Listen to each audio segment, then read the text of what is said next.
Ladies and gentlemen, welcome to the show.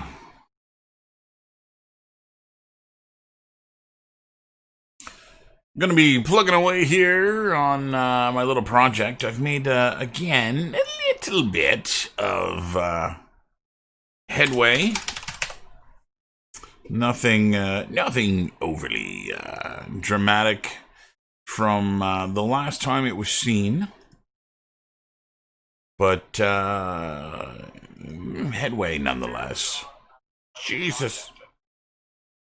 That was loud in my ears. Right, so, let's see. I'm just popping the chat window out so I can see it. So, Mike, how you doing, brother? And I'm going to keep plugging away here on some assets.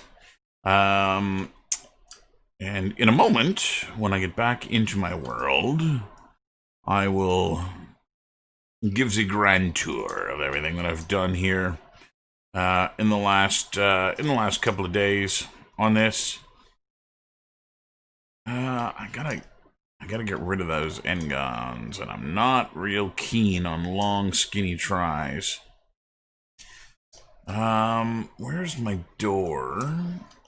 So, I think I'm actually going to detach these two things as shelves and sit them in there. No, we did not watch Jaws, bunch of wusses. Nobody was interested in Jaws, and so, no, we ended up, we watched a couple episodes of, The Amazing Race Canada, which is what we've been, as a family, what we've been watching together. And we did that until it was dark enough to actually throw a movie on the projector. And then we watched Artemis Fowl on Disney Plus, which seems to have been enjoyed by all. My daughter was a little wishy-washy about it and couldn't really make up her mind if she really liked it or not, I think. She really does only enjoy films that have either a female lead or a very important female character. She's 7 and already kind of a feminist. And my son's a little bit more like me in that he doesn't care, male, female, whatever. It's more about the story with him. And some stories he like, and some stories he don't like. But yeah, it was a good time. I got eaten alive. It's funny, we've lived in Orangeville now for quite some time. And one of the things that we always kind of marveled at was that there was never any mosquitoes here. And just in the last couple of years, man, I am getting eaten alive in my yard.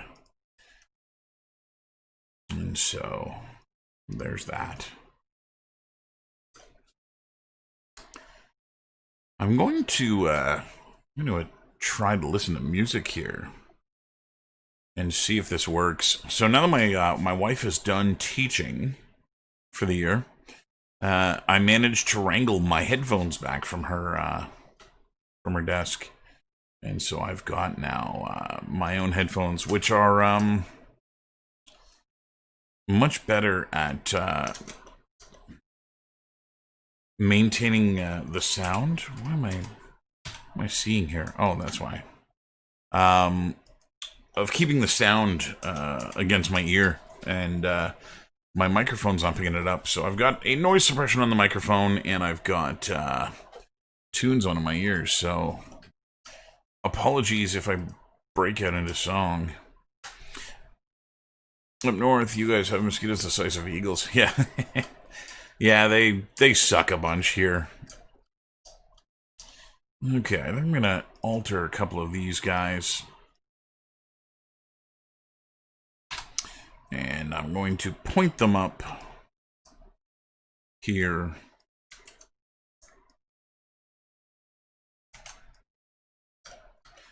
Just to try and prevent the excessively long triangles if I can.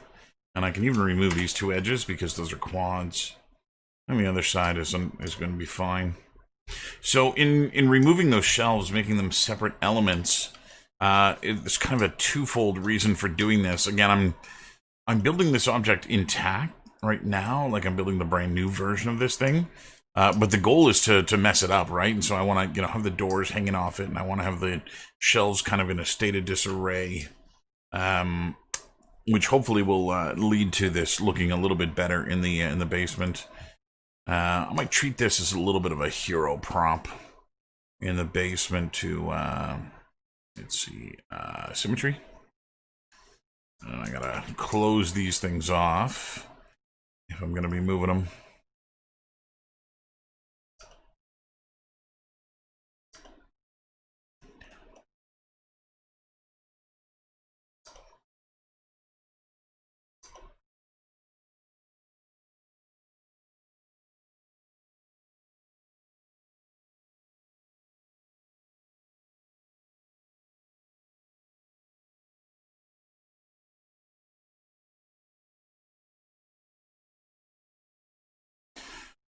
Okay,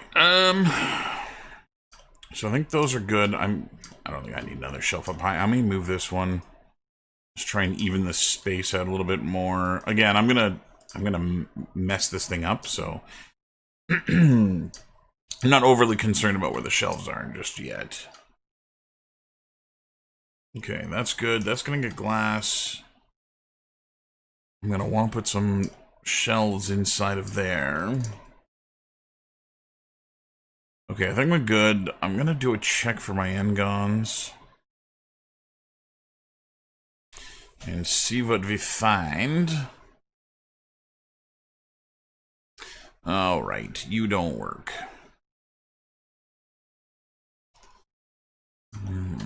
Alright. I guess I could attach the whole thing together.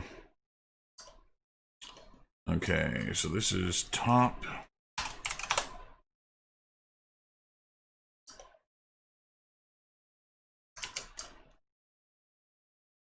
Oh, I've got some missing polygons.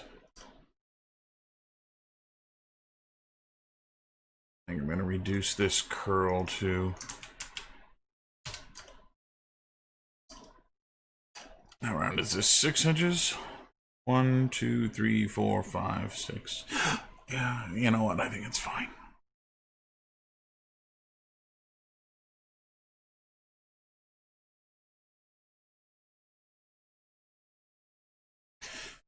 All right. So far, so good.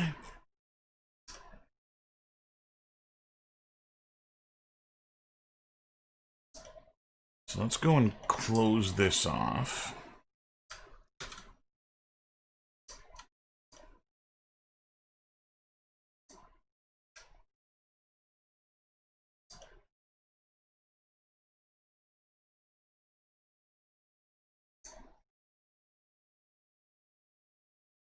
Okay, shift and drag back.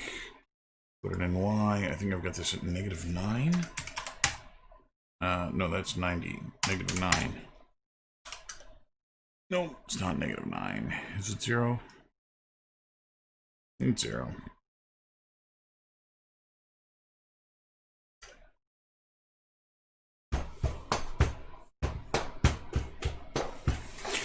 So again, one of the ways that I'm trying to build this thing, which I'm trying to do with as many assets as I can, is to build them almost as a modular set that I can then. That's not right. That's not right at all.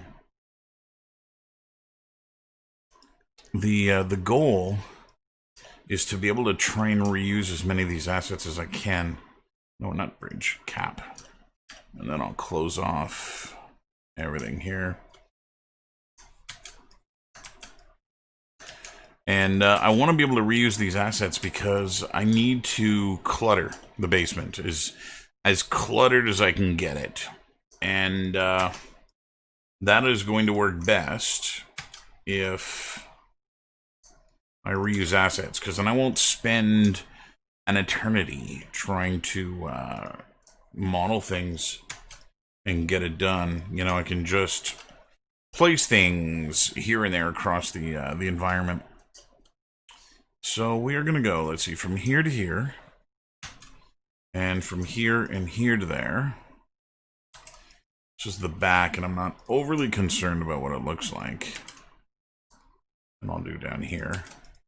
Try and keep those triangles as large as I can.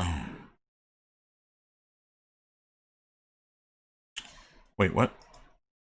This? There. I hit the wrong button.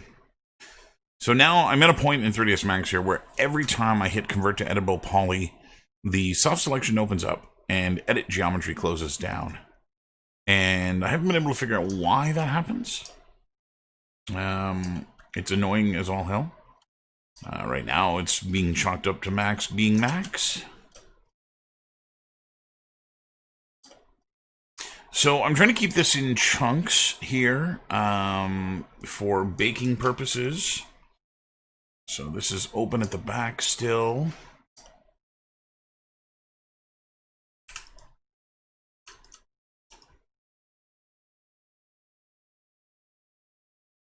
And so my goal here is to, even though there's going to be some faces kind of against each other in the combined, the built version of this thing, it will give me the ability to kind of close it off. So I'm going to be doing a lot of damaged wood on this. Oh, what's going on here? Why are there polygons there? That's not right.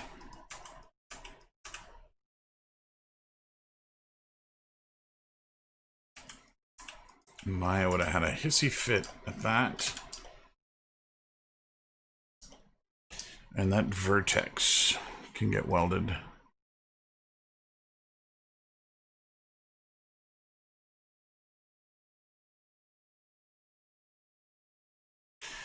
You know what's funny though? It's a bug that only recently started happening to me, and I haven't done anything different to the software. I haven't put any updates in it or whatnot, and it wasn't happening to me when I first installed Max. So there's something that I've done recently that I guess made Max decide that that's the new norm.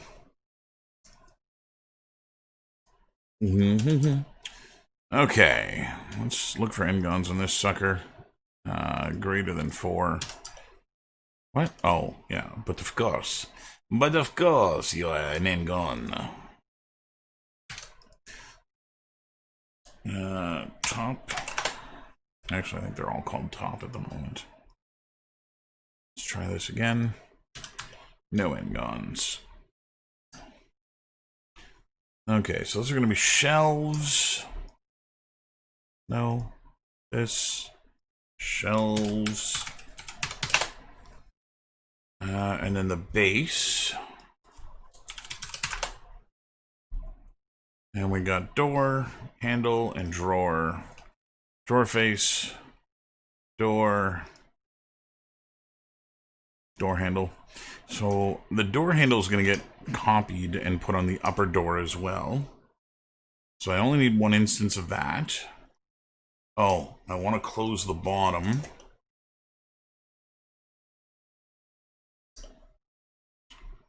Cap.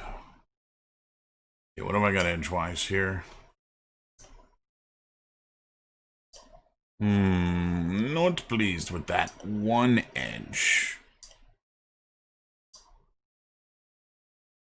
I don't want to run it over the beveling that I've got here because that'll be really expensive.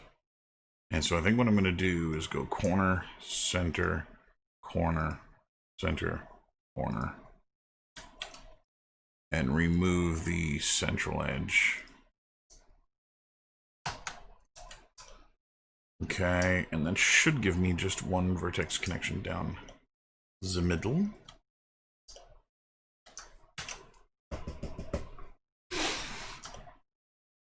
Okay, and I think that's all enclosed. I don't think there are any more holes on this. Oh, there is. Okay, what? Oh, that's just an unwelded hole. Peculiar. We got a hidden face. Do not give me hidden faces. I do not like them hidden faces. So that... God damn it. No, no. No, no, no, no, no. No. Okay. So if there are no more hidden faces... Well, now it welds.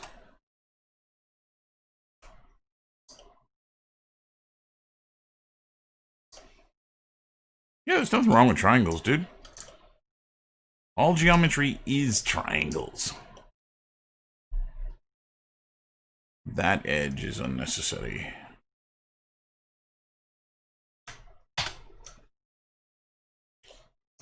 It's hard looking for edges you don't need internally.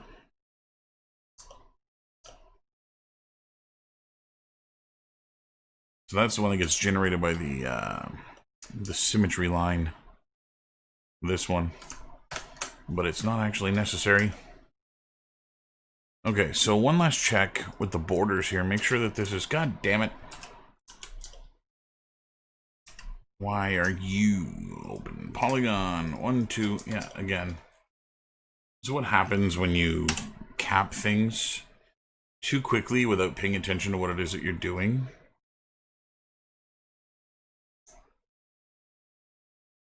Yeah, see, there's a vertex right there.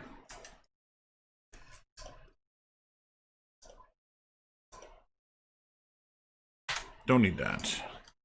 And obviously, you have a partner on this side. No longer needed. 6 edges. 1, 2, 3. 4, 5. And 6. Bridge.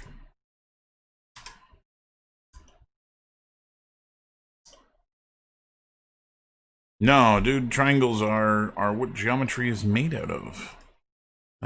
All low poly is triangles. You cannot have geometry without triangles. It is an impossibility. Okay, what's going on here? So probably don't need that huge chunk of polygons at the back. Why did you not bridge?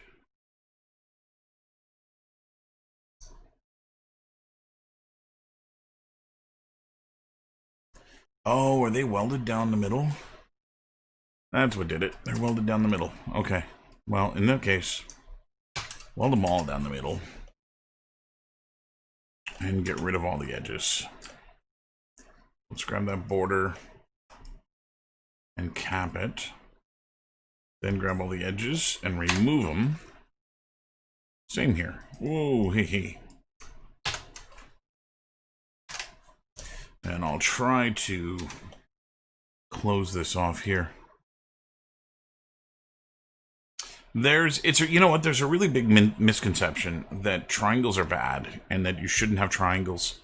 And I personally feel responsible for some of this in my students because I do often show them when doing high poly that things subdivide cleaner if you're using quads.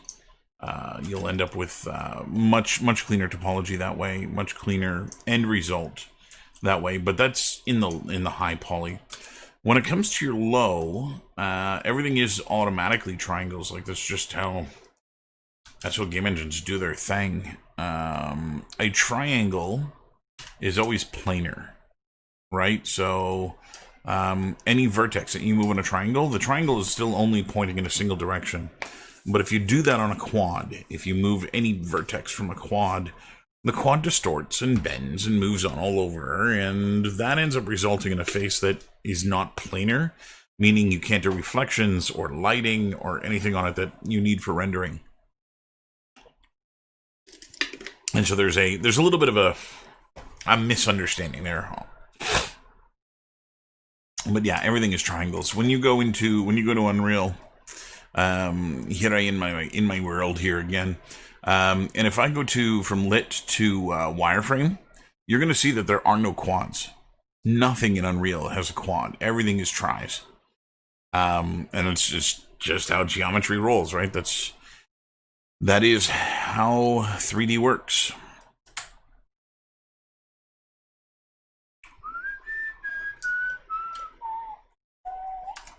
Okay. I do believe this is the pillar.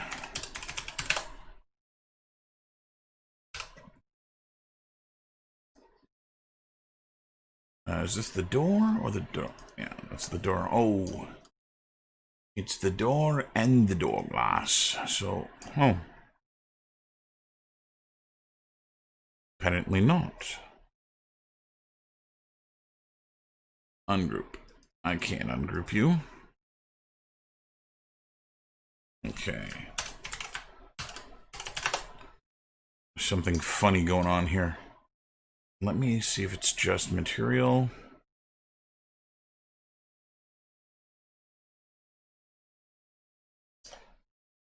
Okay, so I've got a plane on my door. Oh. No, I don't. Are you... I probably just linked it.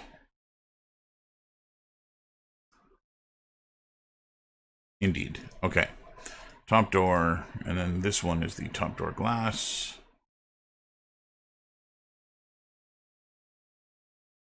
It's not really a bad habit. Like,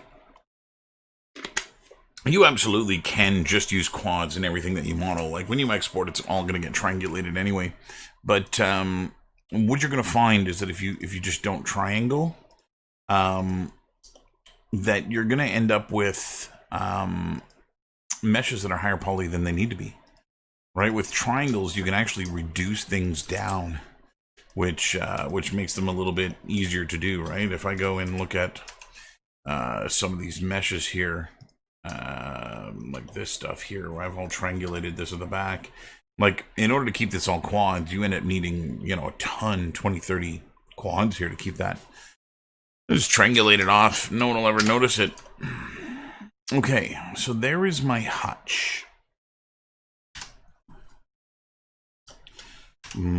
Oh, the drawer is incomplete. That's right. I don't want to fall in love. Let's go. So I don't think I actually want to. Oh, the back of my doors and then gone. I'd forgotten about this. So I'm gonna try and do myself a high poly favor. If I go and connect all these triangles here, all these quads here, I'm going to end up with an issue when I go to do the high poly. So what I'm going to do is I'm going to inset this. I'm going to just do it a little bit here. No, back to this. What direction are you insetting? Stupid, just click and drag. There. And so what I'm going to do is I'm going to create an insert at the back here. And then I'm going to insert that again and collapse. And this should help the high poly out a little bit. Actually, I probably don't even need this edge. I think that'll help the high poly out a little bit. Now, need to make... Oh, I got to make the door hardware too. I haven't done that. So I just need the depth of the door to be made, or the drawer. Now, since I built this off 0, this should be a fairly easy thing to accomplish. Like so. And we're going to align this to the door. Position. And then I'm going to go 0 it and Y again. So that is all the way back at the back of the cabinet. So I'm going to move it in a little bit so that it doesn't quite reach the back. And pull the height up until it's flush. Which will be a little impossible to do from that view. So we'll just grab the vertices and do it manual like. We'll make foolish people do. There we go. Okay, so now we're just going to inset this. Let's do 1.5. 2. That'll work. And a little bit of an extrude down into the bottom.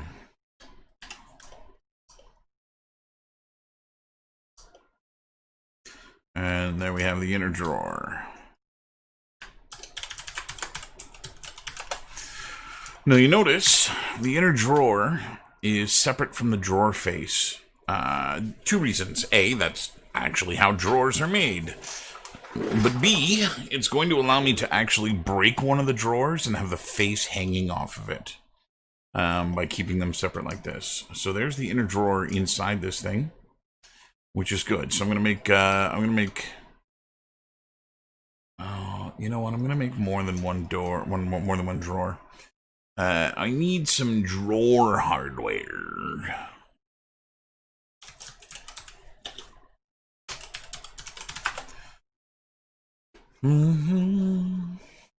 Okay.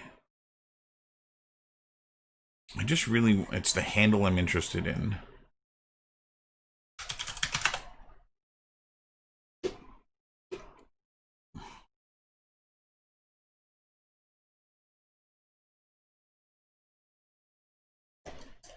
I need to make it kind of fit the look that I have here.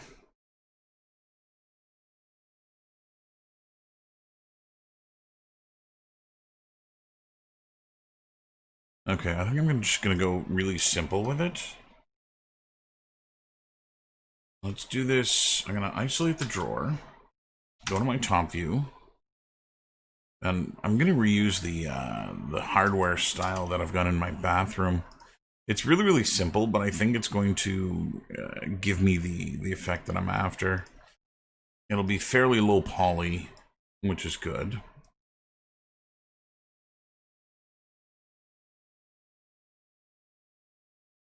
Okay, let's...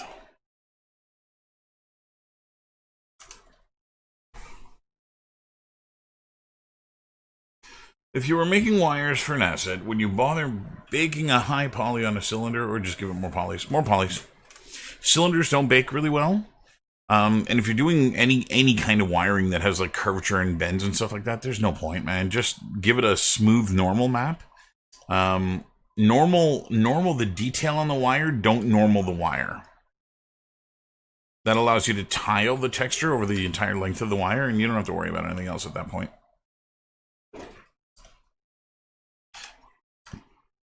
Okay. So I'm just going to get the thickness right.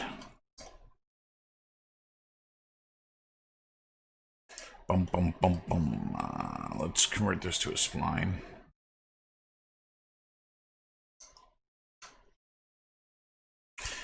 So I'm getting a new webcam tomorrow. I ordered a Razer Kia webcam. I have heard from the schools that it is going to be mandatory that when we teach remotely that we have cameras on, showing them our ugly mugs. And so I had to get myself a decent webcam in order to accomplish this feat. Not overly thrilled about this, as it's always kind of been my approach to streaming that the software is the important part, not me, you know, scratching my head going, what am I doing? And so yeah, I'm not pleased about the prospect of doing this, but you know, it is what it is.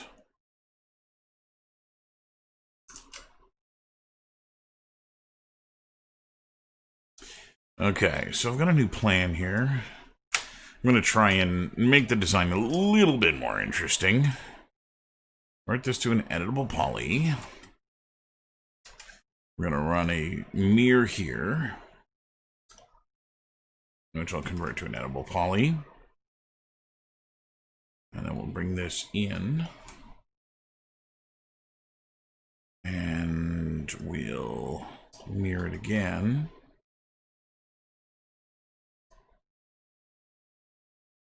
And edit poly again. I think that's going to look okay. Again, I'll have to remove the n-guns.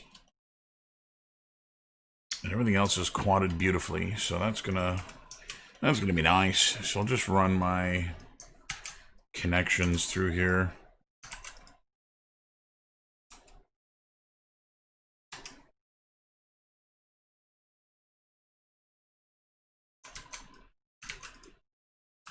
Okay.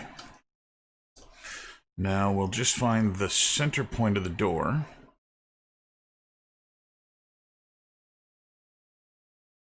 Which is here.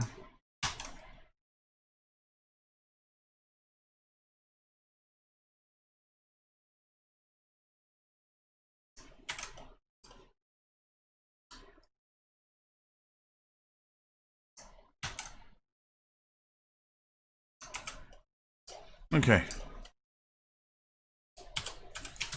Drawer. Handle. Oh, I need... Oh no, they're good. They're good. I wanted to make sure that I had, I mean, they're fixable. Shame on us, shame on all of us. So, we're going to inset this. And there we go. Again, I want to put polygons on the backs of those things. What is going on? My mouse is skittering all over the place. Because again, I'm going to make an instance of this with the door handles off, so it is important to me I get that right. What is going on with my mouse?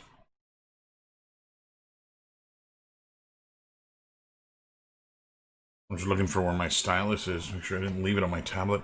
I've done that before. I left my stylus on my tablet, and then I'm all confused as to why my mouse doesn't work.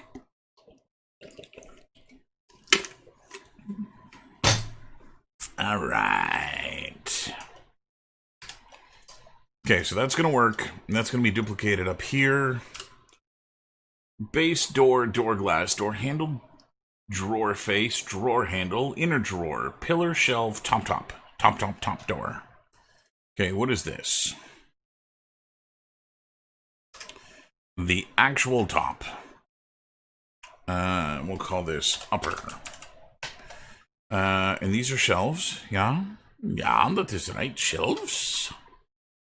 Okay, I think I'm pleased with the construction of this. All just savages. So, what we're going to do now is bring this into Maya for the unwrapping. Let's make sure it's reset. Oh, okay. There's a problem here. All my pivot points are all over the place, and the shelf is not actually at the origin. So what I'm going to do is put the pivot points all to the origin. Well, it looks actually pretty origin. Yeah, it's totally pretty origin. The other thing I want to do is get my guy in here. I just want to make sure that this is the right scale. And so, there's your little guy. Let's do 182. Okay. That's a problem. So that feller right there is 6 feet tall. So this is not good. So we'll scale this thing down. Damn it. Until it's just taller than him. And we'll delete him. Okay, that's better scale. We'll reset the X form. Export selected. So let's go to projects, cabin in the woods, Fibex, and this is my hutch. Starsky and Hutch. And to Maya we go. So while Maya's open, let's go take a look at the differences here in the project from the last time I was plugging away on it to where we are right now. So first and foremost, I've been playing around with the exponential height fog in here, and I've got it to a point where I really like it. I've darkened the fog. And I've given it a little bit of a reddish orange tint, and I'm starting to get something that I really like the look of. And so yeah, that's starting to work really well. Even in the darkest recesses of the room, I'm still able to see a fair amount here. So the exponential height fog is really helping out with that. I've got the sink in here. I went in and redid a bunch of the collision meshes. So if I go to my rendering mode and I go to visualizers, no, buffer visualizers, and we go to collision, character collision, where are you?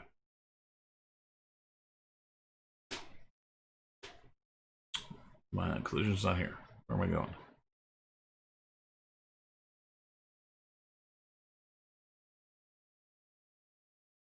Buffer visualization. Look, I just when I was in here. It's totally not in there.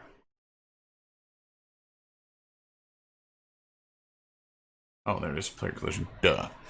So yeah, I've gone in and manipulated a good chunk of the collision volumes to simplify them, so that they aren't overly expensive. This includes adding, very big boxes to some of the components. Taking the barrels and giving them these kind of rounded boxes. Same thing with these ones. You can see there's kind of a shape there.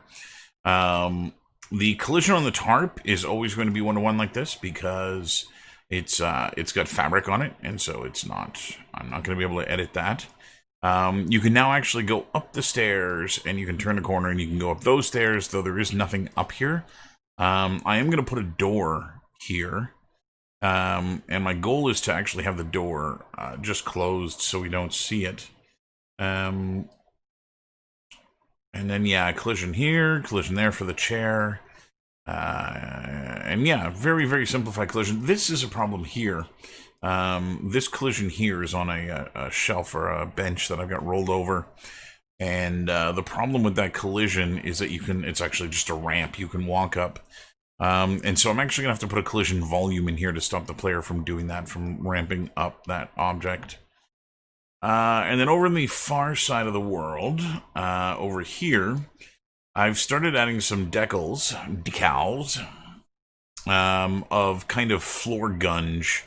So we've got this kind of like little bits of rubble in and around places. And so I've got some kind of collected around the barrels. I've got some kind of going around the perimeter of the room and underneath the shelves.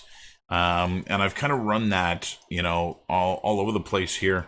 It really doesn't hold up well when you're directly under a light source. And you can see I've got a couple of places here where it's Z-fighting because I've got two of them over top of each other. And so I'm trying to adjust that. Now, while I called this decals, they actually aren't decals. What they are is just a plane with the texture on it that I want to have. You can see they look way better here. But once they're directly under the light, the normal map kind of peters out a little bit, and you lose some of the quality. But yeah. Anyway, I've got that on the go to try and just make the environment look a little bit more dirty and grungy. And I'm going to put a few more of those things in here. It's just a matter of trying to make the environment feel a little bit full and stuff. I also scaled up these benches at 200%. Reason being, when the characters near them, they look really stupid. And so I thought it would be a good idea to kind of scale that up a little bit to make it look like he actually could sit on it. And then just the tooling around of some more assets.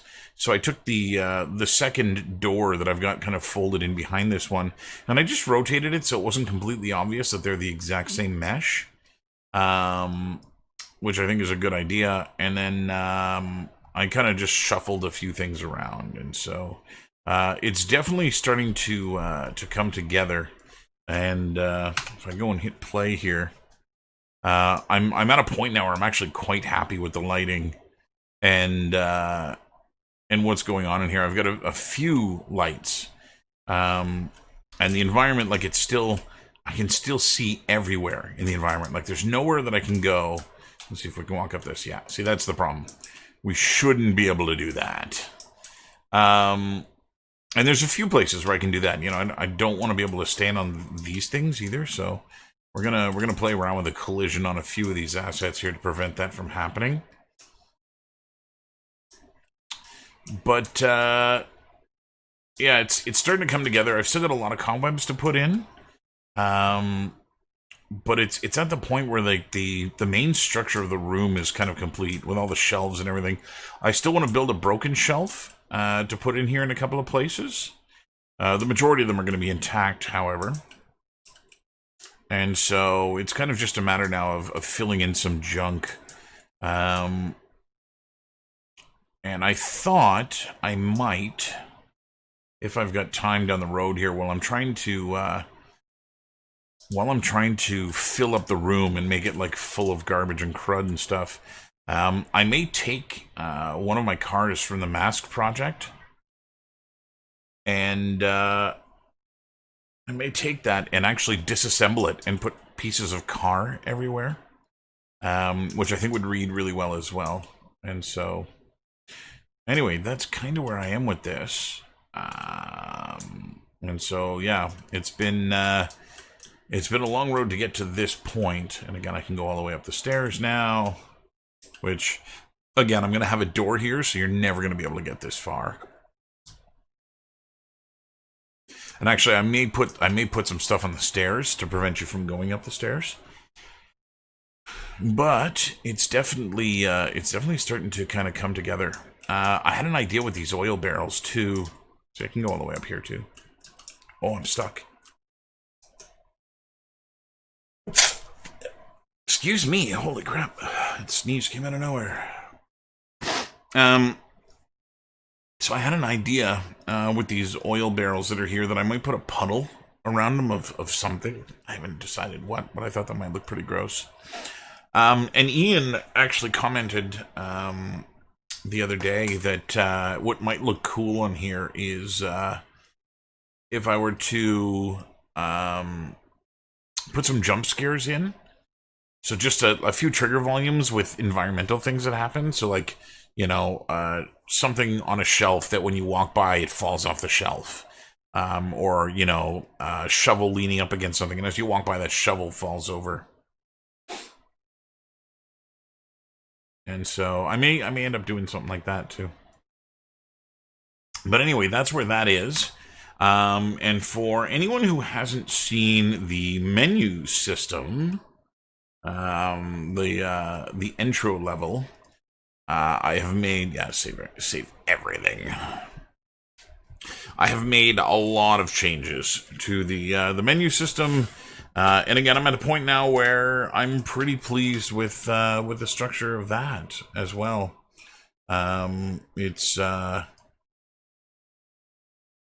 It's looking good, which is something that you know, I'm pretty happy about. So if I hit play here and go full screen, there's kind of my loading screen. And so I'm really pleased with this. The one other thing that I might do is move the position of my name and my website to the upper right. And then I may actually have scrolling text at the bottom. To give credit to the audio guy whose song I'm using, because that would be polite if I did that, I think. And so yeah, so I've got these little tiny dust particles floating around that are catching the light. I've got my clay sculpture here on the right and a candle in the background. You can see that I'm getting just a lovely amount of flicker on the wall, which looks really good. And then my tarp, which is in the background here, you can barely see it, is actually billowing in the wind. You can actually see it just above and behind the candle, which I'm really pleased about as well.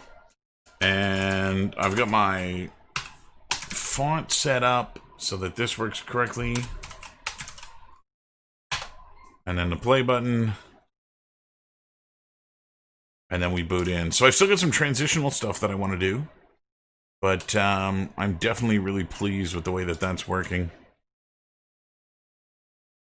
I think this table is going to be full of macabre knives and blood and guts and all that jazz. But anyway, it is coming together. So let's go import this in here, and I'll see how much space I can use with this. The next one I want to do is a dresser, which again, I'm hoping to be able to reuse as many of the components. There was that really awesome image, that reference image I found of, I guess they were end tables or something. They were side tables for a bed. Looked like almost from a hotel. And they were pretty awesome in that there were... No, object mode. There was one room that had like 7 of these things in it, and they were just strewn all about. Okay, so what's going on here?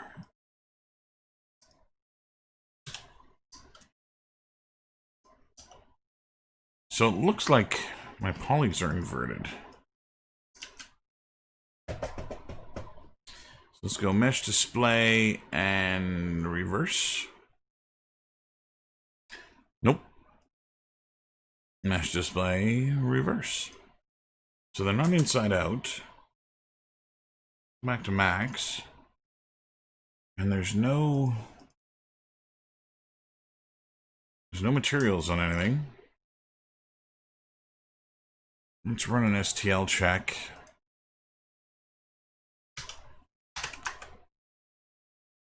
And see how many errors we find. There are no errors in my geometry. So, oh, they're freaking black here too. Why did I not notice that? Okay. So, are you just inside out here? You are. How the hell did I do that? I don't remember it being like that just like a minute ago.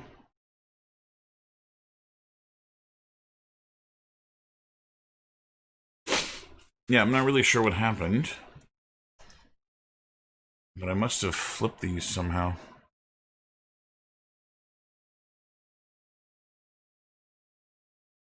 Maybe while I had an edit poly on everything. Definitely didn't notice it happening. Okay. Everything else is black, yeah? Okay, let's do a couple of things here just to double check this. I'm going to turn to poly, edit poly, reset the X form, and re-export. Touch. Yeah. Okay, back to Maya. And let's object mode. Just delete everything. I'm not even sure why Maya wasn't flipping the faces. Doesn't make sense to me either.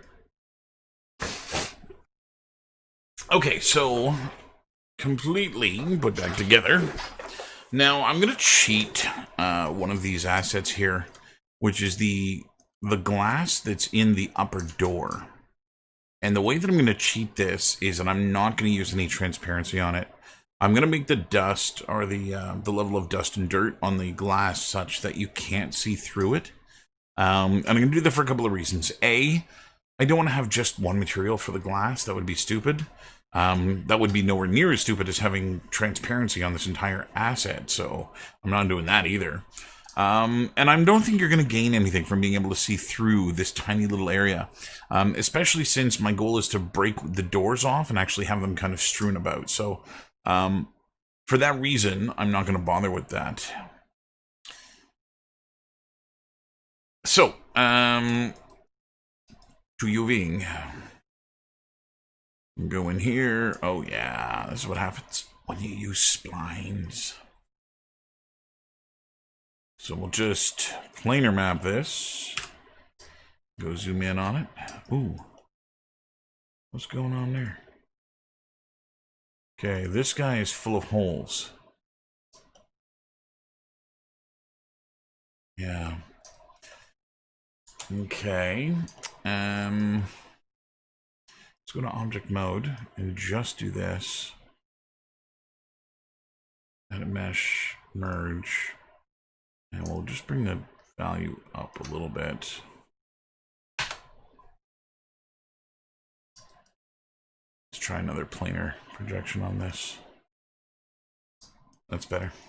So wherever white lines appear in Maya when you're doing UVs is an indicator that you've got an open face or a hole in your mesh. And so I am trying, first thing I always do is planar map, and then just trying to have a look around to see if any white shows up, because that's another hole that I missed somewhere. So I've got one here, which is the separation between the glass pane and the wood, which is something I do want to have that split there. And it looks like there's one down here. And so we're going to try and weld that up too.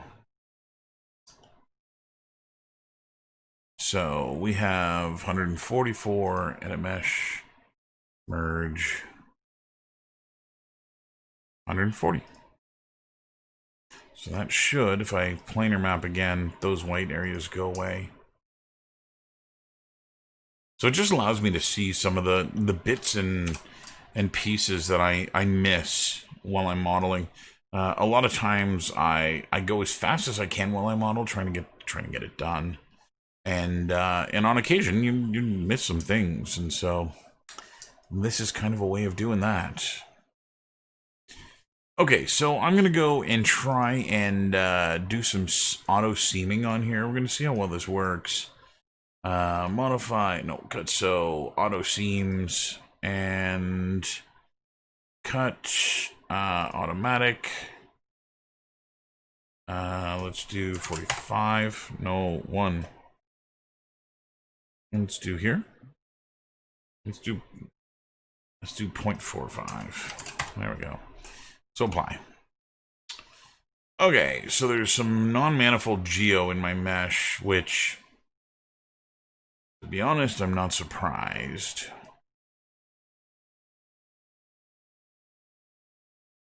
So it doesn't work with multiple faces selected. So I had n-gons on the bottom object somewhere. And you can see that Maya has triangulated that on me. So what I'm going to do is I'm going to have to re-import this again. Let me go back. I didn't notice the triangles earlier.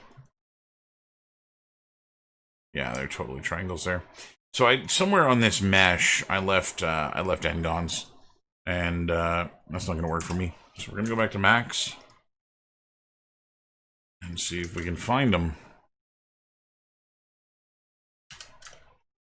Well, what in Sam hell is going on there? Why is that an n-gon? Oh, because I've got an edge that I didn't do anything with. Okay, so I think what I'll do is just bring those towards center.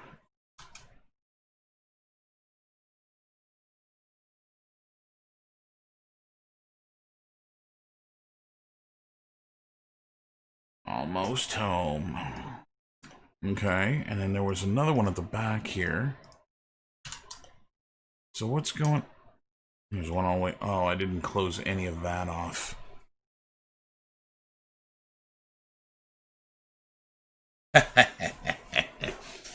I always do my UVs in my Ares. It's just so much faster and easier.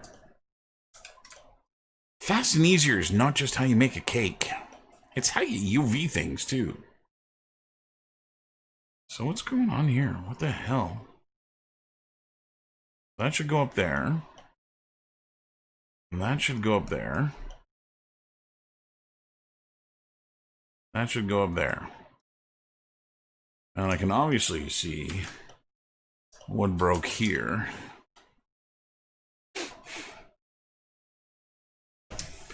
question is, how the hell do I fix it?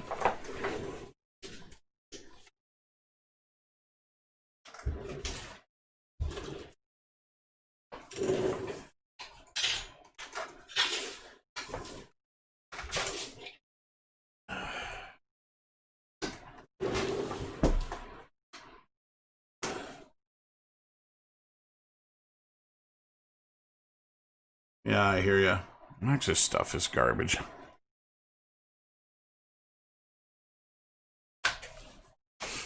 Absolutely hogwash, it is.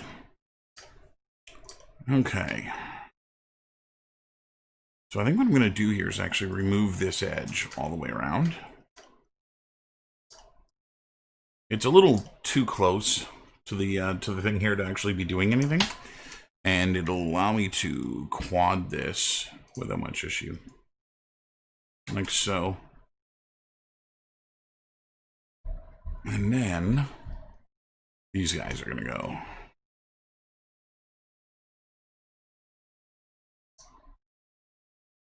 There's something funny going on here too.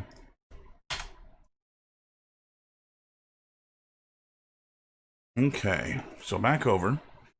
So the reason for that cut is to do this one and this one. And I feel like this is the same issue here. I did my beveling the exact same way on both sides, so I'm going to remove that. Ooh. Ooh, what have you broken? Yeah, symmetry, I'll fix it.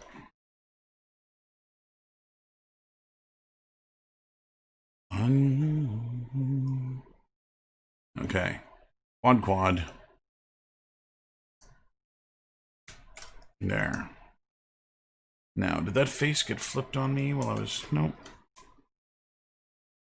So I'm just going to do a symmetry based off these vertices. Double check for n-gons. And, yeah, we still have a couple on the bottom. Oh, but of course that's... Oh, what happened here?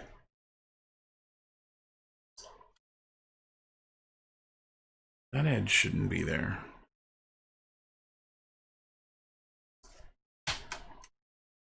Edge was never meant to be there. And I think I can actually get rid of this one too. Again, it's really close, and so not doing much. I should be able to just go back here.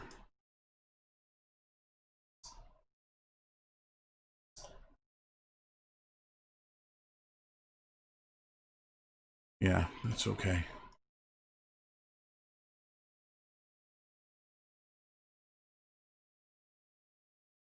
So we're going to symmetry again. Just make sure that everything's cleaned up. And we'll search for n-gons. God damn n-gons. So this is me not doing symmetry properly. There. So when I grabbed vertices, one was off center.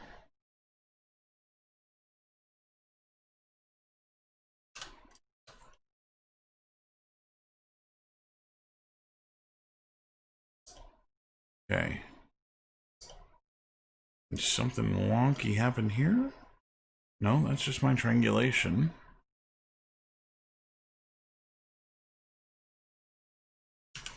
Finally, no n-gon.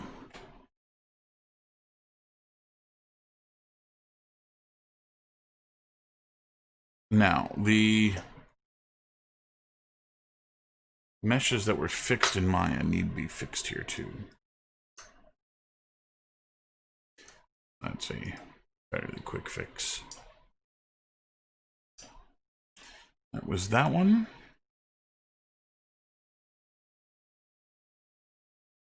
I don't recall what was the other mesh that had open holes. This one. It was that corner, that edge. Seems fine now. Let's just grab all my vertices here and do it weld. Yeah, I think it's fine. Okay. Let's try this again, shall we? So I need something. Reese, let's get some input from you here. I am in need of a sound cue to happen at the end of this micro game when a student has chosen something. And the thing that's floating in my head right now is the Crusader from the end of Indiana Jones and the Last Crusade, where he says, "You have chosen poorly." And I thought that would be a really kind of neat way of doing it, is having this this creepy voice, telling you that your fate has been sealed or whatever. Pull the mic in close here. Your fate is sealed, or something like that. Kind of uplifting. But I don't know. Something with a finality to it, some kind of ending proper to it. I just haven't figured out what the hell that is yet. Okay, so nothing looks triangulated on me. The door is triangulated. Aw, son of a motherless goat. I forgot the door. Oh, and this thing's still open. Okay, so both doors need investigating. And there's edges all over the place on that one too. No, that one's fine. Fine. Yeah, that's open still. So something kaputs.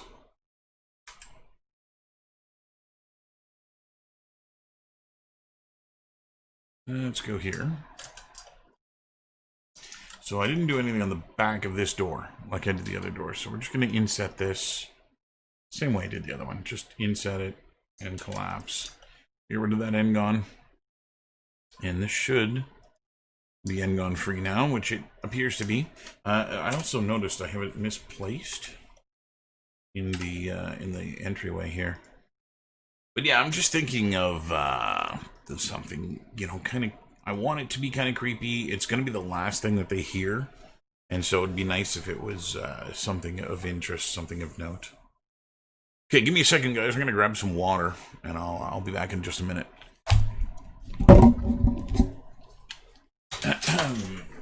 Oh no!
All right, I'm back. Yeah, you like the Last Crusade option, eh? Yeah, I'm partial to that. I think part of the reason that I'm so partial to the Last Crusade thing is that I have memories of a Pepsi ad back from when that movie came out, and the Pepsi ad had somebody doing it was like they were watching Indiana Jones on the TV, and the guy gets up and goes to the kitchen for a snack, and while he's on his way to the kitchen, he goes through all the booby traps from Indiana Jones, and when he opens the fridge, there is both a Coke and a Pepsi sitting there on the table. And he reaches out and he's kind of like, oh, I don't know which one. Finally at the end, he chooses the Coke, or the Pepsi, rather. And the old guy from Last Crusade is in his kitchen. And he goes, you have chosen wisely. And then there was the whole, don't miss Indiana Jones, The Last Crusade. Okay, that guy's done. What was the other error that I saw? There's nothing in there, so I can't see.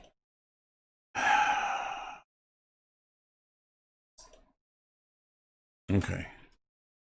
Let's leave it at that. Hey, Yash. Welcome to the party, pal. How you doing?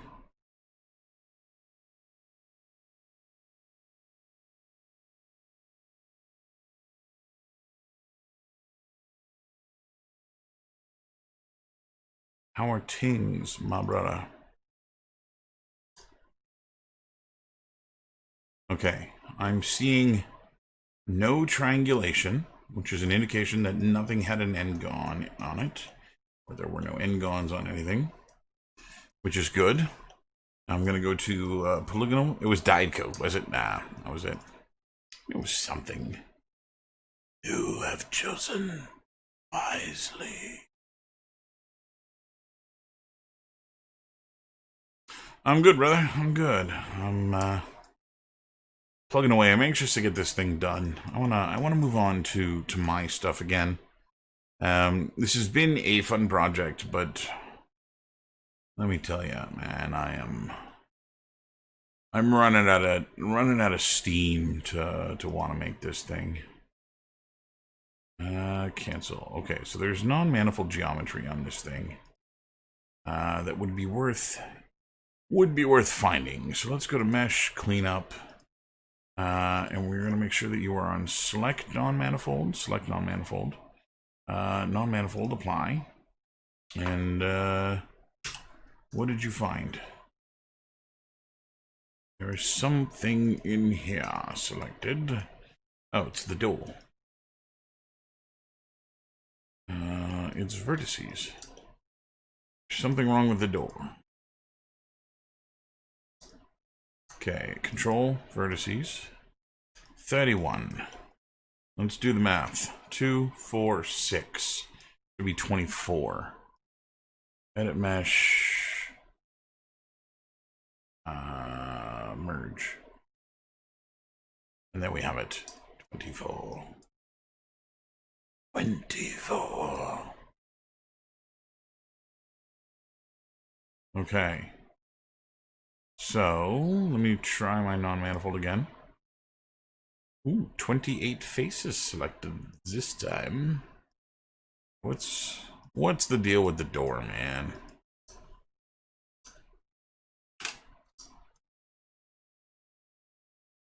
I think it's because I punched out the hole where the window is, and I must have left something behind.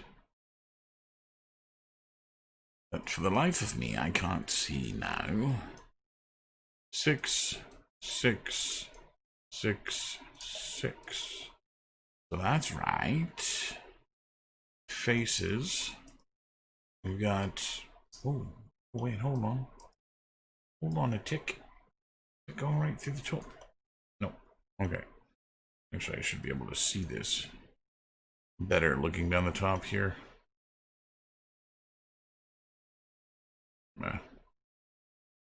So we've got 1, 2, 3, 4, 5, 6. This thing is reporting 7. Okay.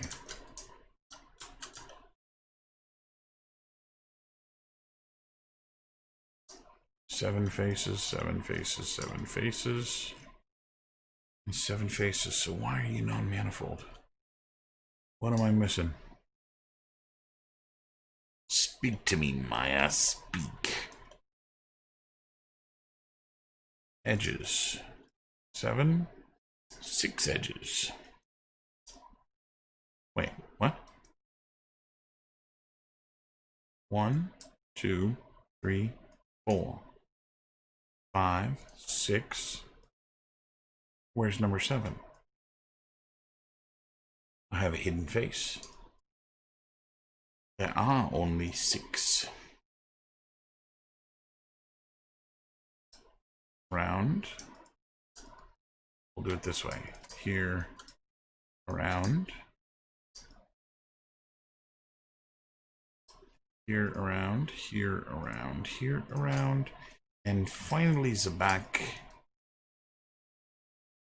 What? You didn't... Oh, you bastards. Okay. Ooh. Cancel.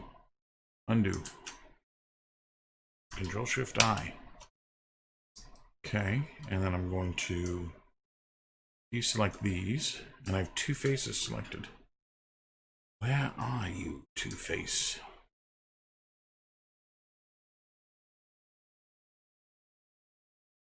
Doesn't make any sense. I need those faces. Do I not? I do not. Okay. I've got double faces on here.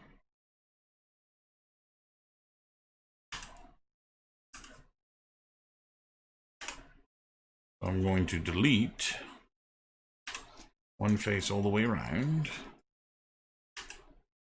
And then this one I accidentally got 2, so we'll just bridge here. Not sure what's going on. Okay. Apply. I have nothing selected. Lovely. What are those bubble kind of thing? Some visual glitch? Bubbles? What bubbles?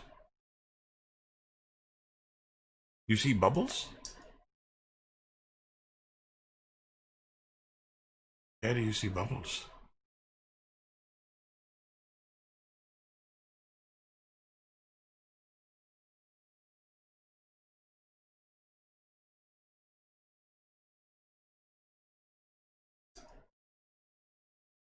I saw no bubbles. In the UVs? Not a clue. I wasn't even paying attention to the UVs.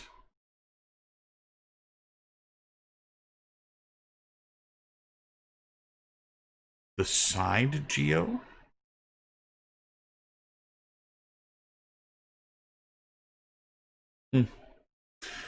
No idea. I didn't notice them when they were there. I had non-manifold geometry, and that generally will make Maya act a little bit funny. Regardless, it seems fixed now. God damn it. What do you mean there's more non-manifold? Yellow glowing circles if you highlight the mesh.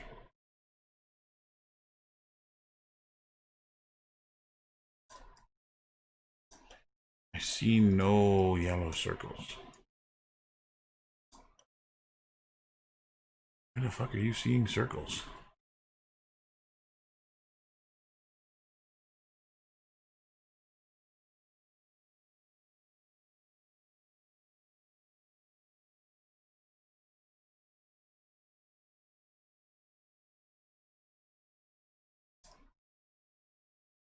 I saw nothing.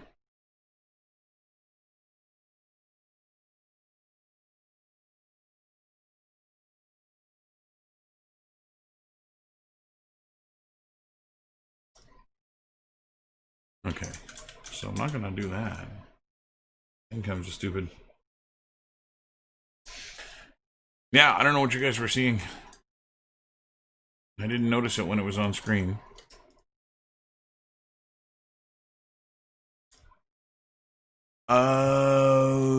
That might be. It might be that I had a vertice selected. And you were seeing like some kind of a compression from the the stream. There's a pattern of glowing circles when you click the face geo. Oh, I think I might know what you're actually talking about. I'm going to go scroll up and look at the stream. So I can see what you're seeing. So there's two things that are probably going on. The first of which is that my monitor's 4K, and so I am really high res. That's what it is.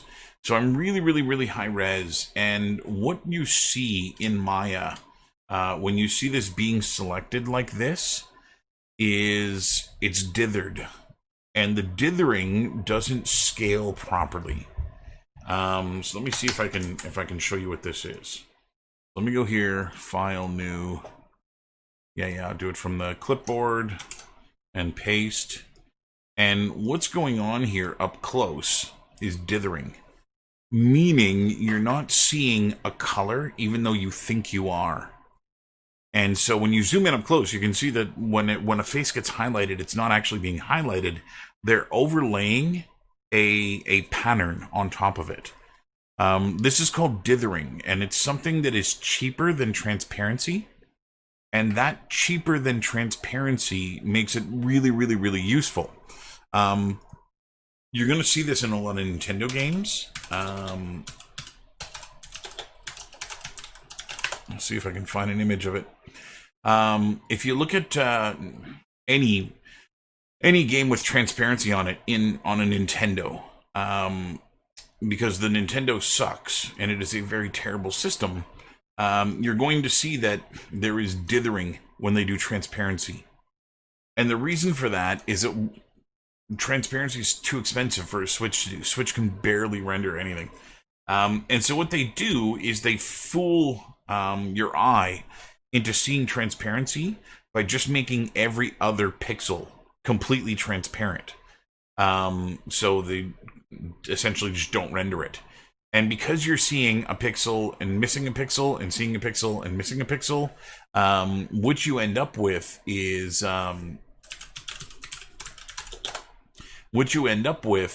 what looks like transparency, but it's just a graphic overlay on top of the mesh that makes it look like it's transparent. And so that's the effect that you're seeing here. You're actually seeing all of these tiny little squares.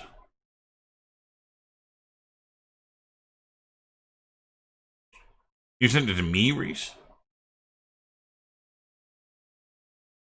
But yeah, that's what you're seeing. All of these little tiny squares. And if I zoom out on this fairly slowly, you should see that dither pattern turn into the circles that you're seeing at some point.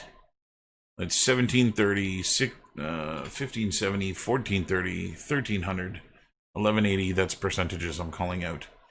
1070, 976, 888, 807, 734.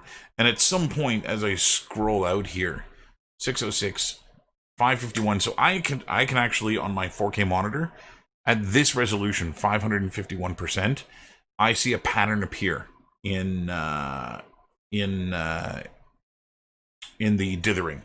The pattern I'm seeing is a checkerboard, which may or may not be coming through for you. I can see it on the YouTube stream just a little bit. But if I zoom out again, I get a larger checkerboard. I'm seeing a bigger pattern now. And again, the checkerboard got smaller. Again, it got larger. Again, it got smaller. So what's happening now when you hit this point is that the pixels of the image are now incompatible with the pixels of the screen. And so it doesn't really know how to render them correctly. And this turns into small dots, larger checkerboard, and eventually you'll start seeing those spots that you're seeing. Somewhere about there, I would assume.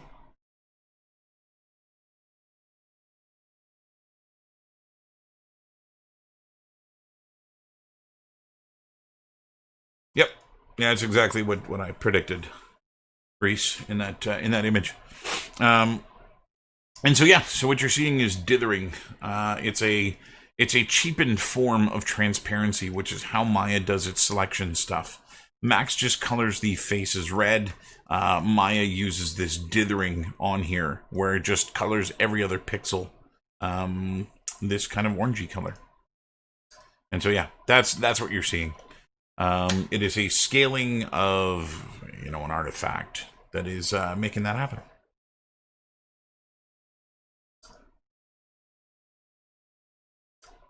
Okay, so I'm gonna start cutting this thing up. Dithering is one of those things that sometimes when you make games, especially for like a Nintendo console, that you have to dither your stuff. Because again, they don't really support transparency. And you don't realize how important transparency is until you really friggin' need it. And then transparency is everything. But yeah, it's definitely an issue. So I'm just doing a planar map here of the top surface, which I'm gonna go to unfold and unfold this thing, and we'll lay it out. Completely lost wherever it went. There it is. And so we'll pull this thing down. That's peculiar. Why did unfold do that? That's really strange. But optimize. Can you fix? Something really weird is happening to my mesh. Do I have some snapping on? I don't have snapping on. Why are you snapping?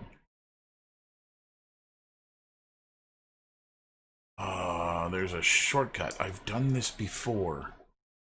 No. Move. Reset tool. No, it's still snapping the edges. I gotta find this. I've experienced this before. I don't know what the shortcut is, but it's something that I must be familiar with from Max. Snapping.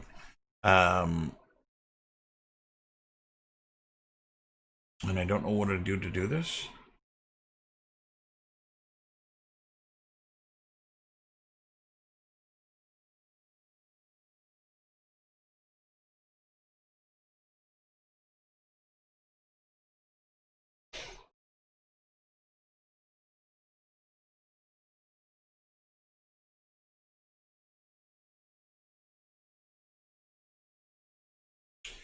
Right.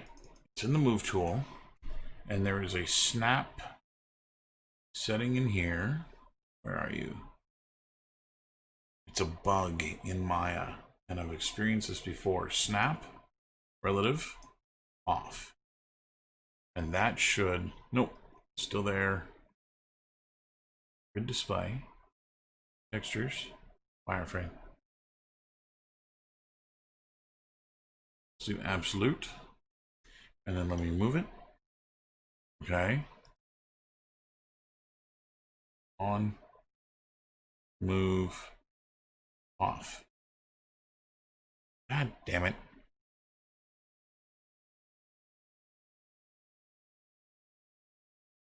Ian, dude, how's it going? Yeah, it's still there. I was using J for my rotation snaps. Which, if you hold it down, it turns on the snaps, which, I mean, obviously, you know that. But I'm not sure why, even when it's off, it says it's on.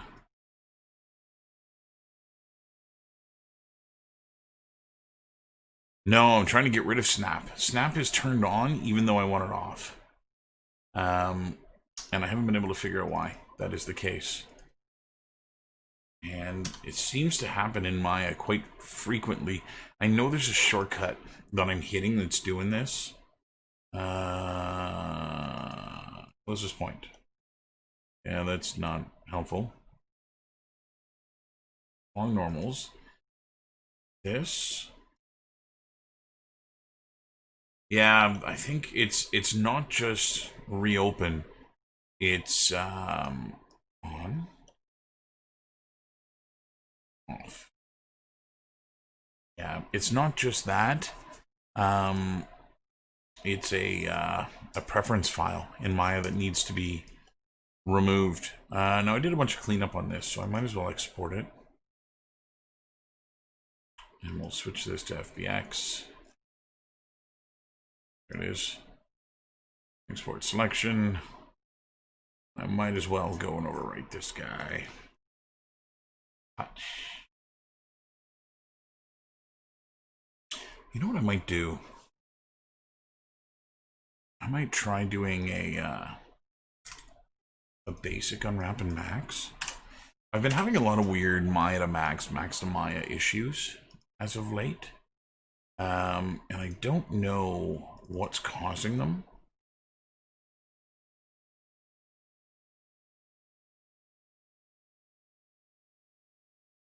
Okay, I'm going to bring this back to max here. And let Maya sit for a moment. And I'm going to do a planar map on this to get me started inside of max. Not a planar map, but a even max. I'm getting UV painting going on, which shouldn't ever happen. So what I'm going to do, I'm going to select everything, and I'm going to go to mapping and flatten mapping. And we'll just do a very quick UV on this. What is going on here? No, this is...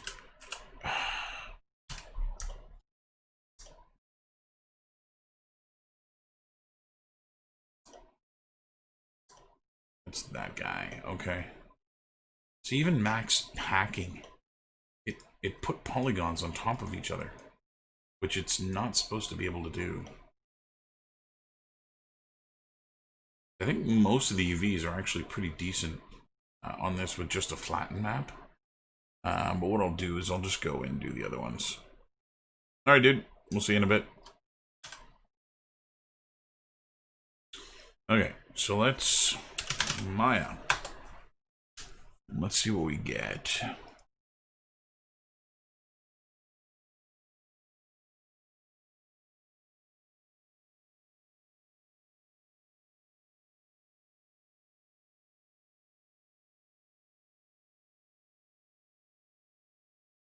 Okay, Maya. Don't fuck around.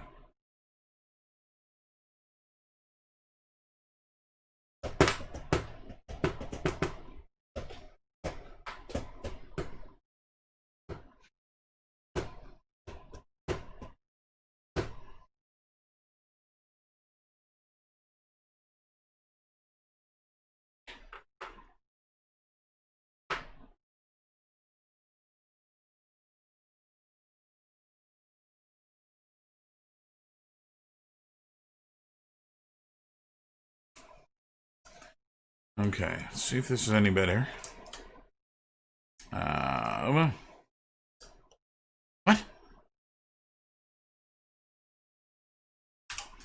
Not this shit again.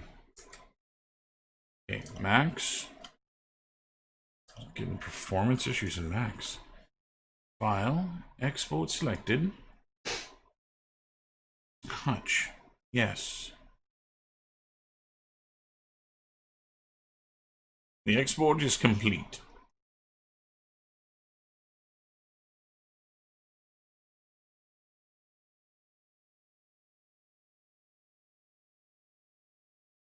There we go. That was really bizarre.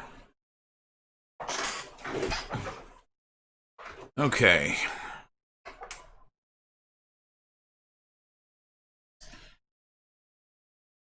So I think the only thing I really want to do now is just find the ugly bits that didn't work out and re-unwrap those.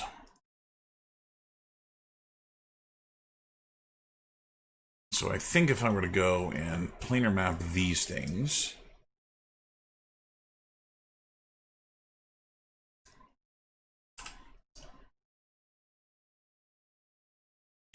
Yash, when you use this software, I have no idea, and this is not just you, this is anyone who uses Maya.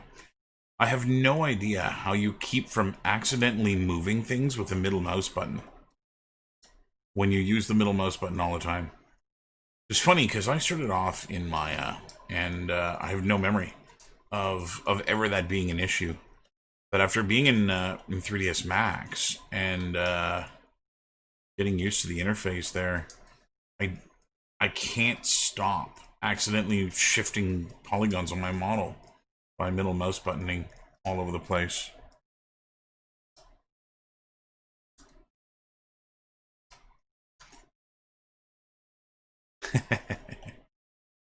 Yeah, there's something to be said about the comfort one gets from familiarity. Gordo, what's going on, man?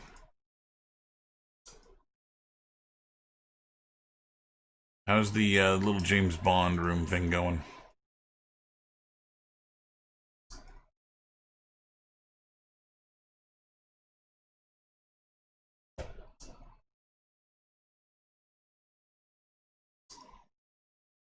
Okay, we're going to planar map these. That is not the right plane.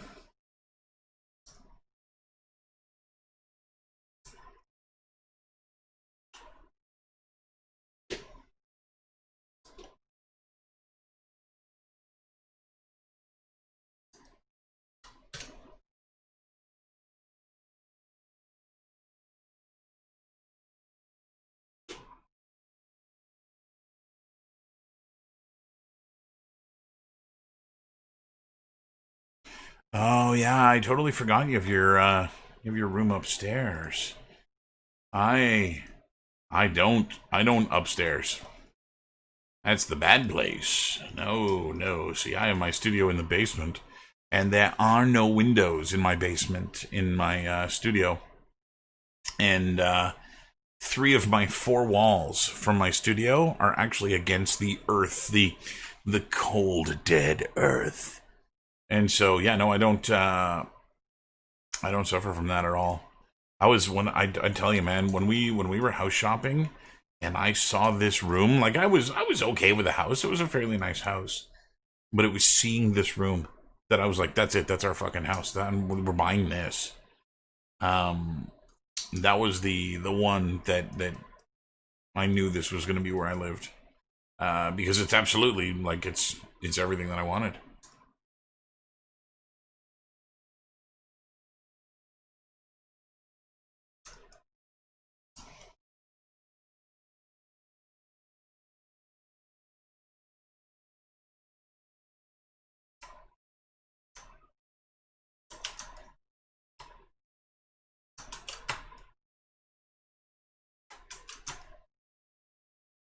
God damn.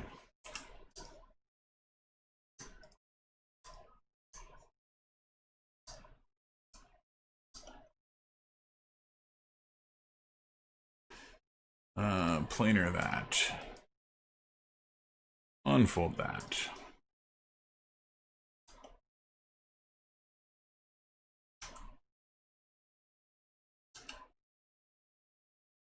Okay. I might have to break these up.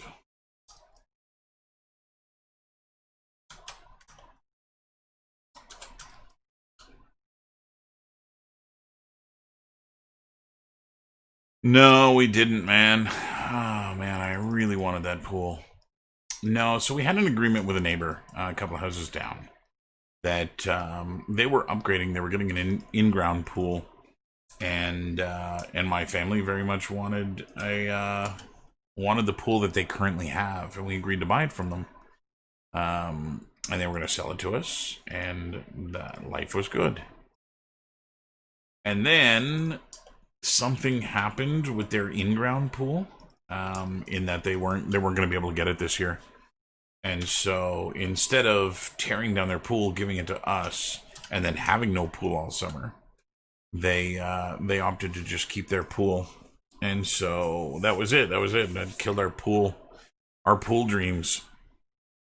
And the wife looked online. I did too, I guess, for a little bit, for some kind of a replacement pool for the kids, so that they'd have something for the summer. But in the end, it wasn't worth the price of what we were finding.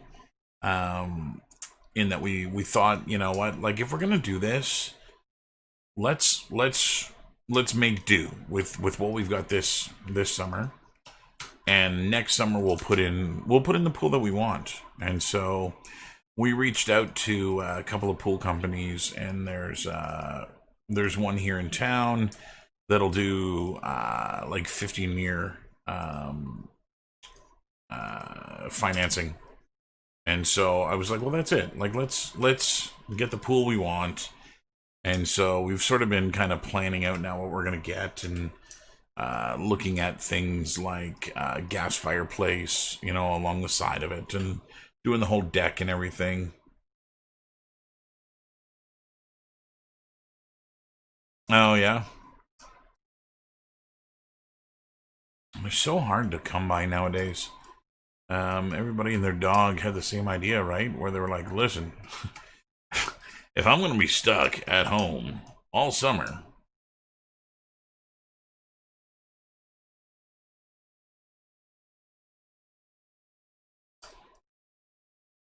okay, let's lay this out. What do you mean non-manifold? I just unwrapped it.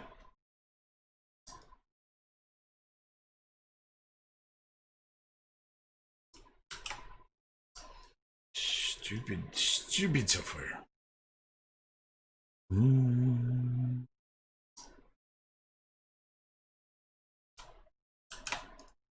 Okay, let's try this again. Fine, fix the stupid geometry. Kingston. I spent me some time in Kingston. I never lived there, but when I first met my wife, the meeting of the in-laws for the first time, when I met her parents, they live out in the Thousand Islands, and it was her mom's retirement party, and so I drove out with my wife, my then girlfriend, and she dropped me off in Kingston while she went to the party. And she's like, I'll come back, pick you up back later. And so I ended up spending like a whole day in Kingston just by myself, didn't know anybody. I was like, no big deal, I'll go watch a movie or something. And I go to the theater. The theater wasn't open until like 2 hours after she was going to pick me up. It was brutal. And so every time we drive by Kingston now, when we go to her folks' place, I always mock her. Until her one day I'm going to bring her back to my hometown and leave her there. It's all a fair.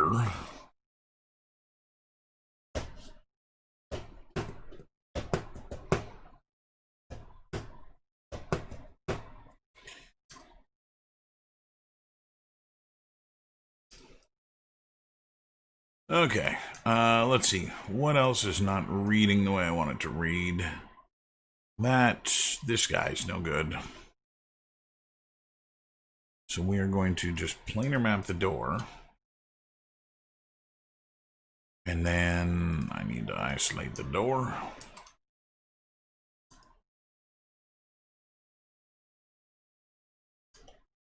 We'll go all the way around the door.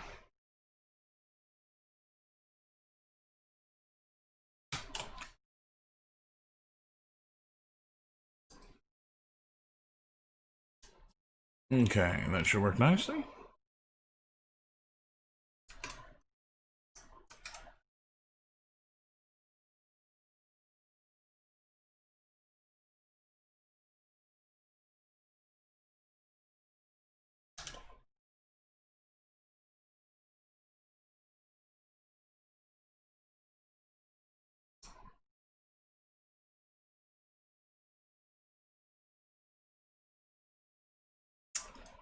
Where the hell did you go? Oh, it's this zero face area. I hate you, Maya.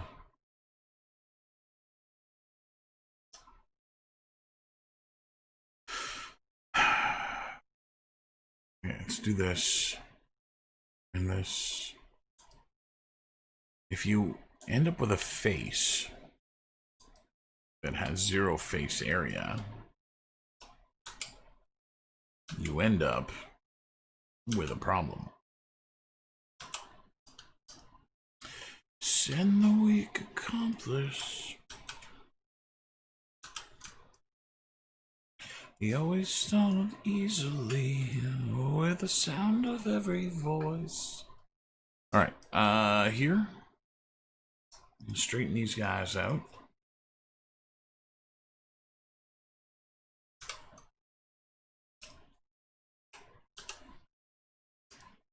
Lay those out. It goes on.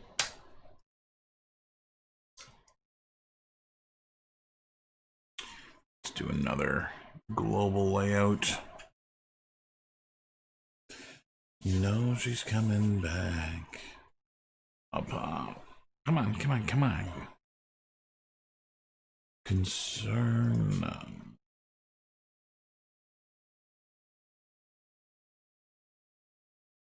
And it goes on. It goes on.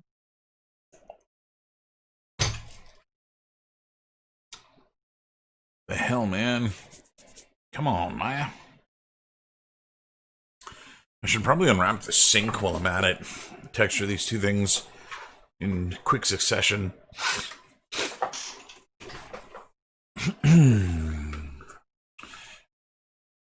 With the world. Let me save all here.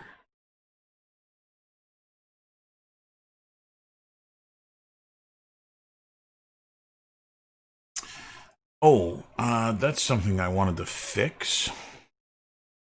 So I was playing around with cloth physics in Unreal and realized that I have something I have turned off on my cloth that I need to turn on. So it's not self-colliding at the moment. And this is actually just a property in the clothing that I can go and tweak. The way this works is there are vertices. There we are. Every vertex on the mesh will spawn a sphere, and that sphere collides with the geometry. And so you just got to go set the radii for each of the spheres and the collision stiffness. And once you do that,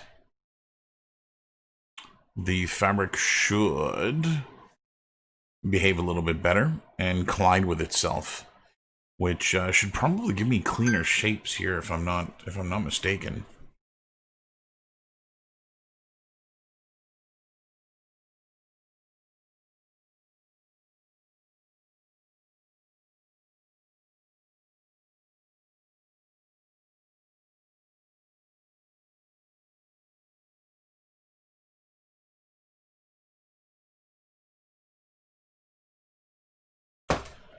All right. What am I doing?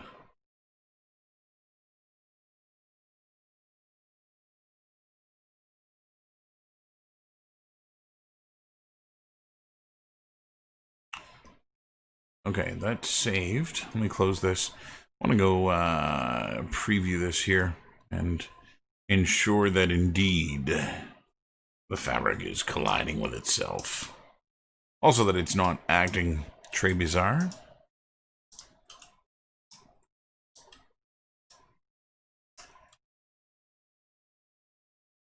Yeah, it's still completely...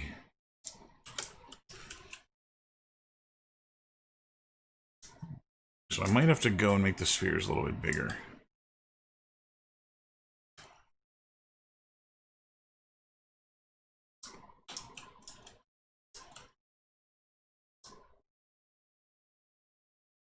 Yeah, it's still going through. Oh, wrong asset.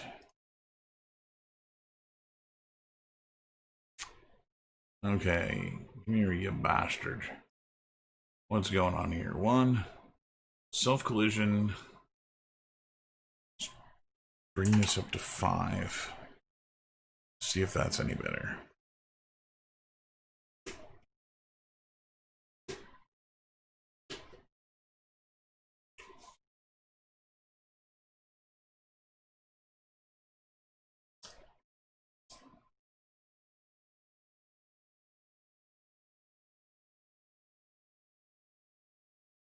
That seems to have worked, actually.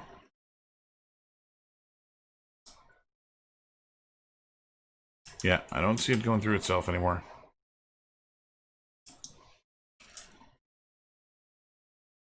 Oh, that one totally did.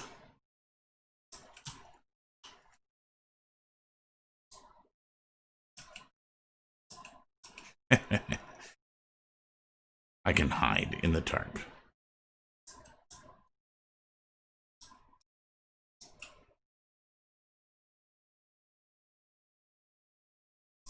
Because I'm listening to music that you guys can't hear. You can't hear my daughter's creepy laugh as I walk through the room either. Okay, Maya done? Okay, Maya's done. Let's go see what else is ugly. What are all you little guys? Oh, I know what that's going to be. That's going to be the door handle and the cylinder here. So let's grab this guy and cylindrically unwrap it. And then we'll move this over. And I'll straighten it out.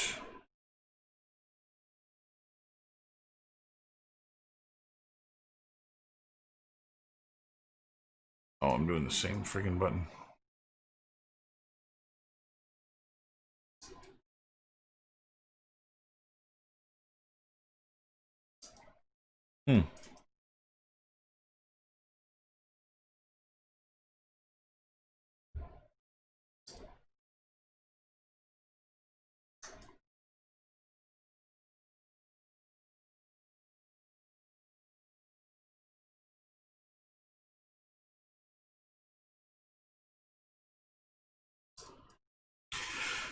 So, here's a topic we can discuss.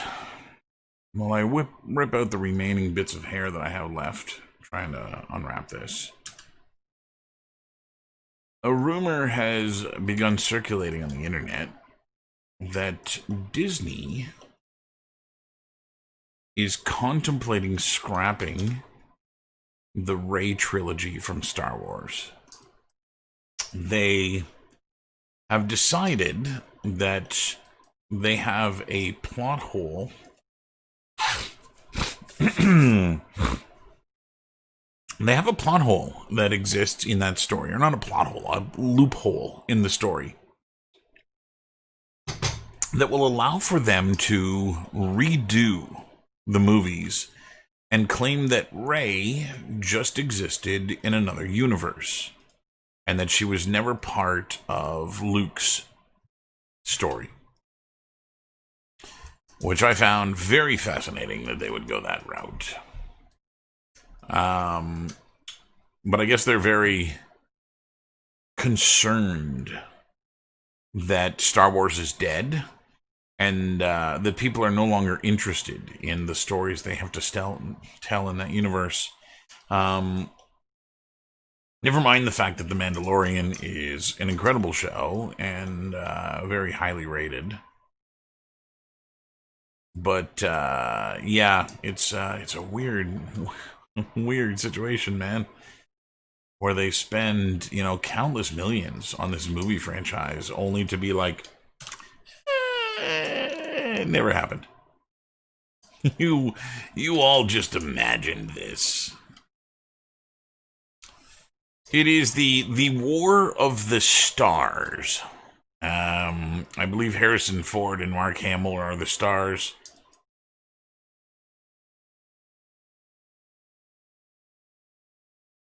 The problem is that they made the shitty movies first, leaving all of their big key actors to, Carrie Fisher died. Harrison Ford's no longer interested. And, how do you then... Sorry, our bad. Let us fix it. Promise we won't do that again.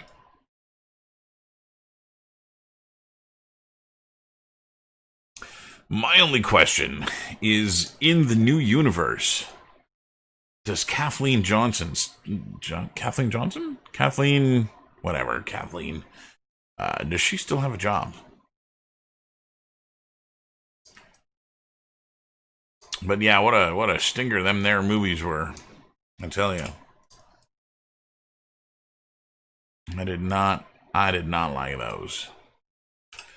I was not impressed with what they did there.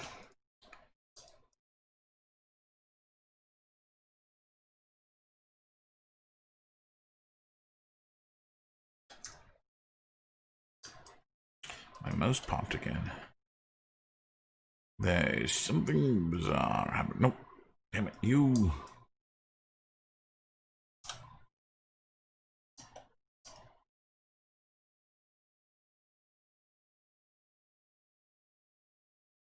Kennedy. That's it. You hated Rogue One? Oh, see, well, okay. I hated most of Rogue One. Rogue One became awesome, like, in the last 10 minutes. When they just, like, it just butted up against A New Hope. And I think that's the only thing that I liked about Rogue One. It's a good movie. It is. And it's well acted. There are funny bits. It felt all very Star Wars. But at the same time, it didn't feel very Star Wars. And that's a really bizarre, that's a hard nut to crack, that. Making it Star Wars, but, you know, not just redoing what's already been done, is, you know, that's obviously what they're fighting with. Well, yeah, they were, but and that's what I'm saying. Like the middle parts of the movie, I'm not. Whoa, what's going on here? My mouse is all mental again. What is going on? I need a new mouse. This one is misbehaving. Well, yeah. But I mean, Star Wars is all about the big giant gun in space. That's practically what they could have called it. The big gun in space.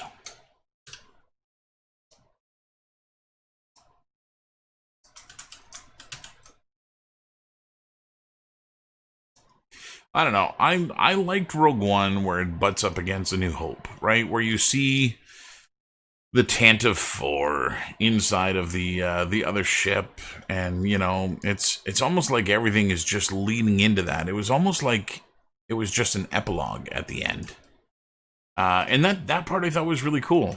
But all the middle part of the movie is kind of meh. It's again, it's more of the it's more the same.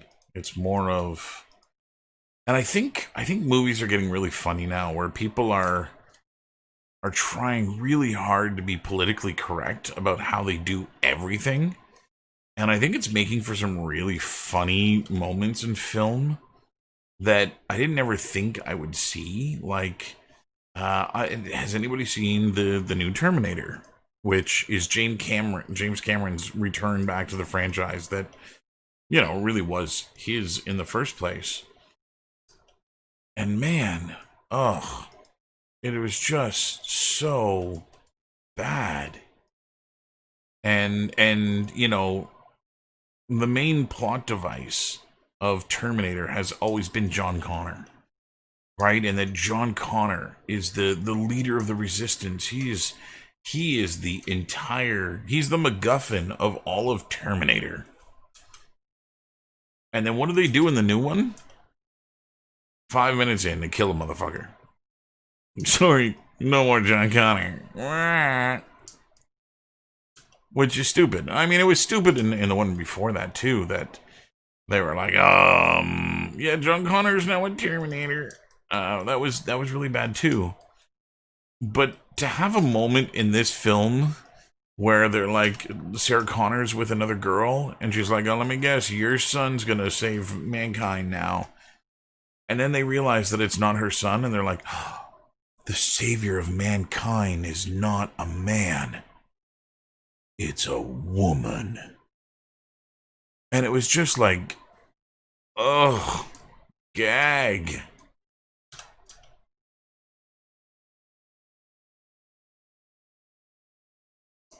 My God. Quick, everybody undo history.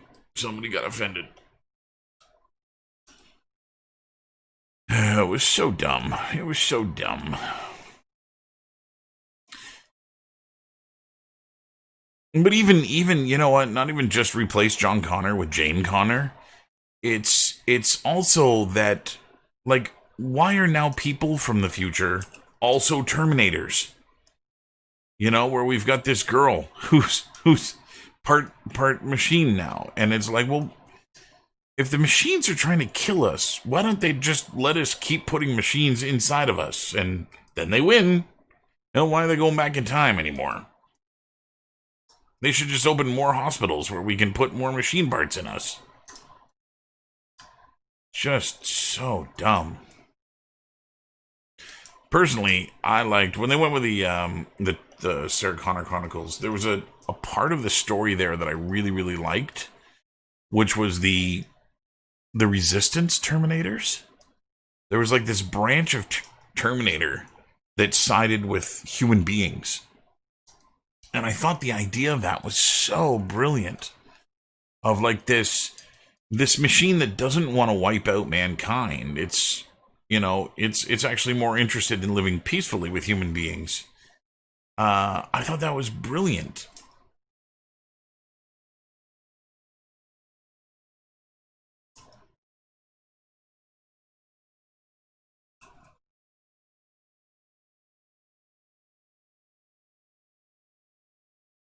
Well, yeah.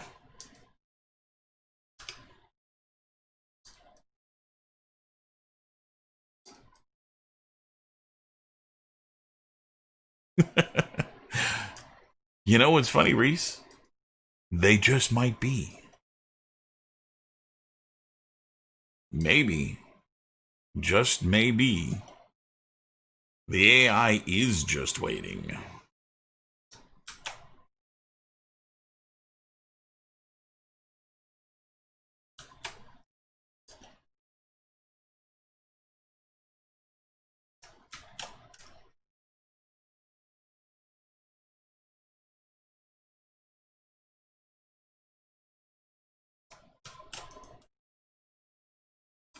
There was a neat quote I heard about AI. Um, something like, if you were told, I don't, not in Maya. Anyway, I use smoothing groups in 3ds Max, and on occasion I'll just make everything one smoothing group. But it's more of a case by case basis. I try not to hard and fast with rules. You know, something that works on this mesh may not work on the next one, and so I'm trying to be very careful with that kind of stuff. In trying to just, like, you know, do a bake. Let's see what the bake looked like. Oh, bake didn't look good. Let's not do that again.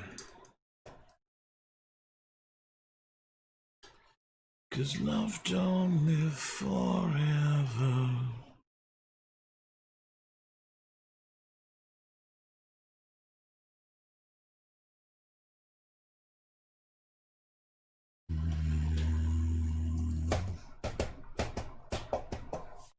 Yeah, I don't normally do it. If I do high poly in Maya, I'll do it, but I don't really much do that kind of thing.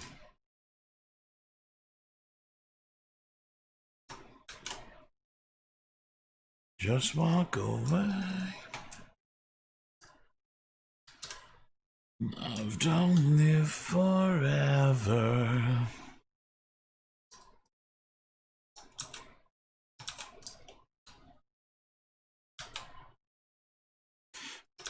Out here on the ledge.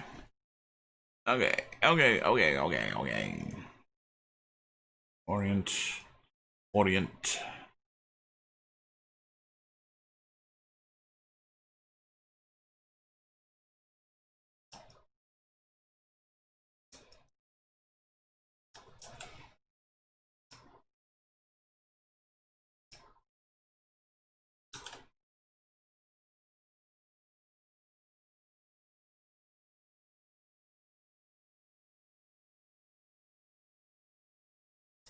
There can be only one.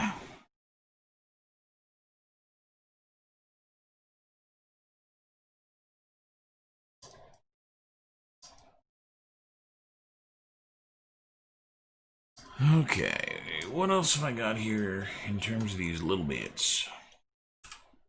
Oh, that's that. Okay. Yeah, that wouldn't have unwrapped nicely.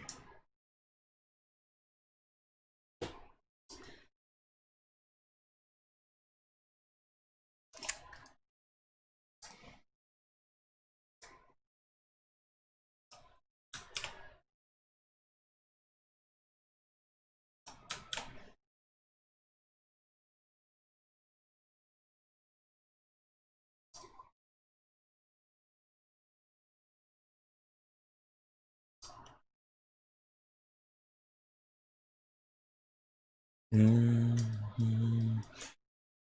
Just walk away.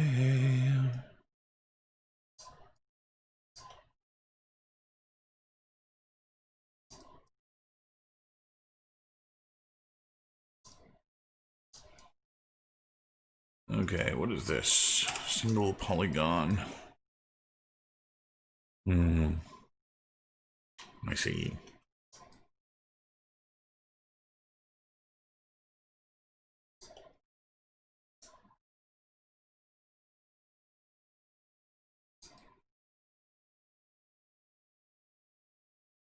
What is this? Oh, yeah, the bottom. All that stuff's gotta be cleaned up.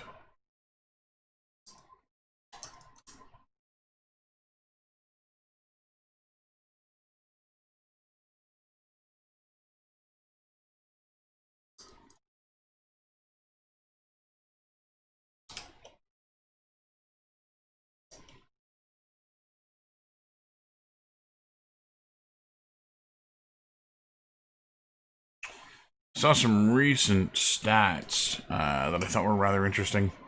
I posted them on my Instagram because I've got what did I do here? That doesn't make sense. I don't know why I left that edge there. They had to do with the film industry and the gaming industry, and there were some really really surprising stats. The first of which was that before the pandemic, the video game industry made almost twice as much as the film industry, and that was before the pandemic. Since the pandemic, the film industry has lost almost 90% of its total revenue. The only money coming into the film industry right now is companies selling stuff off that they meant to release to Netflix and Prime and whatever. And so they're scraping by. Meanwhile, the video game industry has increased its revenue by 75% since the pandemic. People are, in light of all of the shit the world is dealing with right now, people are turning to games as an escape. And it is a wonderful thing to see. I feel bad for those who are strictly film nowadays, because it's a tough world in which to try and get by. And there was an article I was reading that was about Cineplex opening its doors again. And I was talking to my wife about this, and I was like, would you go to the theater? Like, after all the shit that's happened and how, you know, crazy the world has gotten with people dying and stuff like that, is that something that you feel like you want to do? Go see a movie in the theater? And her response, which I assume is going to be similar to very many people's response, was, I don't know that I ever need to go to the theater again. And I think I echo that sentiment. I think I too, like, I didn't like the theater to begin with. I have a very low tolerance for people. And, I'm much more comfortable watching films in my own home, on my own screen, under my own rules, and start them when I want, and I don't have to throw shit at people that turn on their cell phone during the movie. And so I'd be very comfortable with never ever having to go to the theater again. Um, and that was kind of an eye-opening moment that, I wonder. I can remember the last time you went to the movies, Ian, because it was probably with me.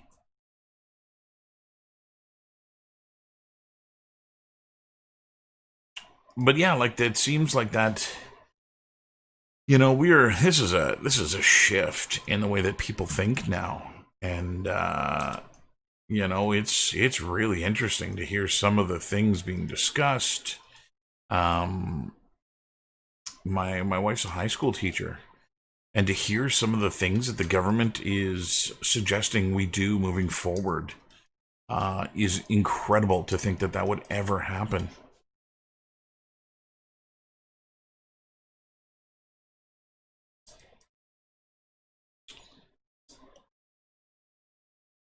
The trick, Grease, is to be malleable. Roll with the punches. Become what they need you to be. It was Bruce Lee who said, "You must be like water. When you put the water in the cup, the water becomes the cup. Put the water in a dish, the water becomes the dish."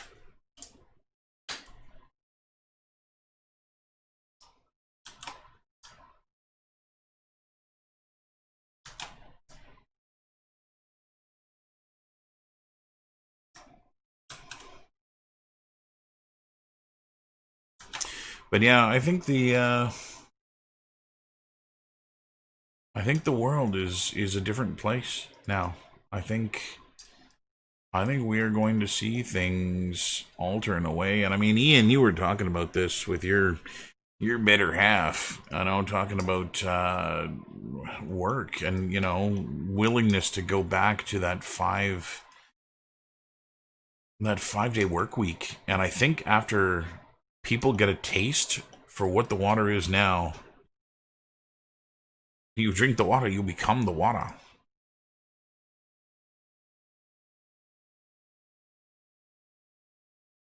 I think if I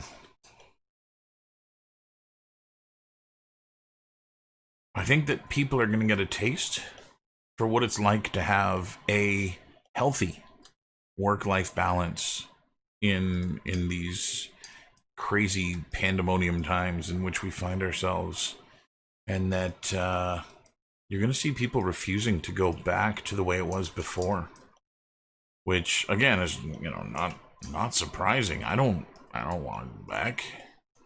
I'm loving how comfortable my life is right now.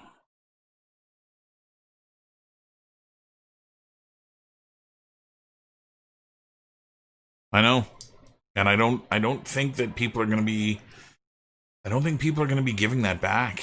There was a survey that went around for my kids' school that my wife answered, and it was, um, for September. We know you can't see the future, but what we're interested in knowing is, how comfortable are you going to be with this, and how comfortable are you going to be with that? Um, and some of the questions were like, are you going to be comfortable with your kid going to full day school with a full classroom again? And no, God's no, hell no, that would not be it.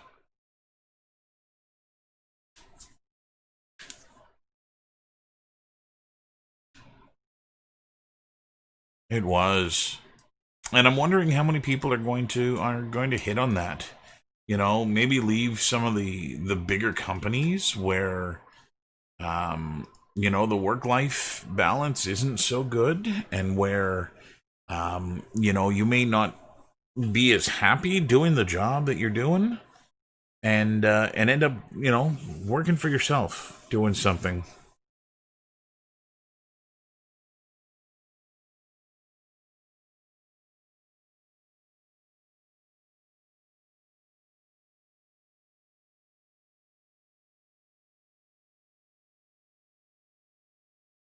They will, but will they win? When people get a taste for working like this, I don't know that the companies will come out on top.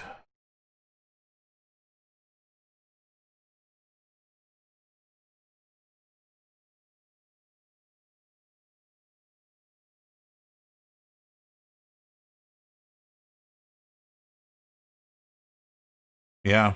No, totally. I would like with in regards to film and TV, I would like to see the end of cinema. I would like to see the end of the theater and have these movies just come to these services. You know, I don't know why it's perceived to be better to go see these films on the big screen. Where I have a big ass TV and it's higher resolution than the screen at the theater, and I don't have to get my feet sticky or sit in a chair that's not comfortable. I have a big leather couch. It's way more comfortable than a chair at the theater. Also, I have 7-year olds, and I hate when they have to go to the bathroom in the middle of the movie, and I'm not just going to send them out on their own. So now I've got to miss a part of a movie, and I come back and who's that guy? What what happened to the who did he die? What's going on? And never mind the fact that sometimes the kids don't like a movie, and they're like, "Okay, Dad, I'm done." I mean, you're done, but the movie's not done, and that doesn't happen at home.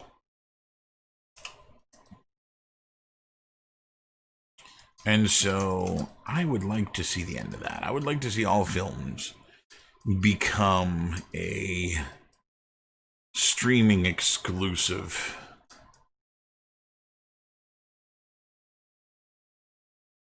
Exactly. Like $15 popcorn. Here's your $8 Coke. There's free refills. Yeah, but it's still $8. Free refills. Like I gotta fill the thing up like friggin' 9 times to get my friggin' worth out of it. Stupid.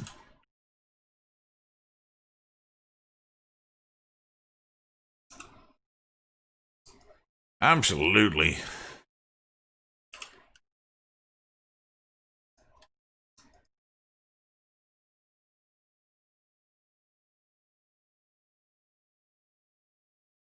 Of course, you know,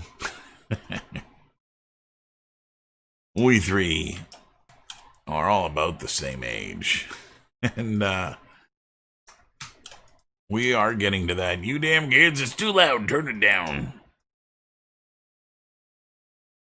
we might we might be reaching that point. Get off my lawn.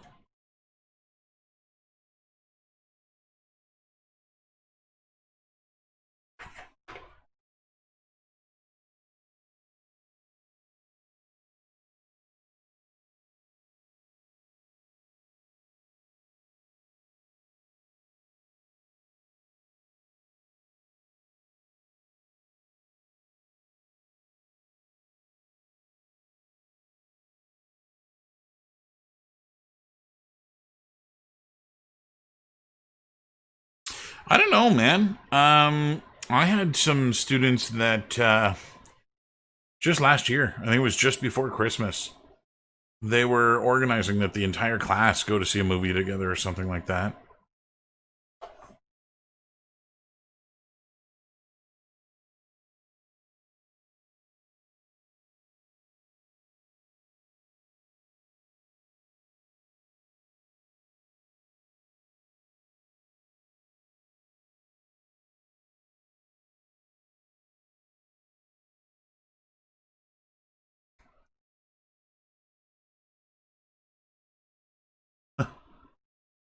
That just makes you hip, not old.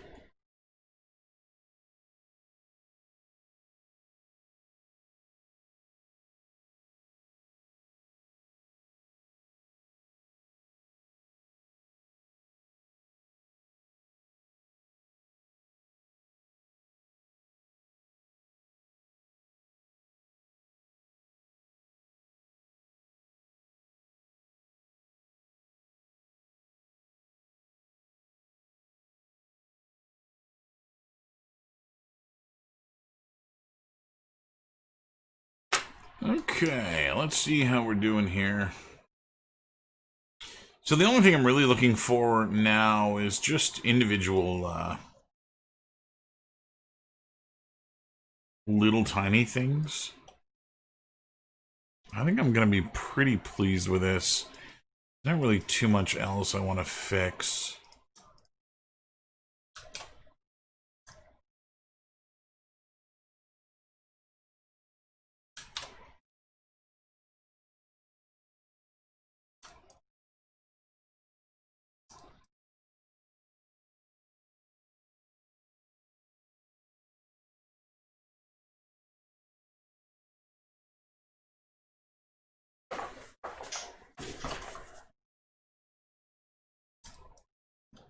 What is this?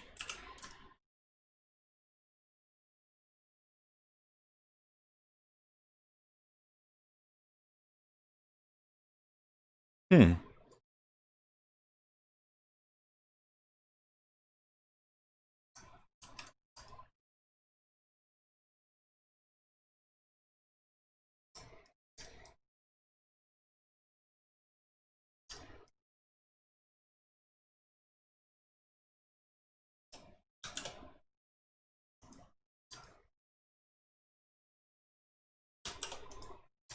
Oh, you're not welding. That's an indication of holes.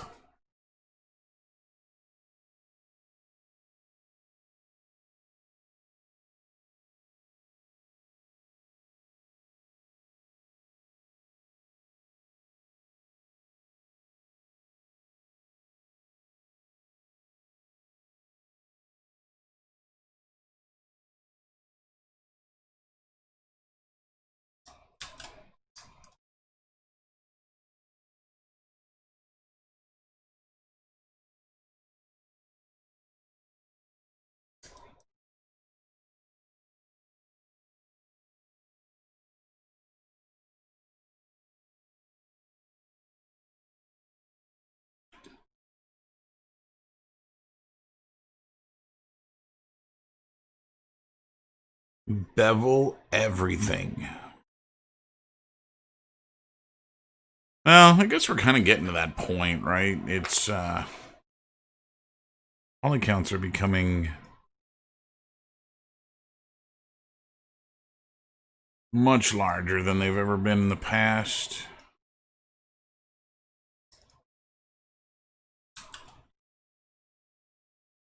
And so it's not really surprising. I don't know that it's needed in low poly. Like, if a normal map is able to do the job of a bevel, why have the bevel? Just because an engine can doesn't mean that you should.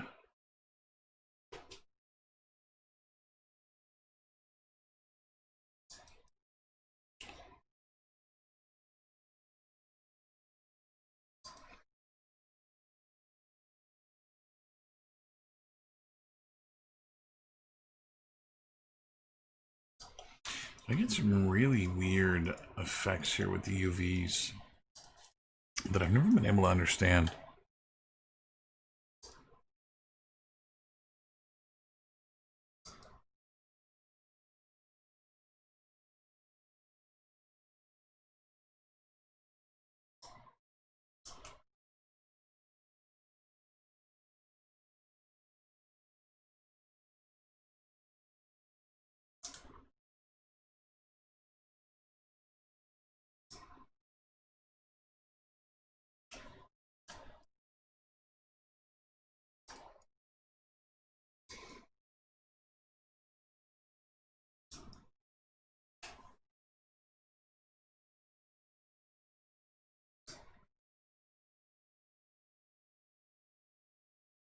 Environment modeling for UE4.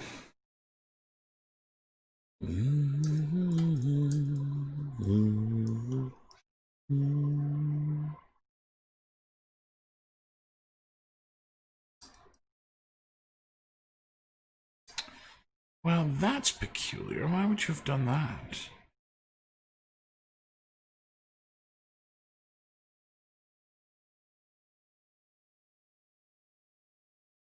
That's my fault. That's why you did that.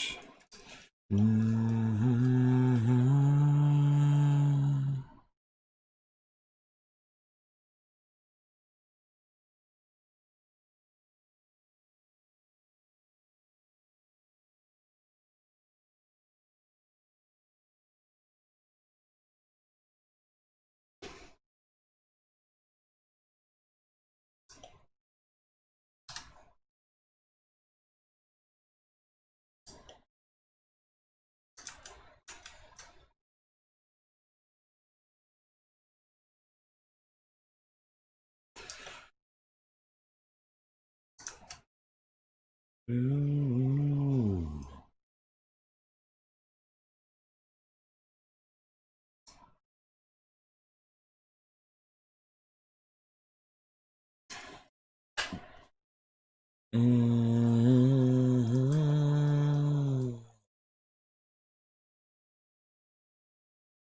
All the bullshit I can't take.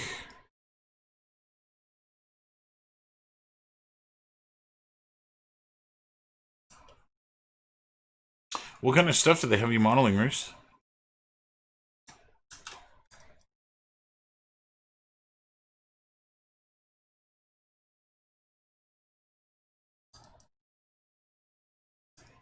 When you're going down on me.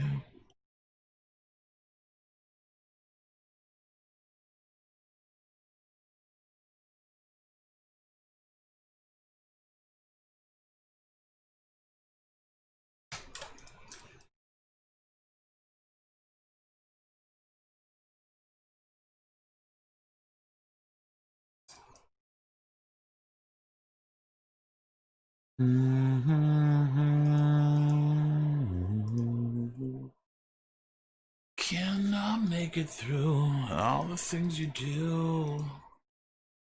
More than you and me. A lumber mill. How very days gone.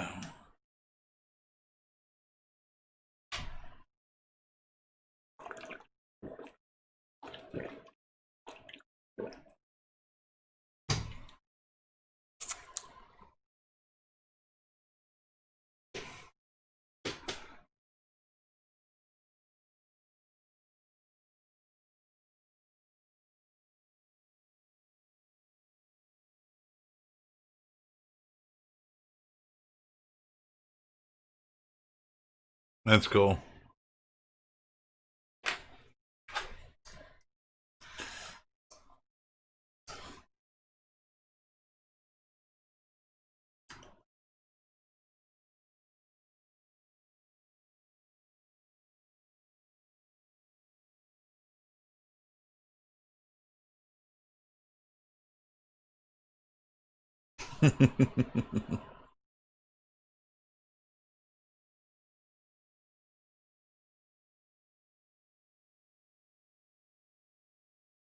Yeah. If ever there's a choice, Thundercats are ho.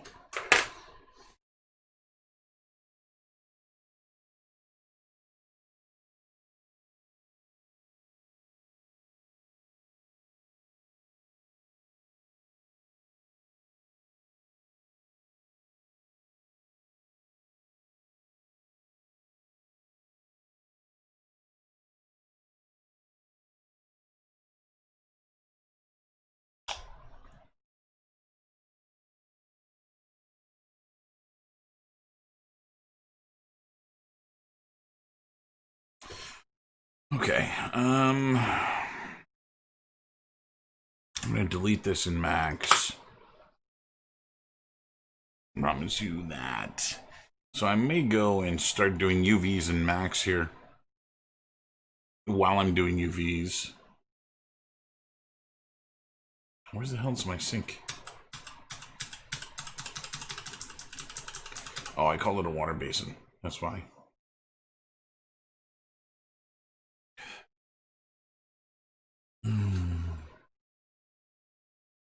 Nice. What? Why did you triangulate? Why is it an edible mesh?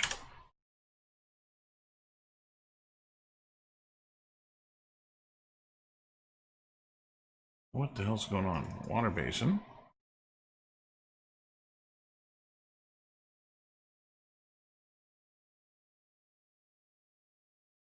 Oh, damn it.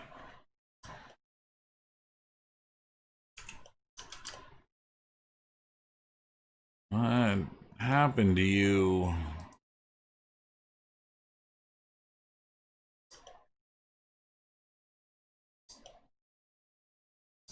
God damn it.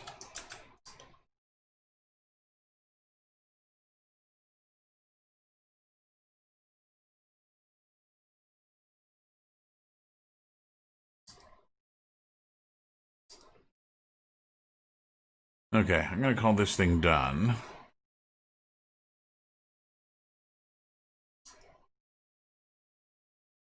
Let's bring it back into max. Delete the sync. My sync triangulated on me, and I don't know why.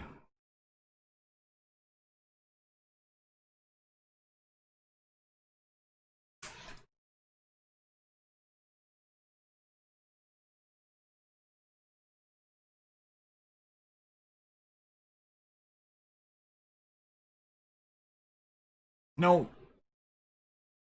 Oh, God. No. It's not the end of the world. I just overwrote the water basin with the... This is what I get for working on more than one asset simultaneously.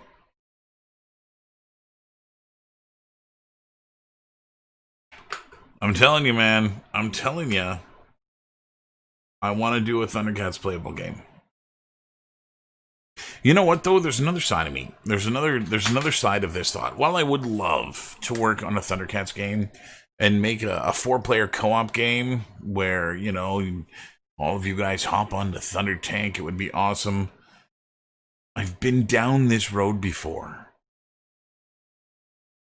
I made a Firefly game, or was working on one. I was working on a Sons of Anarchy game. When you work on a game that you don't own the rights to, there is nothing down that road but heartache. And, yeah, that sucks a bunch.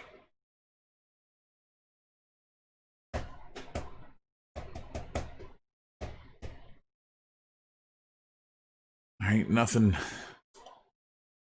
down that road. You're making it for yourself. And here's what I've come to realize. I like getting paid. And so if you're going to make a game you can sell. I would love to see a Thundercats game, but in the end, without owning the rights to Thundercats, without having proper permissions to actually make that game, it'll never see the light of day.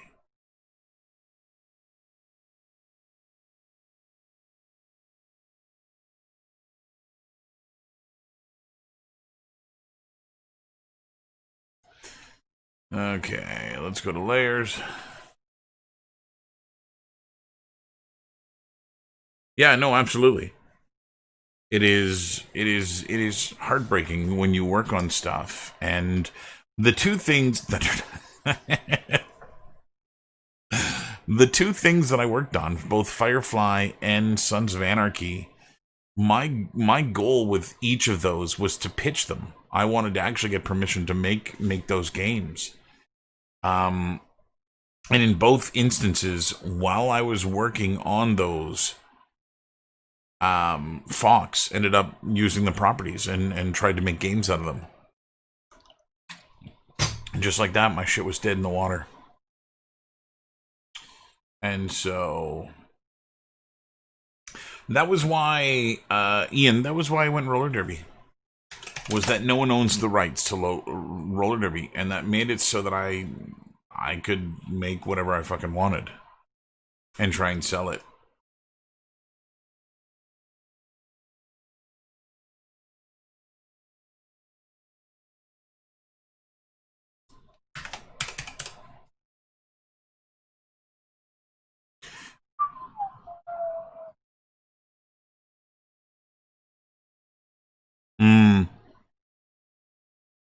There is a really good business model there, right? Where working on a game that you don't own the rights to, it can pay off.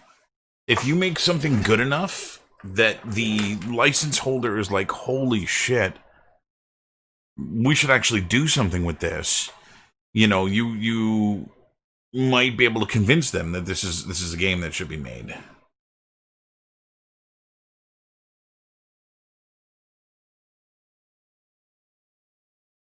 I agree with Ian. There are few character positions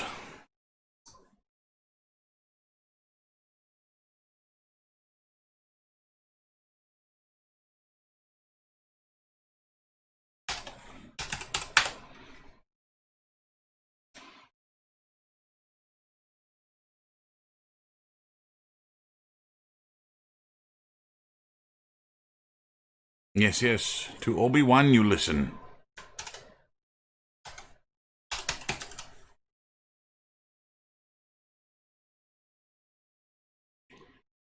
Character is also a ton of work that often doesn't allow you to go from one studio to another. You know, if you go the Raf Garcetti route and you get really good at, you know, realistic and slightly exaggerated human beings, it gets you to the point where you can work at, you know, Studio A. But that isn't exactly what's needed to get you to a studio like Blizzard, where they're doing exaggerated cartoony stuff. Or a studio where they do cars, you know, vehicular games, or a studio where, you know, their characters are dragons for whatever reason.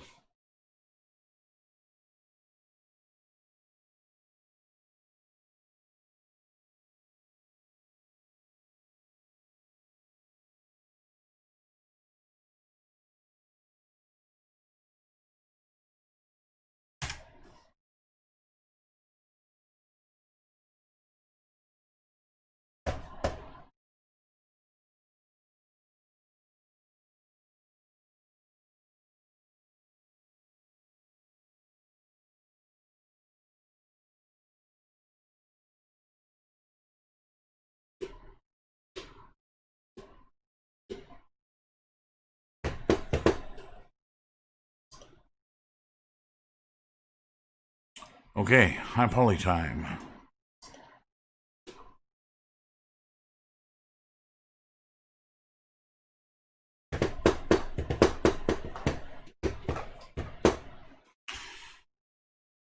How about the irony of the fact that I teach character art? It is the thing that I have excelled at because I've put more work into it than anything else. And here I am working on content for my character modeling course, and none of it is character work.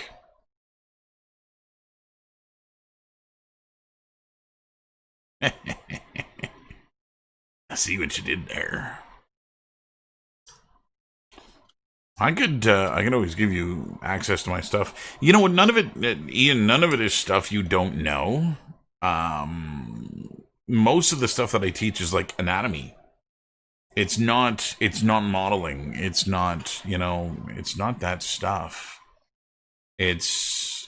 It's more about, you know, how to spend the time researching anatomy, how to spend the time looking at this, looking at that. That's the stuff that students are no good at.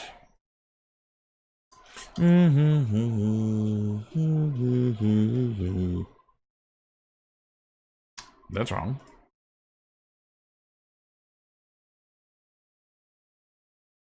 Ooh, wow. That's going to be wrong.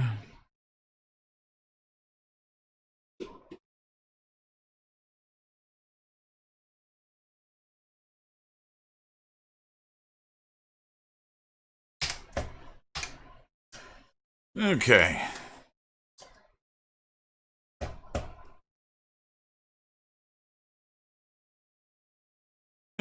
Hey, hey now. Hey now.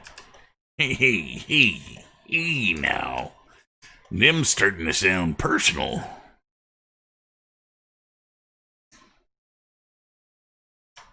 Nah, fuck it. Let's just go all the way.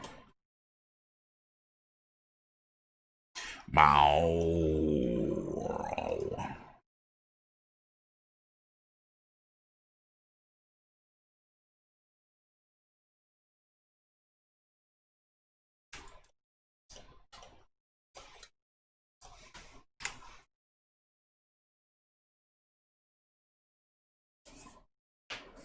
Yeah, but it's not. That's yeah. I mean, you're not wrong. I know ZBrush inside and out, but part of that is just that I've spent so long doing character work that, you know, it's like any software, right? You're gonna get good at it the more you use it. And ZBrush is just one of those things. I'm way better at ZBrush than I am at 3ds Max or Maya.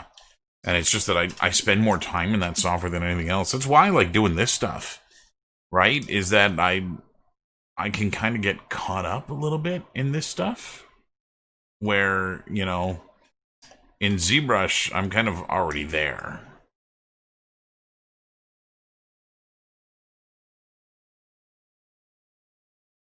I inquired to Pixelogic a little while ago. So once upon a time, Pixelogic had they had a registered ZBrush instructor that they like a certificate that you could get to be, you know, like proper instruct people how to do stuff guy. And I thought that would be a rather good thing to do. And what the hell's going on here? Chamfer? Oh, you didn't go all the way around.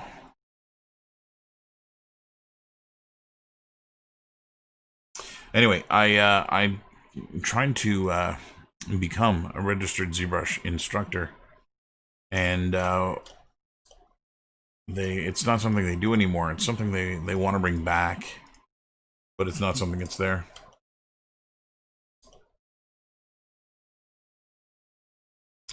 I am not on RCC.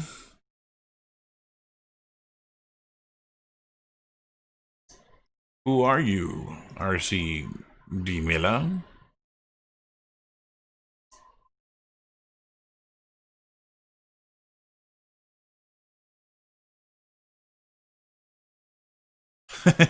Well, at least you got the hat.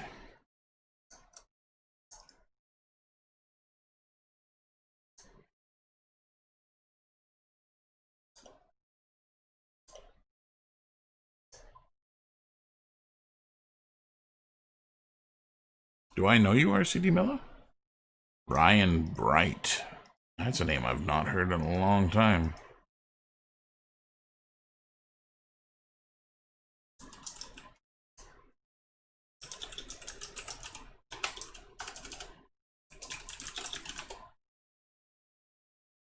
Yeah, I remember you, Ryan.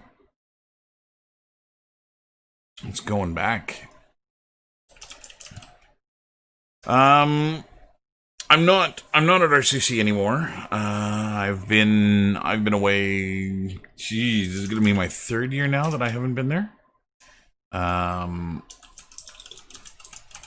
Yeah, I got a better offer. I got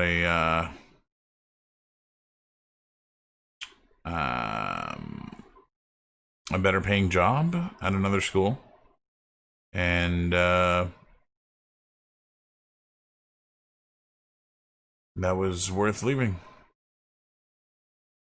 And so I did.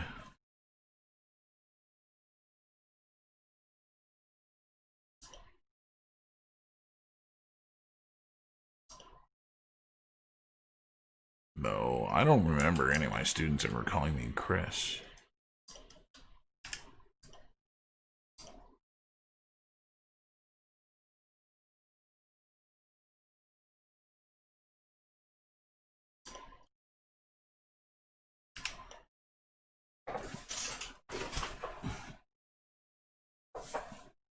Let's see.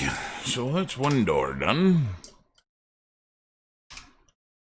Let's do door number 2. Actually, let's do everything but this door. And fix that.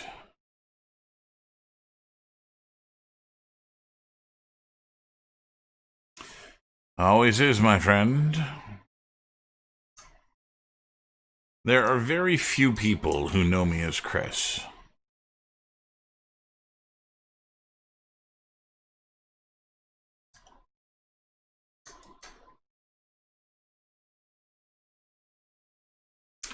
One of the reasons I liked the switch from Chris to Topher was just the sheer number of other Christopher Turners I met.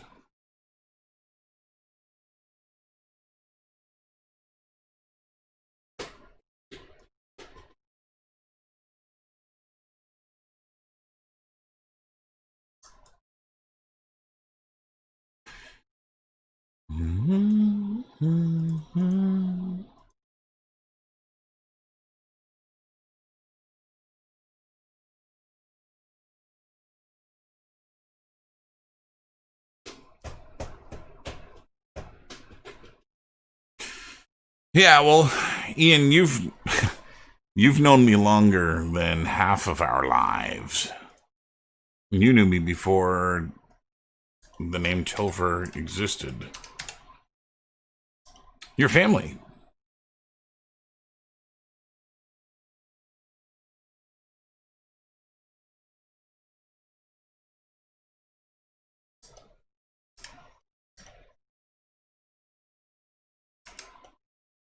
There's special rules for family.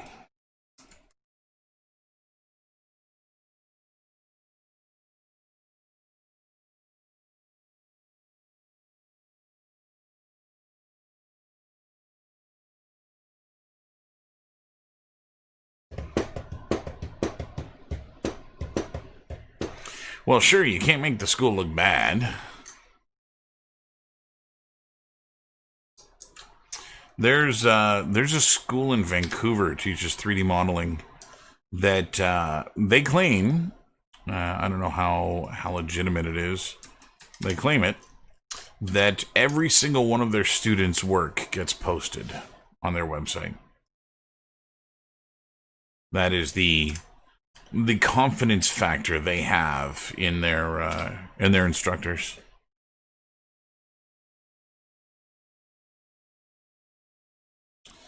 Which I think is a brilliant idea. I wouldn't want to do it anywhere where I teach. And most of the students don't take the stuff serious enough. I was actually just talking. Yeah, Think Tank. That's them.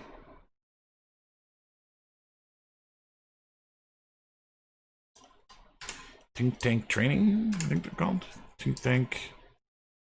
I think there's another T in there somewhere.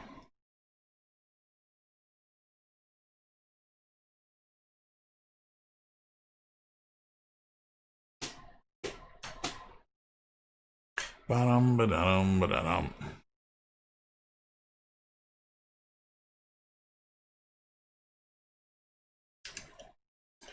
Mm-hmm.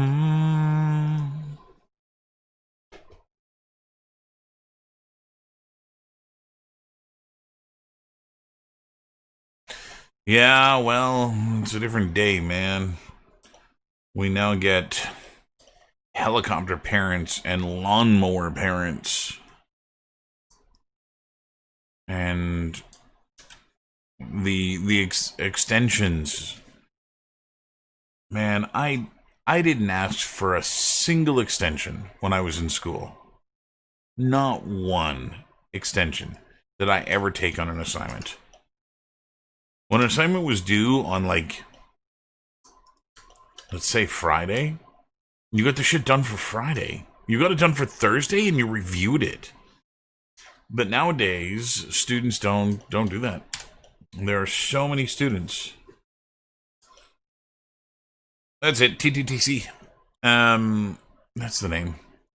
But yeah, no, students can't fail these days. And yeah, I've had parents come to the school, be like, "Listen, I want to talk about my student's grade or my son's grade." And it's like, "Well, luckily your son is 18, so I don't have to discuss his grades with you." Um, but like the audacity of, like, sleeping in class, coming to class and playing Counter-Strike, and then emailing me and saying, like, "Dude, I can't find a job. Like, what? Can you hook me up? Do you know somebody?" And that is more of my students than it is.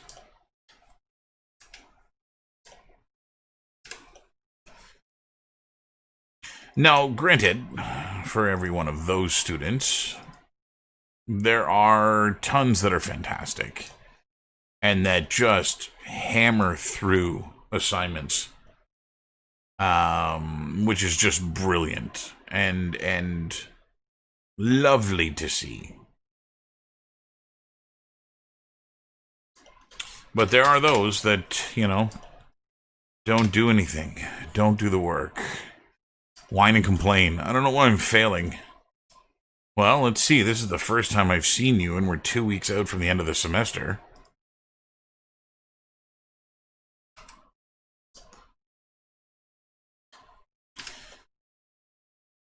And then there's those students that plagiarize every single assignment. And they don't realize how obvious it is.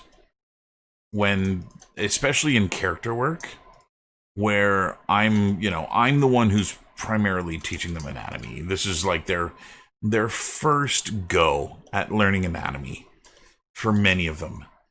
And I get someone who hands in something that's as good, if not better, than what I can do. And it's like, where did you take this from? They're like, oh, I didn't take it, I did it. I'm like, well, no, you didn't. It's not yours. Obviously, it's not yours. Yeah. I did a tutorial. A tutorial. Was it a 12-year tutorial? Have you been taking it for years? And just completely like, no, I totally did this. And then you find their model online. And like, well, okay, obviously you didn't do it. Here's the model. And when confronted with the model that they've taken from the internet, they still argue, no, this is mine. It's like, well, I don't understand. Did this guy go back in time after stealing your model? And it just doesn't faze them.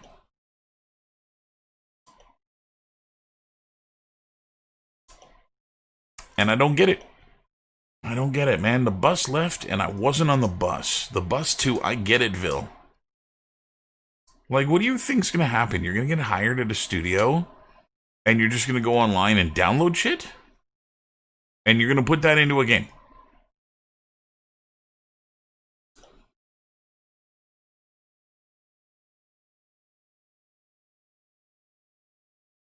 Oh, absolutely.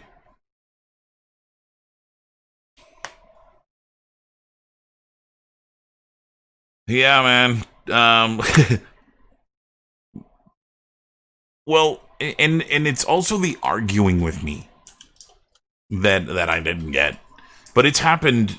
It's not just in your class, dude. It was in every semester for the 10 years that I've been teaching.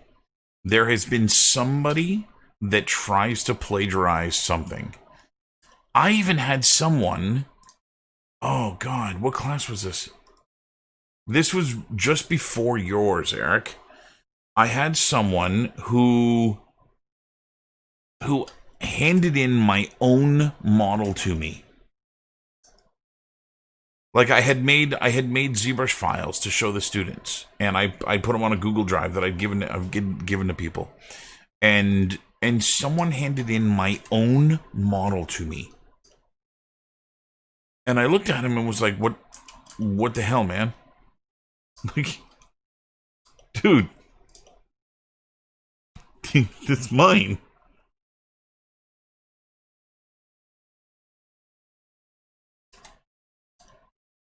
I just don't understand some people, man.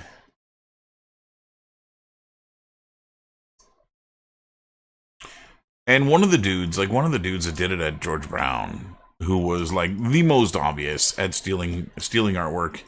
I told him at one point in time, so he'd stolen a character that he was claiming was his, and I totally called him on it, and I was like, "This is obviously not yours. Like, it's way beyond what your skill set is."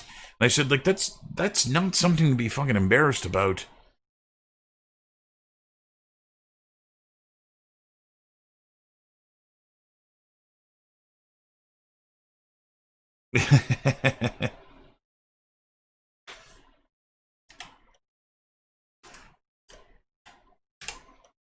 And yeah, like I called this kid out once, and I was like, this isn't me laughing at you because you're not good. Like, you're a fucking student. You're supposed to be not good. That's the whole point of being here, is to learn how to be good. Is to learn this shit. To get to the point that you can do this shit.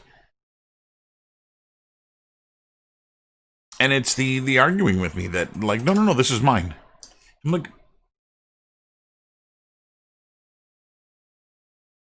oh yeah, I've had tons of students that have gotten really good at ZBrush.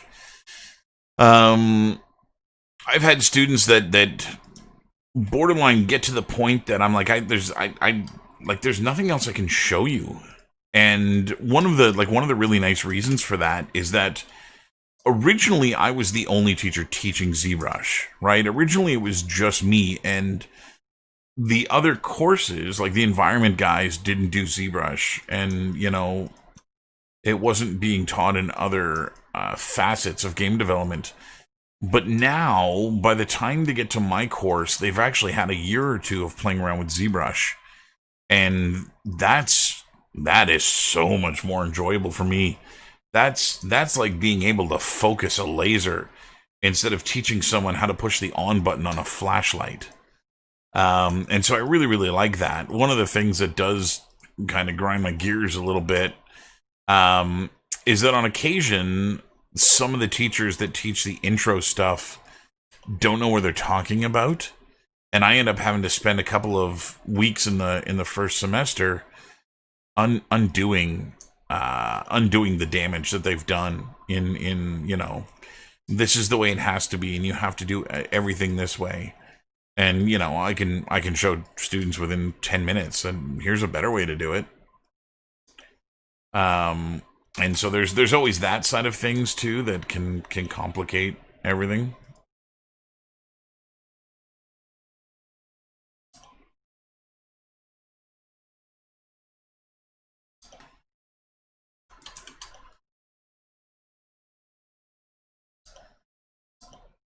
Let's see how this works. I think I'm about done doing the smoothing groups on this.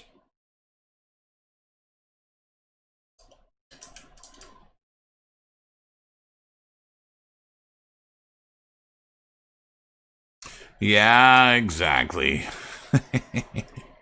Tries are bad. There was actually, Eric, we were having a conversation about that in this live stream earlier, where one of my students was like, dude, you put a triangle on your mesh.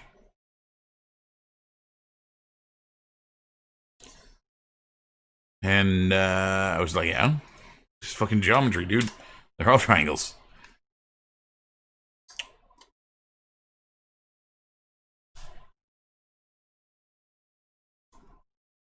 But yeah, I've had a lot of students that have been really, really excellent and have excelled and have done really good work. I have former students who have become peers. Students that were once people that were in my class learning how to model, who have since gone on to not only go work in the industry and go work at these studios, but have actually come back and started working as well.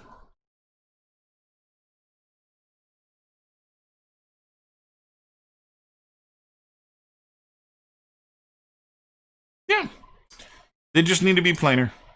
That's the only issue.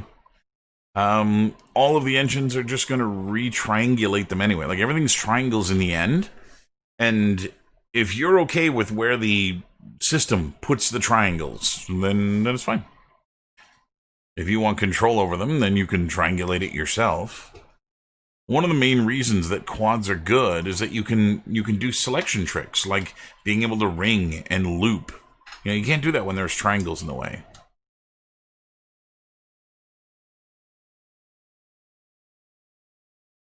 Yeah, deformation's a big one. Which, again, Ian, if you're looking at my class in terms of what we're talking about, everything that we do in my class is about deformation, right? We're only dealing with character work, and so it ends up becoming a little bit of a rule there. But same deal, man.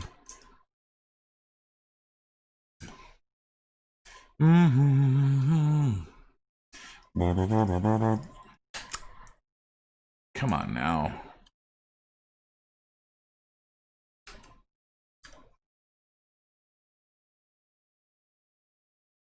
I tell you what, man. I love high poly and big blocky things. Well, I don't know that it was thanks to me, Ryan. I may have shown you ZBrush to begin with, but the only reason it's a breeze is that you just kept using it.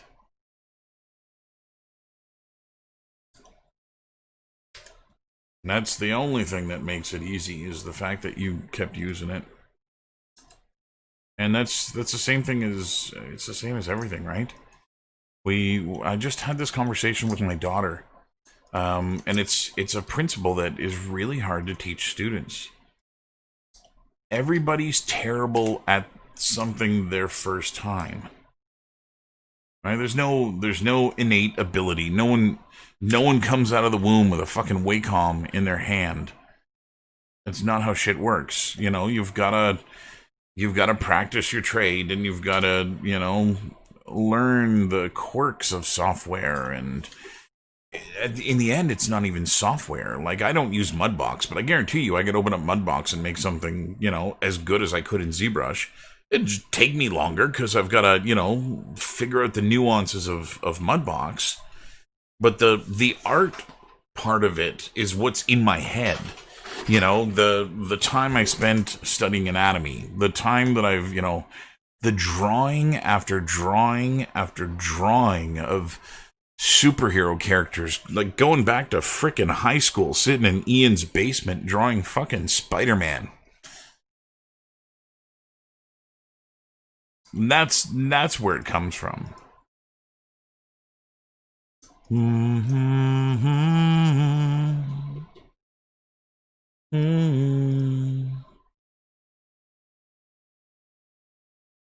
Well, of course, Mudbox sucks. It's Autodesk, isn't it?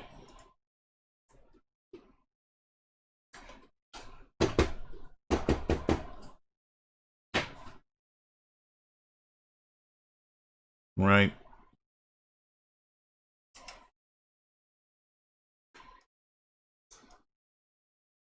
Can I get it?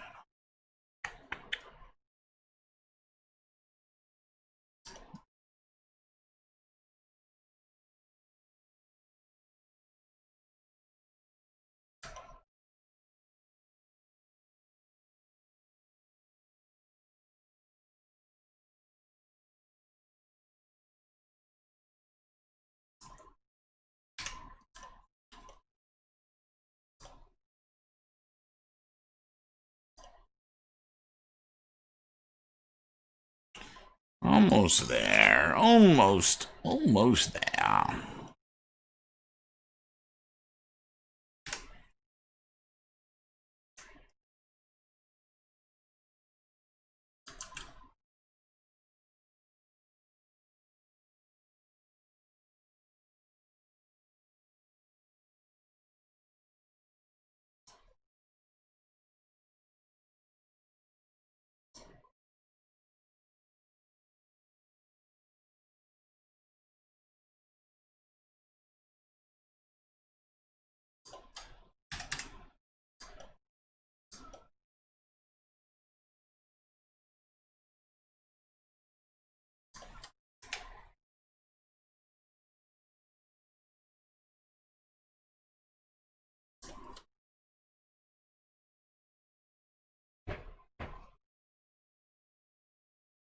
Yeah.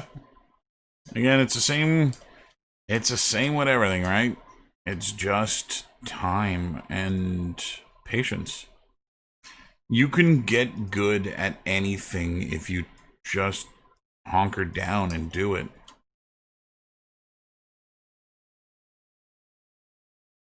And I think that's why most students don't succeed, is this expectation of, I'm going to sit in a class 3 hours a week, and at the end of it I'm going to know anatomy. And like, that's not how that works.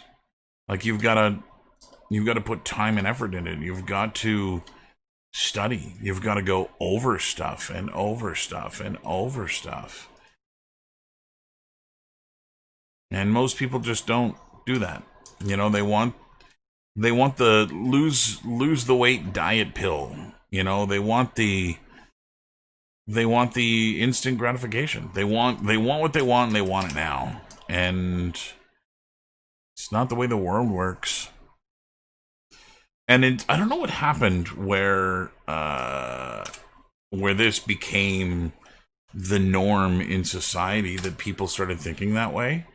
Like there must have been a generation of parent that did this to their kids. Because it's only like that group. The group behind them doesn't seem to be that way. I know my kids aren't fucking like that. My kids understand the hard work and effort that goes into things.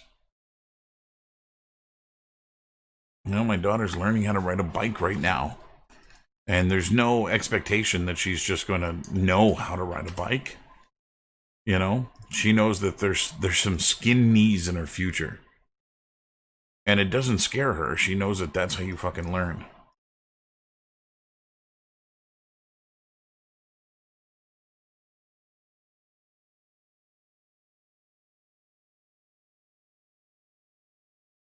Oh, absolutely, man. It is gut-wrenching to be at day one of something.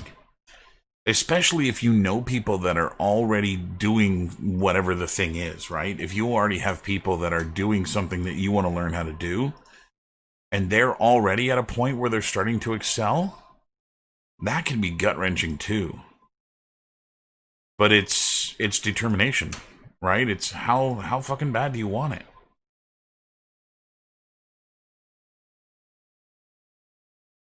And that will change everything.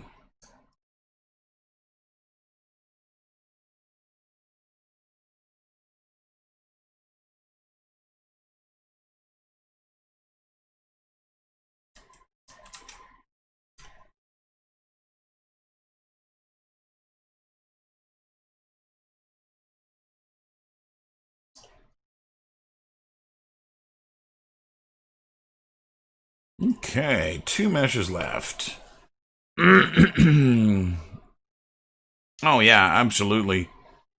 It is not an old man's game, right? When you've got other things that you want to do, work and life and family. Well, take my studio for instance. You know, we've been living in this house now. What am I? In my 4th year here.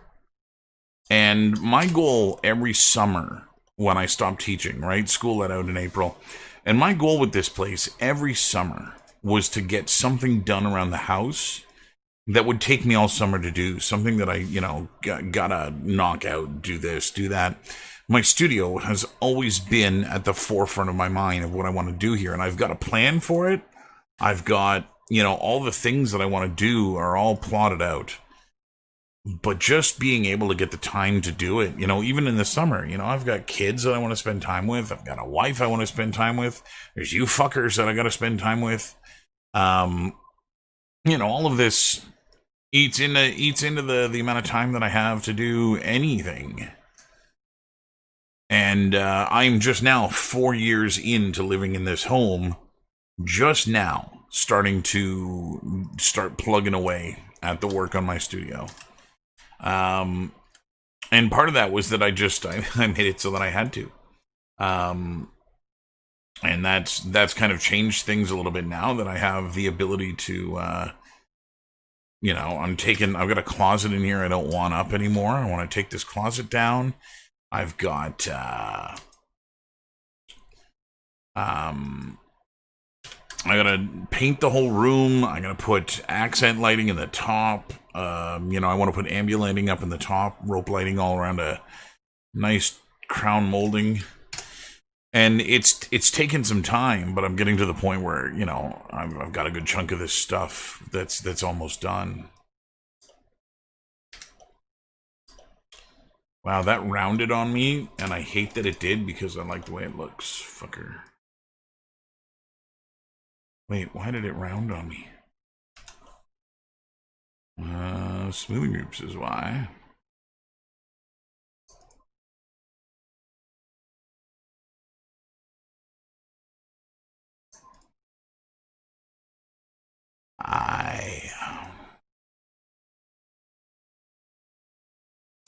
I've been waiting here to be your guide. Okay, you too. Da da da da da da da da da.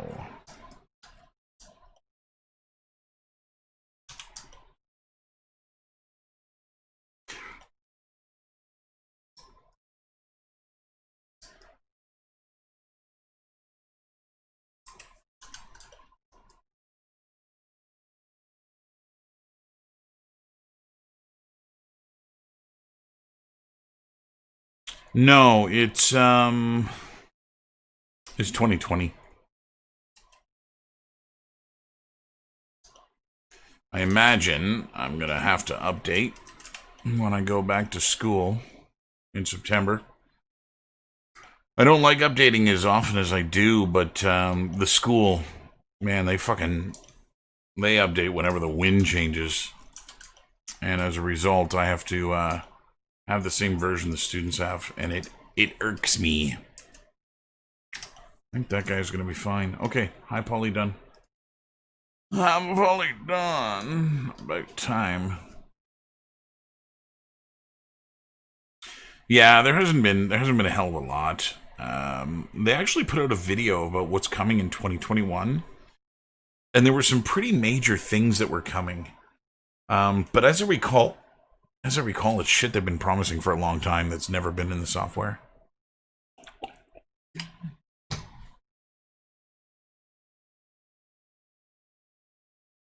Oh, stop. I might have been higher poly than I was willing to go. Ooh. What's going on in the window? I might have double topology in the window. I'm not entirely sure. Anyway, let's go spit this shit out and texture it.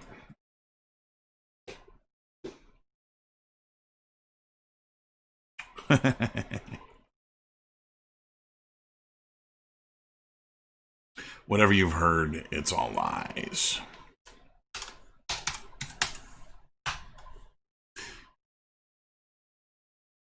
Mother's fine in her eyes. So if you ever wanted to know the benefit of using proxies when you start putting together an environment, my dumbass just proved how important they are, in that I thought I would do UVs on two meshes at the same time, one in 3ds Max and one in Maya, and in doing so, I ended up saving mesh A right over mesh B, and completely wiped out mesh B's existence. Instead of freaking that a model I had made, which is now completely gone from my hard drive, I had actually brought it in to Unreal as a proxy. It's my sink, or my wash basin. And yeah, it was, and the whole point of this thing was just to get it in as a proxy, and it's in here. But I deleted the FBX file. It's gone. I actually overwrote it with another mesh. And so, thank God it's here in Unreal, because now I'll be able to export it. And so we'll see how that works. Keep getting glints of shit from someplace. Well, okay, yes, it's kind of partially lucky, but it's also like, that's why I'm using these proxy things, right? Is that I can, it allows me to keep them somewhere in the game. I think all my proxies are gone. No, here's my proxy here. So I got my joists are still in here. The floor, the drywall, like all of this shit's still in here. My stairs are still in here. And the proxy totem is still in here. So I still have all of these things. I'm really starting to like the way this is coming together. I just need it to be busier. I need more shit in here. That's done. Delete that. Hide that. Bring this one back. Export selected. This has got to go to FBX. And this is my hutch. 1965. Yeah. Wow. Reese, have you not seen what it is that I'm doing? I know you've been away for a little while. Have you not seen what it is that I'm doing? 555.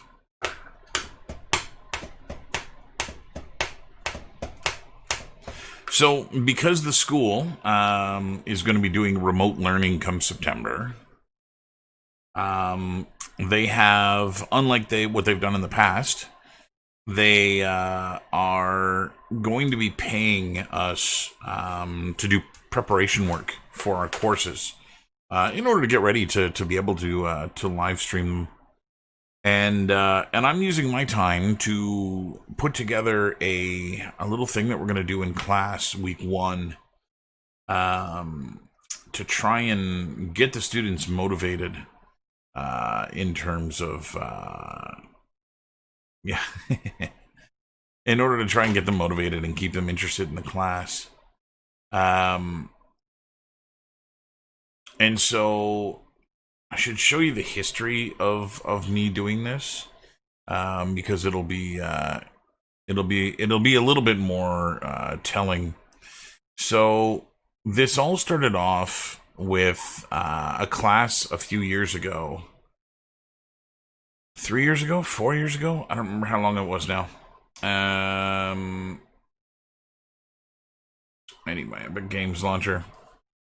So all of my character classes, I used to use concept art that I had from when I was in the industry, which was just these kind of generic, realistic soldiers. And I got pretty tired of doing them. I did them for like 5 years and 4 years, something like that, at like 3 different schools. And I kind of got tired of the soldiers, and the students were never really interested in the soldiers. There was nothing really exciting about it. And they had there was another class that they were taking that always seemed to be the focus of what they wanted to do. And I was getting really tired of students not wanting my class. That I'd always catch them doing other teachers' work in my class. And so I tried to make my class a little bit more fun by just altering the way that we were doing it. And so what I did was one weekend I made this little game in Unreal, which you can see is based off roulette. My original idea for this was actually having a chunk of a casino around here, but I also just limited myself to one weekend to get this done. And so the way that this worked is the first week of class, we would play this on the board, and I had 2 wheels. I had a wheel for the male students and a wheel for the female students, which is now something that I don't bother doing. And what I would do here, oh wow, that is happening here too. It's stuttering every 4 seconds. There's a bug in Unreal. Let me fix this real quick. And so anyway, the idea was to UDP messaging this guy. Fuck you. Restart. And so anyway, the idea was to try and find something a little bit more fun to have the students do in class, and try and get them a little bit more interested in the class and committed to the class.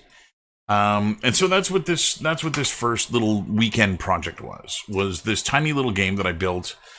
That was something we played in class week 1, and this went over really well. I had a couple of students that pulled out their phones and filmed us doing this in class. Excited to show their friends what they did at game school, kind of thing. And the way this worked is that each student would get to throw a marble into the board, and I went around the room talking to each student, and wherever the ball went in, it would end up finding a door. And that would correspond to a character. So here we have Dr. Doom. That character is then removed from the board. So if you see the Dr. Doom spot now, there's a little red X over that door, and no one else will be able to get Dr. Doom. And so the next student could then drop their marble and find out what character they would be working on for the duration of the semester. And so here we have Guardian. And so that kind of thing. So I did this in class. And this was fun. The idea with this was that we were going to be making DLC for Injustice 2.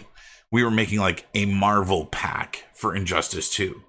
And so that set the rules of design for our characters. They had to look like the Injustice 2 style characters, and they had to be done in a way that would fit with the polygon count for those characters and fit with that game. And so this was what we did, and it was fun. Like I said, we did this in class together, and students were engaged, and they took to it fairly well. Now, one of the things that I did when I did this was I also gave the class, because it's a different time than when most of these Marvel characters were created, and the Marvel universe is pretty fucking white. My goal was to try and expand the diversity of the Marvel universe, and I told all of the students, feel absolutely free with whatever character that you get. Feel free to imbue them with your own ethnicity. I don't want to have to make someone make a Caucasian character just because. And so I gave both classes 2 sections of 25. Every student had the opportunity to imbue their character with their own ethnicity, which I thought was going to be really, really cool. And there was a couple that I was really interested in seeing what they look like. But in the end, only a single student decided to alter the ethnicity of their character. And that was someone who rolled Camilla Khan, the only Muslim character in all of Marvel. And so I didn't think it was possible, but my students made the Marvel Cinematic Universe even whiter. And so that was the first thing that we did, was do this. And it was fun, but in the end, there was a problem with it in that we just ended up with a whole bunch of Caucasian characters. And so when it came to the year-end show, I couldn't submit a bunch of artwork to the school to be yeah, this is what my students are doing, because they're going to be why did you make them do white people? And that was not my intent. They chose white people, and so anyway, so I needed to get around that for the next one that I did. And so since that went over well, I was okay, I'm gonna do that again, but I'm gonna try and do it in a way that gets it so that we have more diversity in what's being done. And so I started looking for another game that we could make characters for, that would try and make them diverse and give students the option of having, like I said, characters from different walks of life, but still have that same level of engagement and still have the students really interested in what it was that we were doing. And so that's where Gumball came from. Gumball was my second attempt at this, and I'll show you what Gumball looked like. Gumball. Build Gumball. So here was the second game that I made. Now this one was a little bit more than a weekend. Let me turn the volume down a little bit. But you get the idea. I was able to, make a UI this time, and I was able to get it to look a little bit more like the game that we were actually building. And so you hit enter to play, and the way that this one worked, instead of playing roulette, there's a Plinko board. Down at the bottom of the Plinko board are 5 flags that are rotating about, and there is a different nation that appears on there. There are 50 different nations. And the reason I did this, again, because I usually get 2 classes of 25 students, so I wanted to have enough for each student to get their own. This time I didn't care if there were duplicates, and so there's no mechanism here for removing one once it's taken. But what you have is a room with the Plinko board, the rotating screens, and then over on the right we have this pneumatic magnetic arm and one of the loot crates. And the way this works is if I hit spacebar, the arm will grab a coin and place it inside of the Plinko board, where it does its Plinko thing and ends up picking a flag. So here we have Jamaica, and then on the coin you can see that it's defense. So that student would be doing female defense from Japan or Jamaica. And so this solved my problem of ethnicity in the class, in that we were making Overwatch characters, which, that game is diverse to begin with. And so I just made sure that all of the nations I used are nations that aren't currently in the game. And granted, since doing this, a couple of them have been added to the game. But this was the same type thing, where every single student would drop a disc in And that disc would kind of plinko its way down, and we'd end up with, here we have another one. What is that, Portugal? Tank from Portugal? No, Spain. Female tank from Spain. And so, yeah, you kind of see how this works. And so we did this at the beginning of every class. And it was a lot of fun. And in fact, this one I made it in EXE. I actually packaged my project and gave it to students so they could, both show it to their family and their friends, because of, people filming the first one. And so that's exactly what I'm doing with this other project that I'm working on. This is now the one that is replacing the Overwatch one. So I am again kind of stepping things up and moving things in another direction. So this one, I'll show you what the project looks like here. I've got the audio turned on, so you should be able to hear it. So I'm going to hit play, and I'll go full screen here. So you've got this intro screen, and this is correcting a problem that I had with the previous two versions that I didn't like, and so I'm trying to fix that. So the problem I had with the previous two versions is that while the students were rolling the ball or getting a disc run down, I had to have a notepad open or a notebook open, and I had to jot down every student's name and what they rolled. And the reason I had to do that is that my computer in class was busy with the game. So I couldn't pop out of the game. And in fact, in some instances, I did to try and write down what students rolled. So I needed a system that would defeat that problem for me so that we could just do this as one kind of continuous thing. And so that's where this system came along. So this game, this time, I've got a system here where you have to fill out your name when you join up. So there's me. And then my email address over at George Brown. That's not actually my email address. And once you've properly filled in the entry fields, the play button will appear.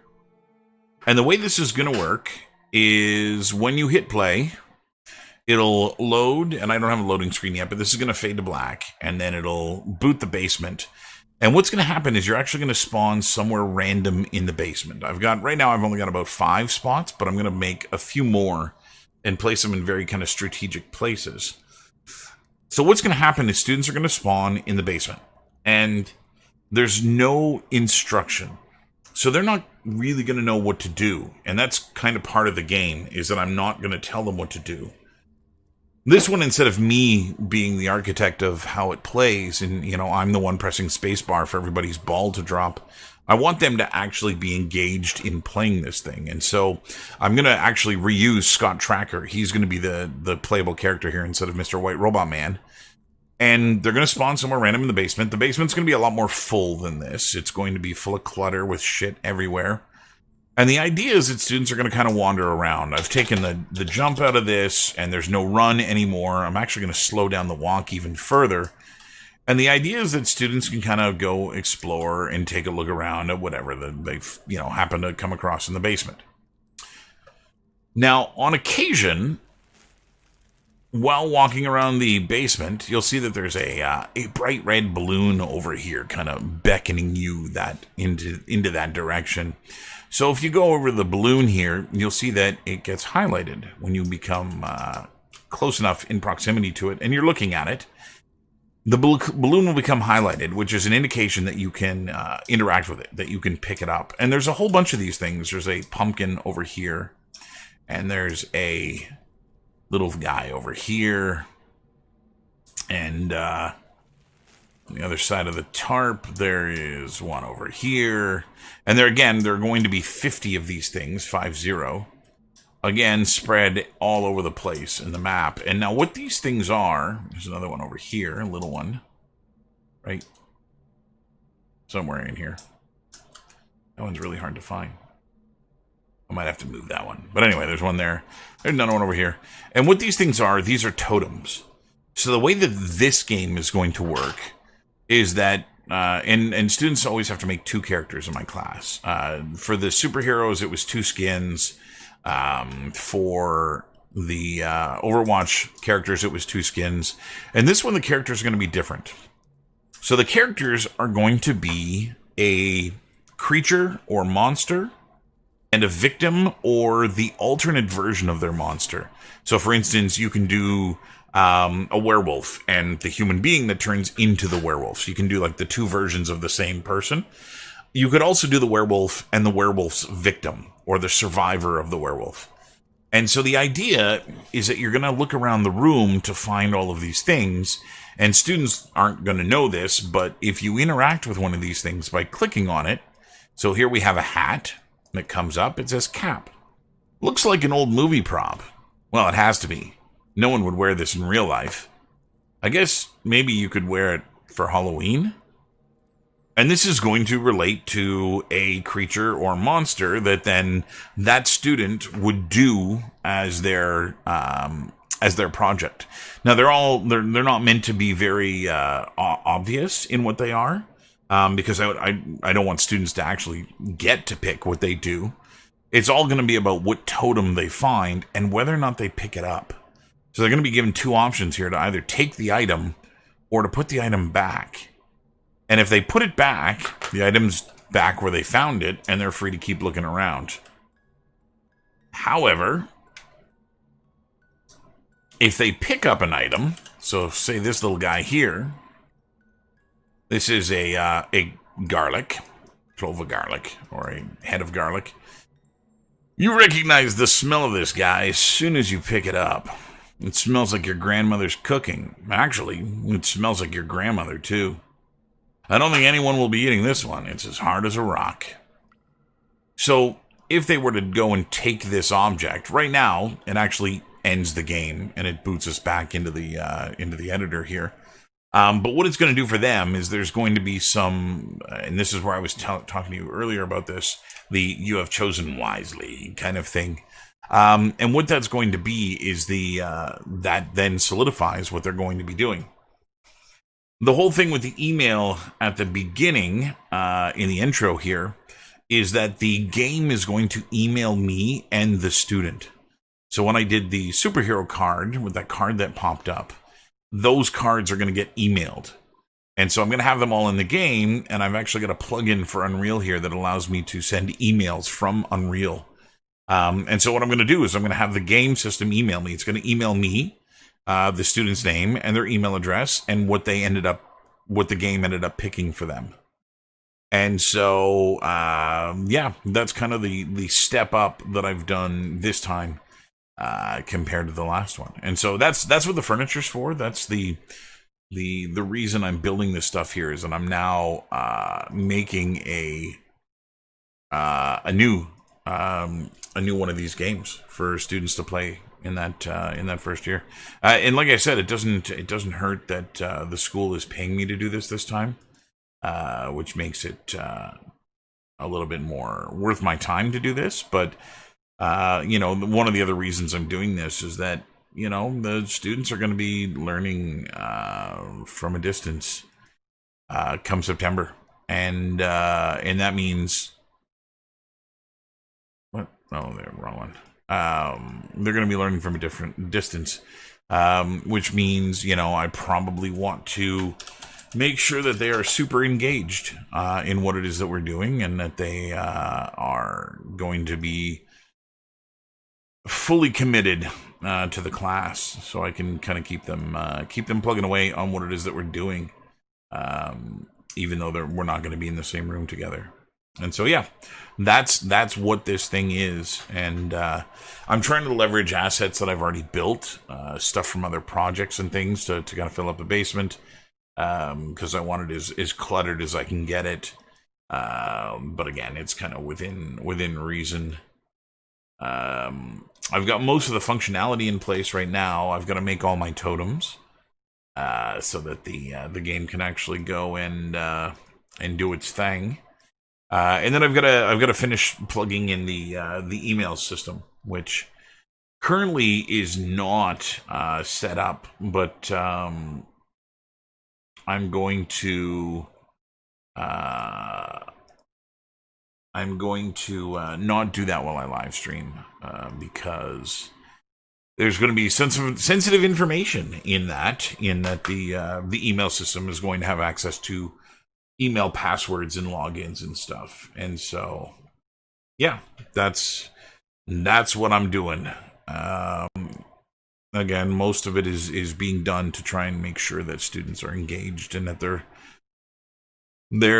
willing to put in a little bit of extra effort. You know, it's meant to be it's meant to be one of those things that they want to do it. It's supposed to be something that they like. I don't know. They see this little game that I put together, and it makes them realize that anything's possible if you just fucking put some time into it. And so, anyway, that's the whole goal. That's why I'm building this thing. That's why I put mask on hold, is knock this thing out so I can just mask when I'm ready. And so, yeah, that's what I'm doing. That is the entire point of what this thing is. The nice thing about this project is that I've live streamed every moment, every second of me putting this together. And so what I'm going to do is I'm going to take all the live stream videos once I'm done and the system is ready to go. I'm going to take all the live stream videos and I'm going to kind of compile them into like a collection of 15 or 20 minute videos that you can watch, maybe 15. I want to make them digestible chunks. And so I'm going to do a voiceover while I do a sped up version of the video. Each of the videos, because I stream for about the same amount of time every day, right? It's about 8 o'clock to about midnight or so. All the videos are about the same length, and so I'm just going to truncate them down to 15 minutes, and then I don't know, maybe hire some guy to do a voiceover. You know, ladies and gentlemen, welcome to the class, and today we're going to be taking a look at doing unwrapping. Yeah, that kind of thing. And so, anyway, that's why I'm doing what I'm doing.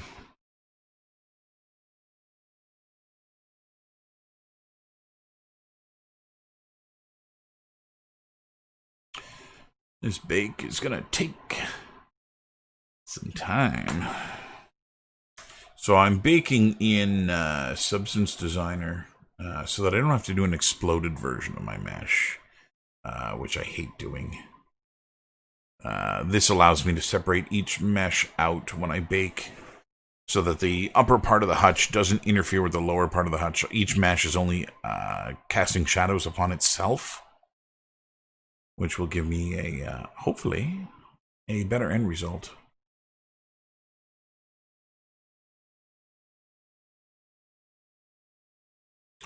And so, yeah. So yeah, I'm hoping the class is fun. You know, the whole idea of this is to try and make it entertaining. But at the same time, you know, it's my class. I want it to be fun. You know, I make characters along with the students, right, to help them keep pace and whatnot. And so, you know, it's in my interest to make sure that it's fun to do, because I have to do it too. You know, it's my homework along with theirs.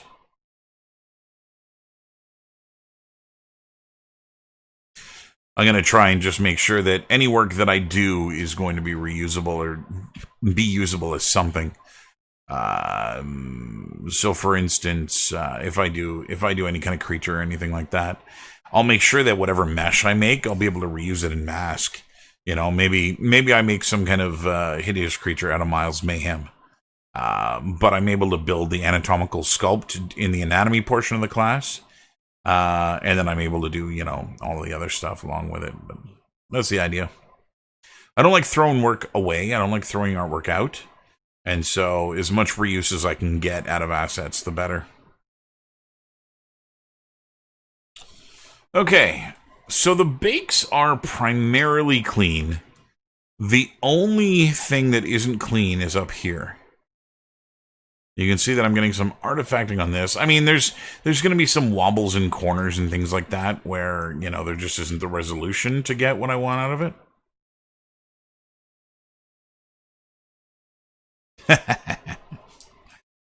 That would be awesome. No, I do my own voiceover. I do my own voiceover. So I want to double check what's going on with this mesh.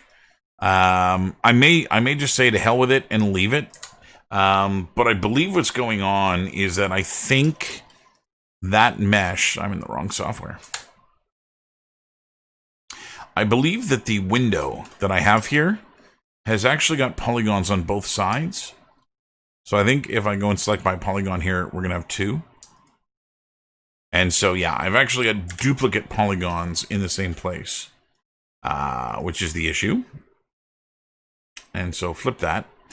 There are 2 issues. One is that the low poly has 2 polygons. And the other one is that the high poly has 2 polygons. And so that's going to be a little bit of a problem. I'm going to try and fix the problem by fixing just the low first, because if that fixes the problem, I don't have to worry about the high.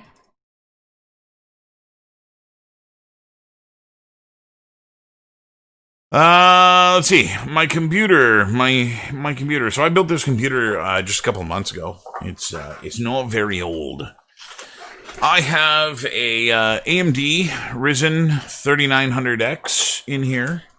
I think 16 core, 24 thread. Pretty decent CPU. And then my GPU is a 2080 Ti, which is a pretty killer card. And my goal is actually to get 2 of those suckers at one point.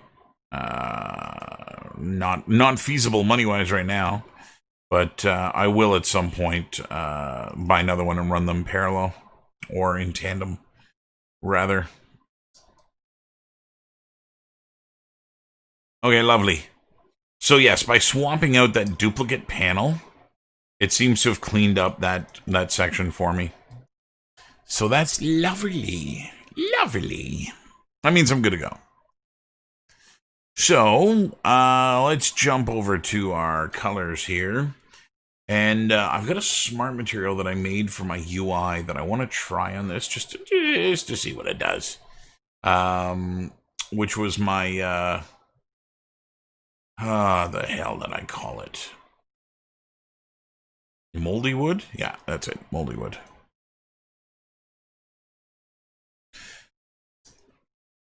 So the grain on this is not going to work because it's just scale-wise. It's too big. And while I could probably go down into the wood here, and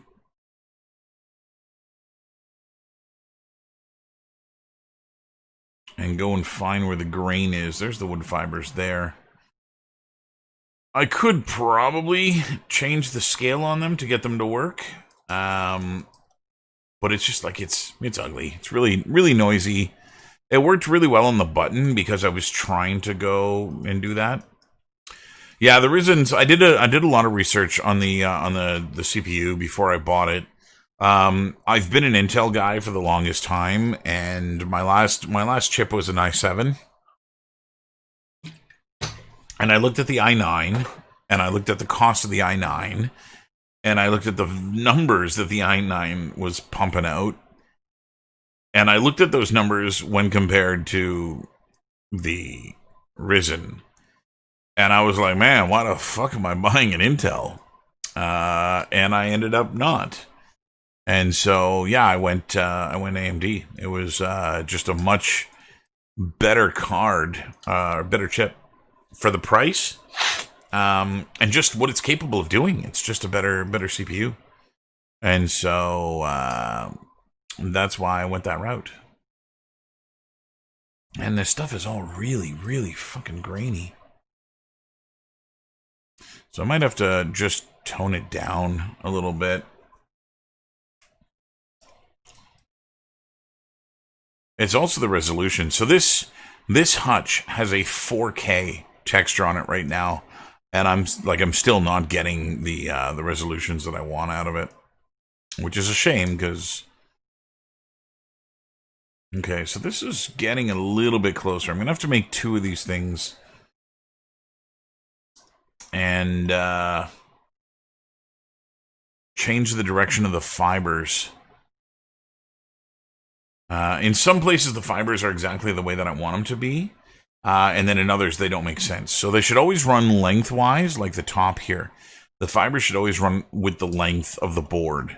Also, if they run this way on the top, they should run that way on the side of the board too. So I need to make sure that all the fibers run the same way. So what I'm going to end up having to do is make 2 of these things and alter the direction based off the 2 of them.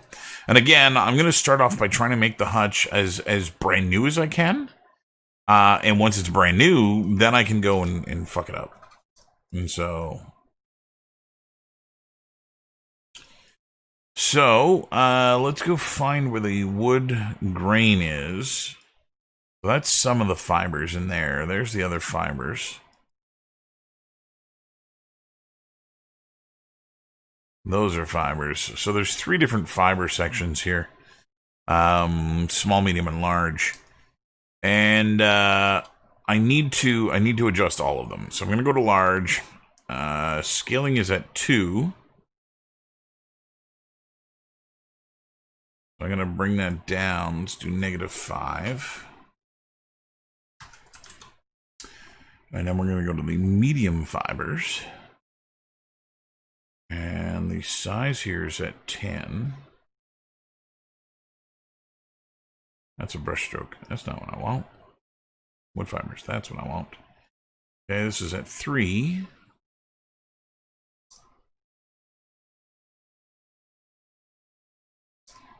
We'll do that up a little bit. And then we got these ones.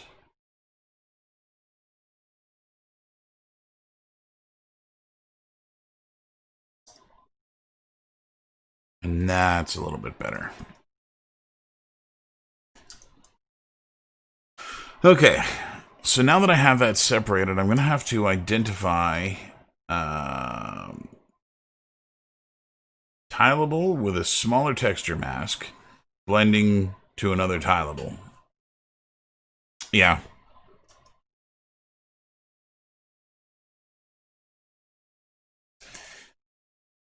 Yeah, I could do that. The only problem with that is that my goal is not to make this thing look brand new and pristine. It's to fuck it up.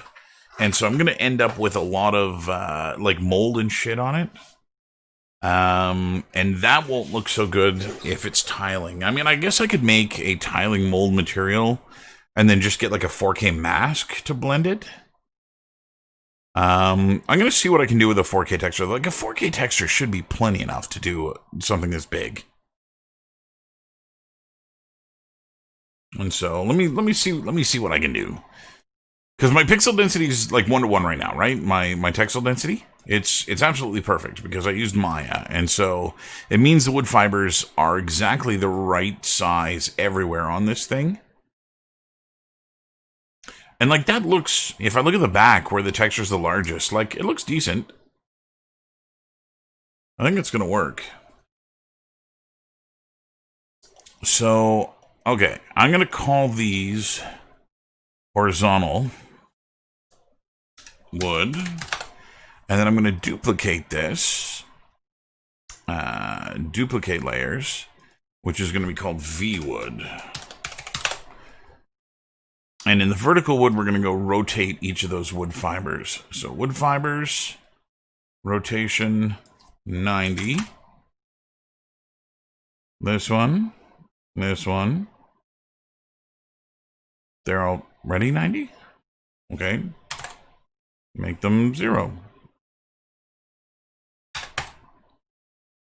And then the small wood fibers, put those at 0. Okay, so now I've got vertical ones and I've got horizontal ones. So these ones are going to do for like this board and for the pillar piece here. And so all I'm going to do now is minimize that. Because all I did was just rotate them. And I'm going to add a black mask to this. And in the black mask, we're going to go into selection mode in white. And everything that's wrong, I just need to click it. And that'll orient the wood the right way. So that one's right, that one's right. That's wrong. That's wrong. Wrong. That one's right, that one's right, that one's wrong. So we'll get all these fibers going the right way.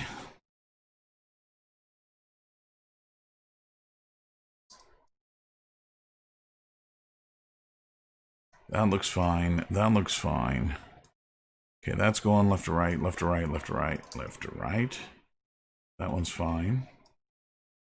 Mirror. Left to right, left to right. I should have done this with, I'll have to switch my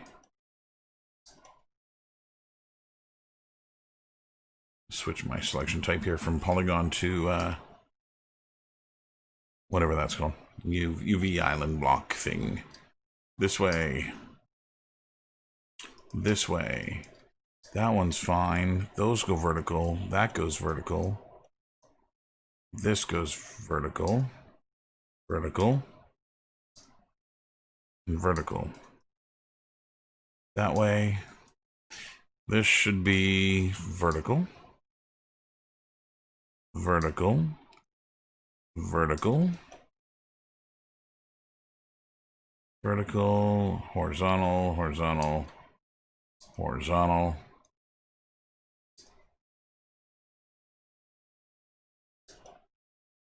Okay. These should go up, up, up, sideways. Let's go vertical here.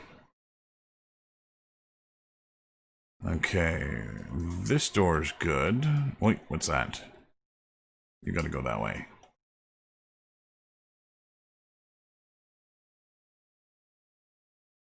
And he's got pictures on the walls.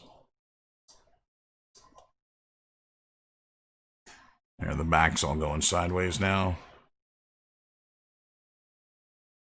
That's gonna go that way. That one's fine. That's up.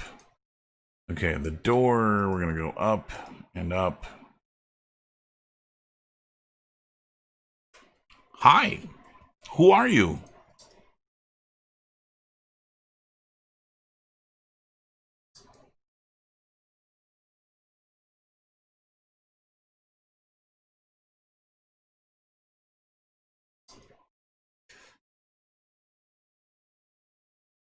I don't recognize your name.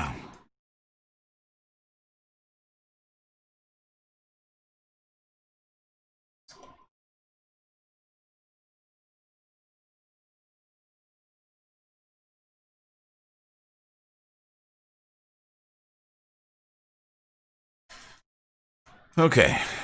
I think I'm pretty pleased with that. I think all the fibers are going the direction I want them to go.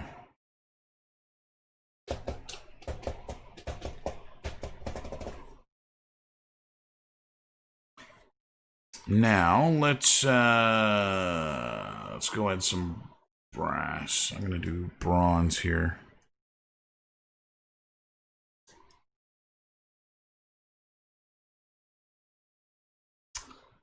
That is not very nice. Oh, that's bronze armor. That's not what I wanted. Materials. Copper, gold, aluminum. Okay, I'll use aluminum. And we'll go tint it. Ooh, the doorknob got some funkiness on it. So let's go tint it.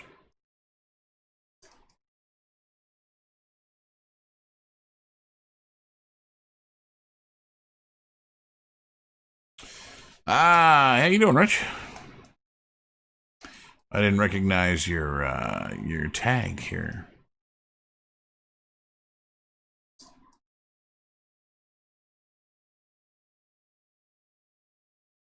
Be broken. Out of black mask. We're gonna go select by element this guy. Okay, metal doorknob. Oh, this guy.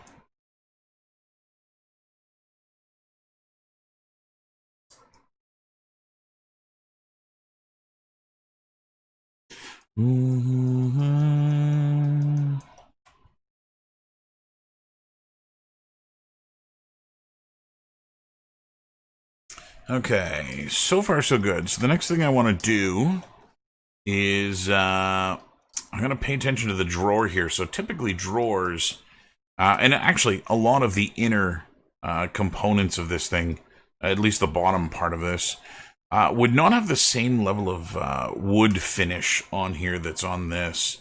So while I'm really okay with the nice shiny stuff that's on the exterior, the interior of at least the bottom here, where all the doors and drawers are going to be, this should actually be unfinished.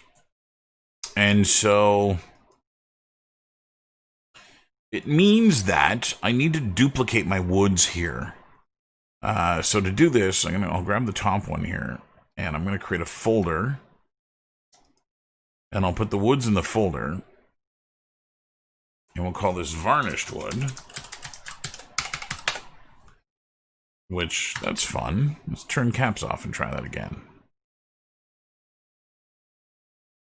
So, varnished wood. And then let's do this again. I'm going to duplicate this layer, which is just more of the same wood, only this one contains all of my edits already. And I'm going to go make a unfinished version of the wood out of this. So the nice thing about this is that I can actually look at it on the rest of this object and just do it there. So let's start with the horizontal wood. And let's go to, I gotta find where the roughness is. So there's the base rough. There are stains in here. That's sharpness, dirt, fibers, wood. Okay. So it must be in here. And what I'm going to do is I'm going to take the roughness node, and I'm going to bring it up until the wood is not shiny. All right, so there's no varnish on this. The other thing that I'm going to do is I'm going to go and manipulate the colors in terms of changing their values. So to do this, actually, let's go check out what I did with that roughness value. Let's give this a better number here that I'll be able to remember. So 0.7. Okay. And then we go to the other wood. And in here, I'm going to grab the base, and I'll change the roughness here to 0.7. So that now all the wood is rough, which is good. And then we're going to go start tinting the wood. So the tint I'm going to put right on this folder here. No. Let's open this. I'm going to do this on each base value here. So there's the wood base. They've got a gradient as the base wood color. So what I'm going to do, let's put a levels on this. And it's the base color that I want to adjust. And I'm going to brighten it. That's not what I want. It's not a levels. I want a hue and saturation. Let's add a filter. There must be a hue and saturation in here somewhere. Color balance. Color correct.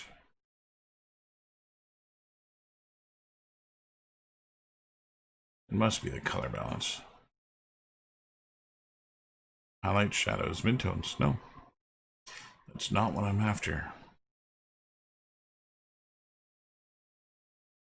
Add a filter.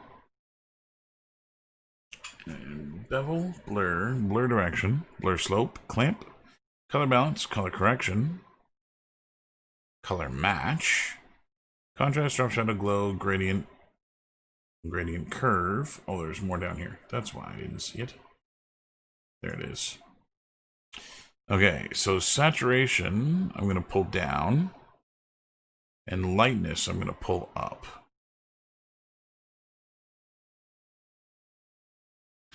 And the goal here is to actually just make this look like I've stripped the varnish off the wood. Okay, so that's not too bad. That's just on the base layer. So let me, again, put in some values here that I can reuse. So I'm just going to round them to something that's a little bit more manageable. Oh, apparently, I've screwed up the wood on the column here. I'll have to fix that. So that's horizontal wood. In vertical wood, we're going to do the same thing. I'm going to go to base. I'm going to add a filter. I'm going to go into the filter and go grab the HSL. And this was 0.25, 0.75. And now we have one without varnish, which is lovely. So, what I'm going to do with the unvarnished wood, which I should name unvarnished. Let's call it raw wood. Is I want to now start applying this to the areas where it should be. So I'm going to add a black mask, which will bring back all my varnish again. And I'm going to go to select, and we'll just do this by polygon here because these are pretty big polygons, which makes them easy to select. And I'll go grab some of this stuff inside. And I'm going to do the entirety of the inside of the drawer, too.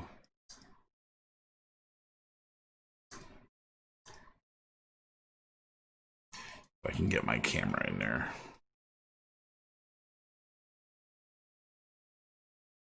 There we go. This one, top, top. Bottom of the drawer. Back.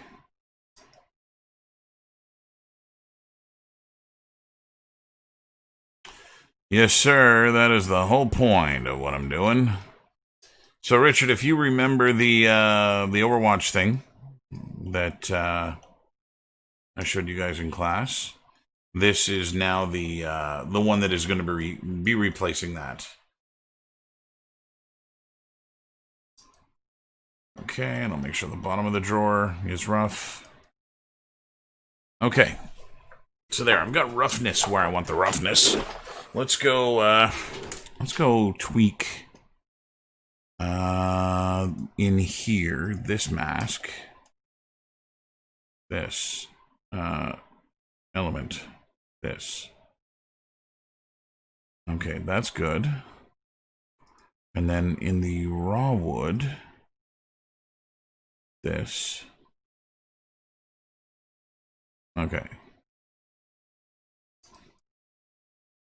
So there now we have the inside of this, where the raw wood hasn't been finished, where it's still very much that kind of unvarnished or unchecked version of this.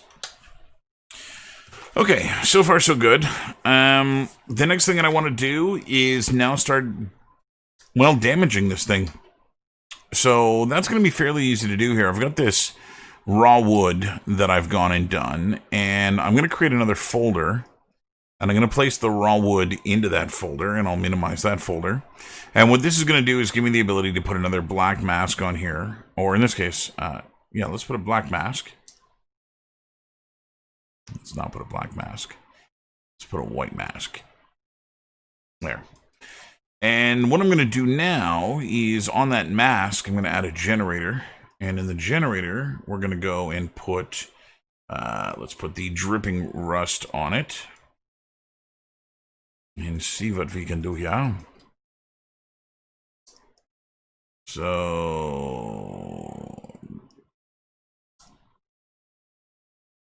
what is happening?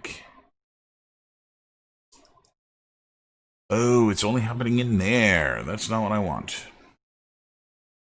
Okay, let's delete that. That is not what I want. Okay, I gotta do this a different way. Let's take this folder out of there. And delete the folder. That's right. What we're gonna add is a generator. And then we'll add the rust to the generator.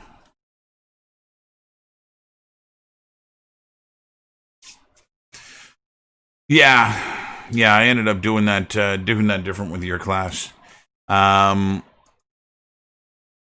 now I don't even teach characters at Sheridan. I did it for the 2 sections, and that was it. And so there won't be any more, my friend.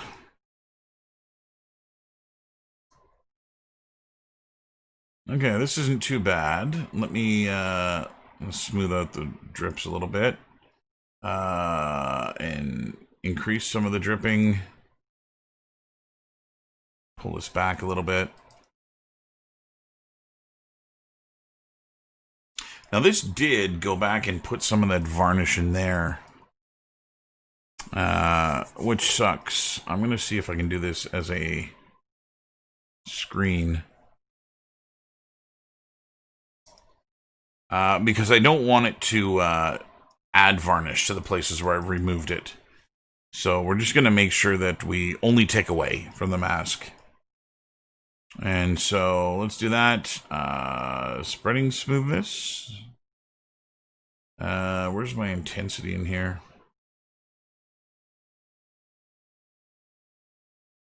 Put a little bit more. And I think...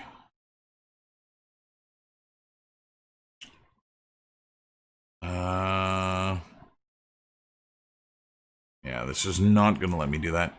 I'm going to end up with a seam along the back of this thing here. But I think that's going to be okay. I think I'm not going to be bothered by that. Because the only version of this thing that's going to be intact is going to be up against the wall. The other ones, where I separate them, that won't be an issue. So I think that'll be okay. So there's my first layer of wear and tear, which is just to muck up the finish. And what I'll do now is add a layer of dirt to this. Let's go back in here. Minimize that. Let's grab my shiny blue.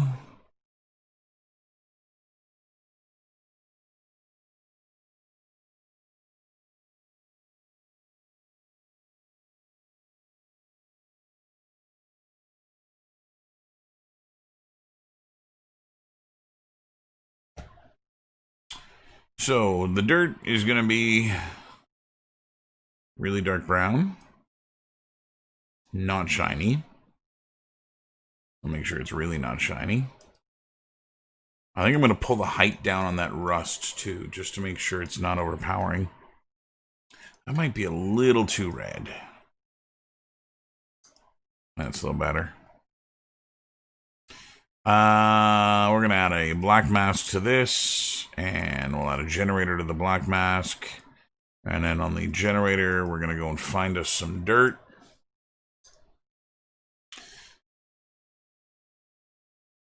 So not too bad, but it's relying really heavily on the ambient occlusion. And the ambient occlusion for this thing is really intense on some of these inner areas. And that's causing a little bit of an issue. And so I might have to add custom grunge to this, just to start breaking it up a little bit more in those areas. Sure, let's use that one.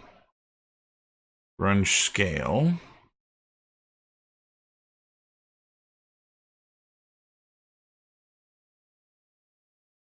Something like that.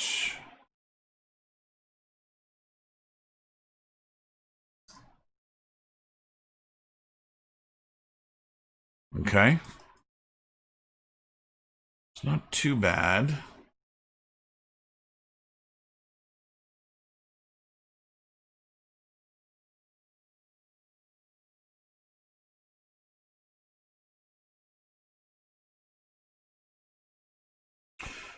Oh, I still teach at Sheridan, dude. I didn't leave. It's just the new curriculum is kicking in. And so that means that the character class that I was teaching, character and animation, is being replaced with a asset development class, which is a little bit more generic and what have you.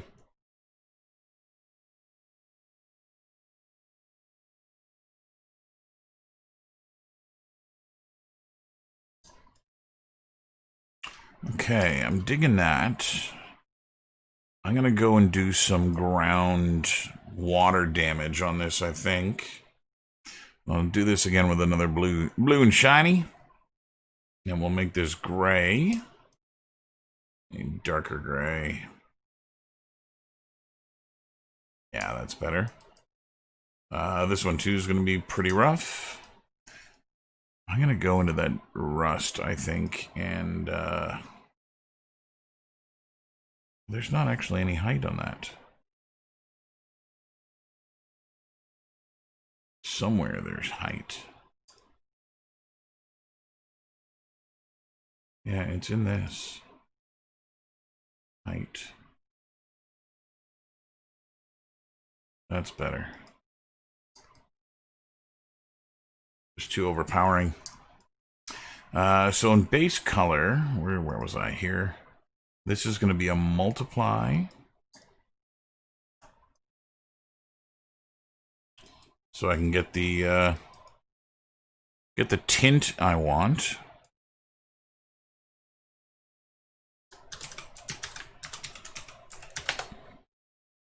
And we're going to add a black mask. Generator.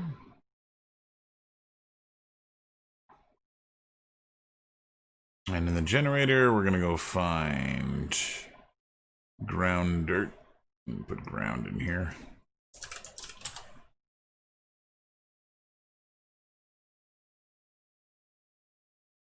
Let's try this one. Nope. Nope, doesn't like either one of those.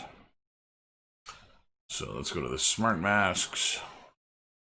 Pull them in from here.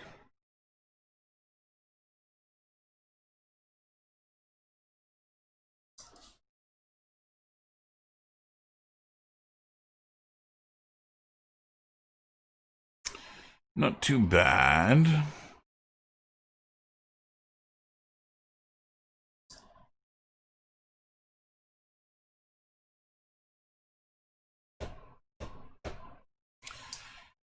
I think I'll do one more little tidbit on this here and call it a night. My vision's starting to go. I'm getting too tired to work on this any further. So I'm going to take that multiply and turn it down a little bit.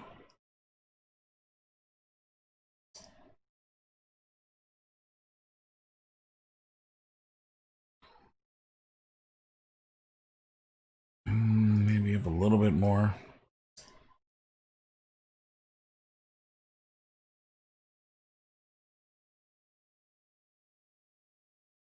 Okay. I'm going to call that done enough. So let's export the textures here, and I'll throw a copy of this into the world, and we'll call it done. Where am I going? D. Where's my projects folder? There you are. Projects. Jeez. Textures. And I don't have a Hutch folder yet, so we'll make one. Oh, I didn't do the glass. Let's spit these things out. Oh, I didn't even cancel. I didn't even choose the right format. Anyway. I'm going to put some glass on here.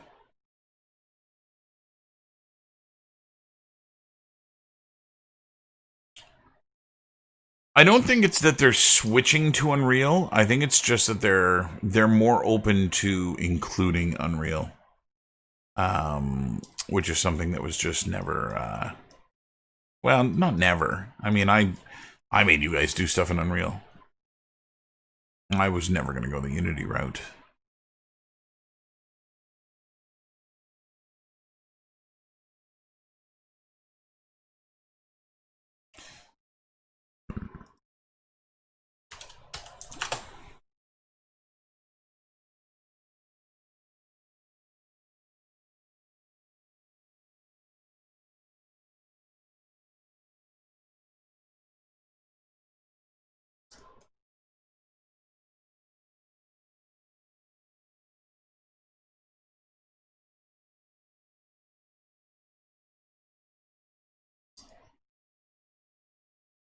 Hmm.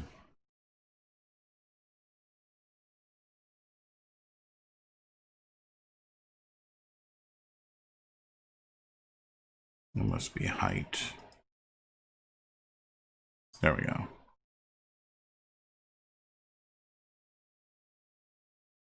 Sure, dude. Go ahead.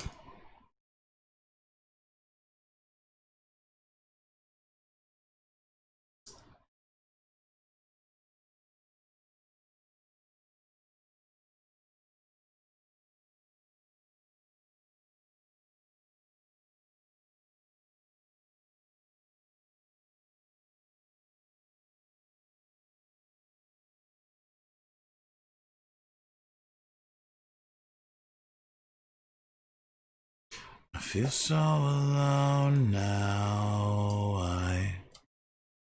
There's no way out now.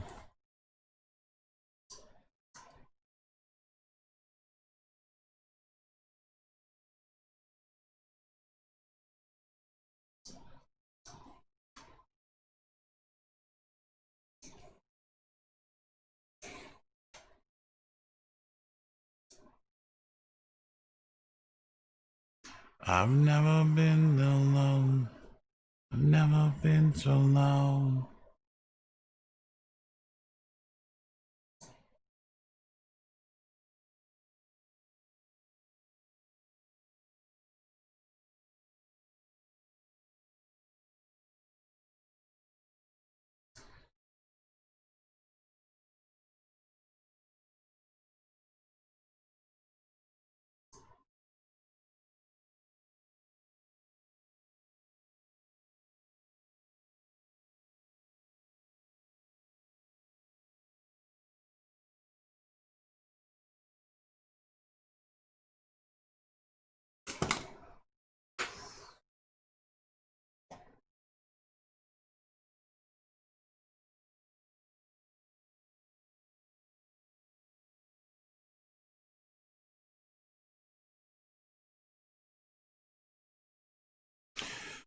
Yeah, I want to keep working, but I'm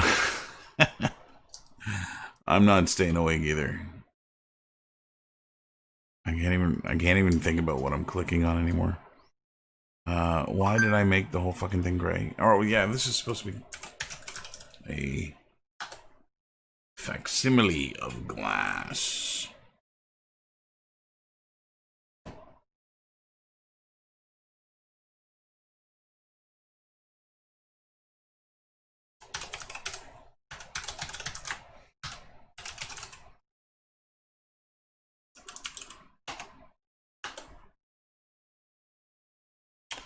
Okay, this needs a black mask, and then yeah, it's gonna look really funny, but that'll work. Pop.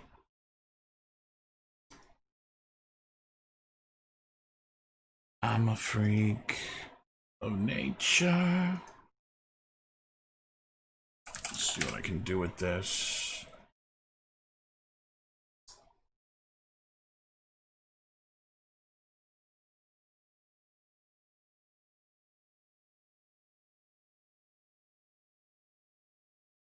Yeah, I think that's gonna work.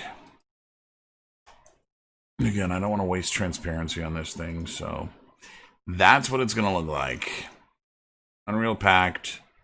That's already in the right place. So I'm gonna export these. I'll bring them into Unreal, and then I'm gonna call that a night. Because I can't see straight. So let me go to my meshes and import the hutch. It's already been exported, so we're in the right place here.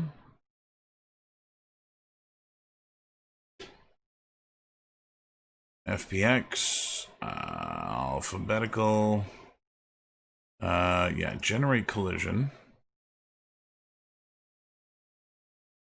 And then we're going to go to textures and materials, new folder.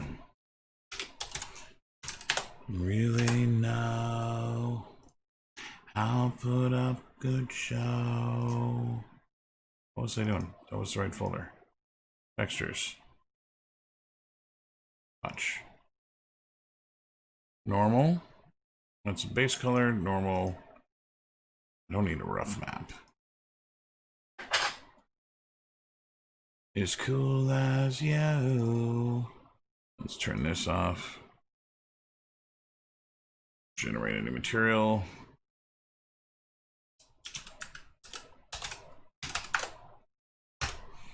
Let's see how this looks.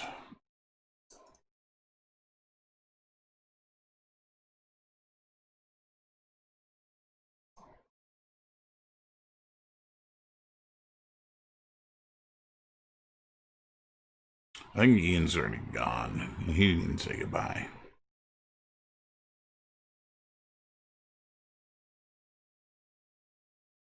Now I'm probably going to re-import the hutch, because I'm going to want it in pieces.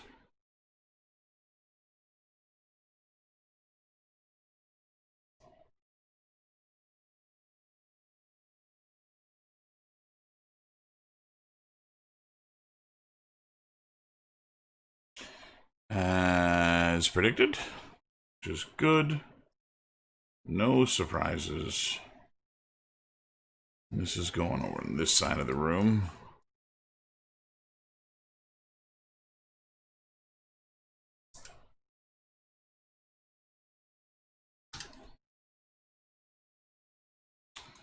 Let's put it, that's where that goes. It's gonna go here.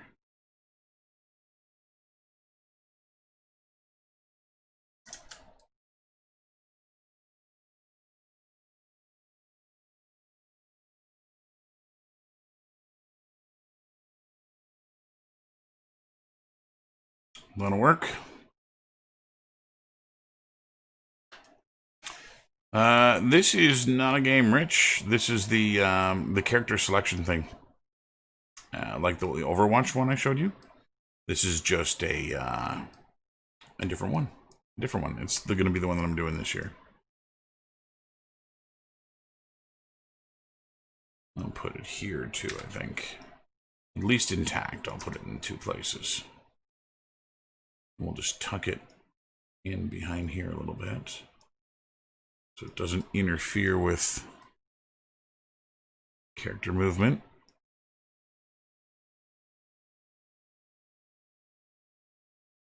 Maybe like that.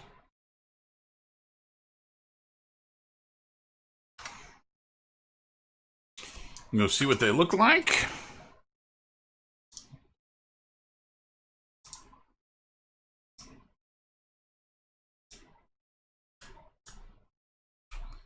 I don't like that my camera can get behind here. That's not supposed to happen. Yeah, I think that'll work.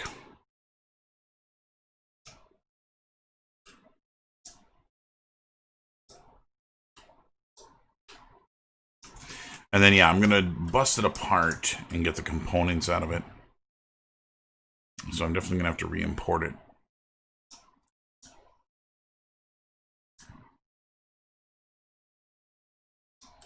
But that works lovely. And I think I'll actually use part of the hutch as the element that blocks the stairs.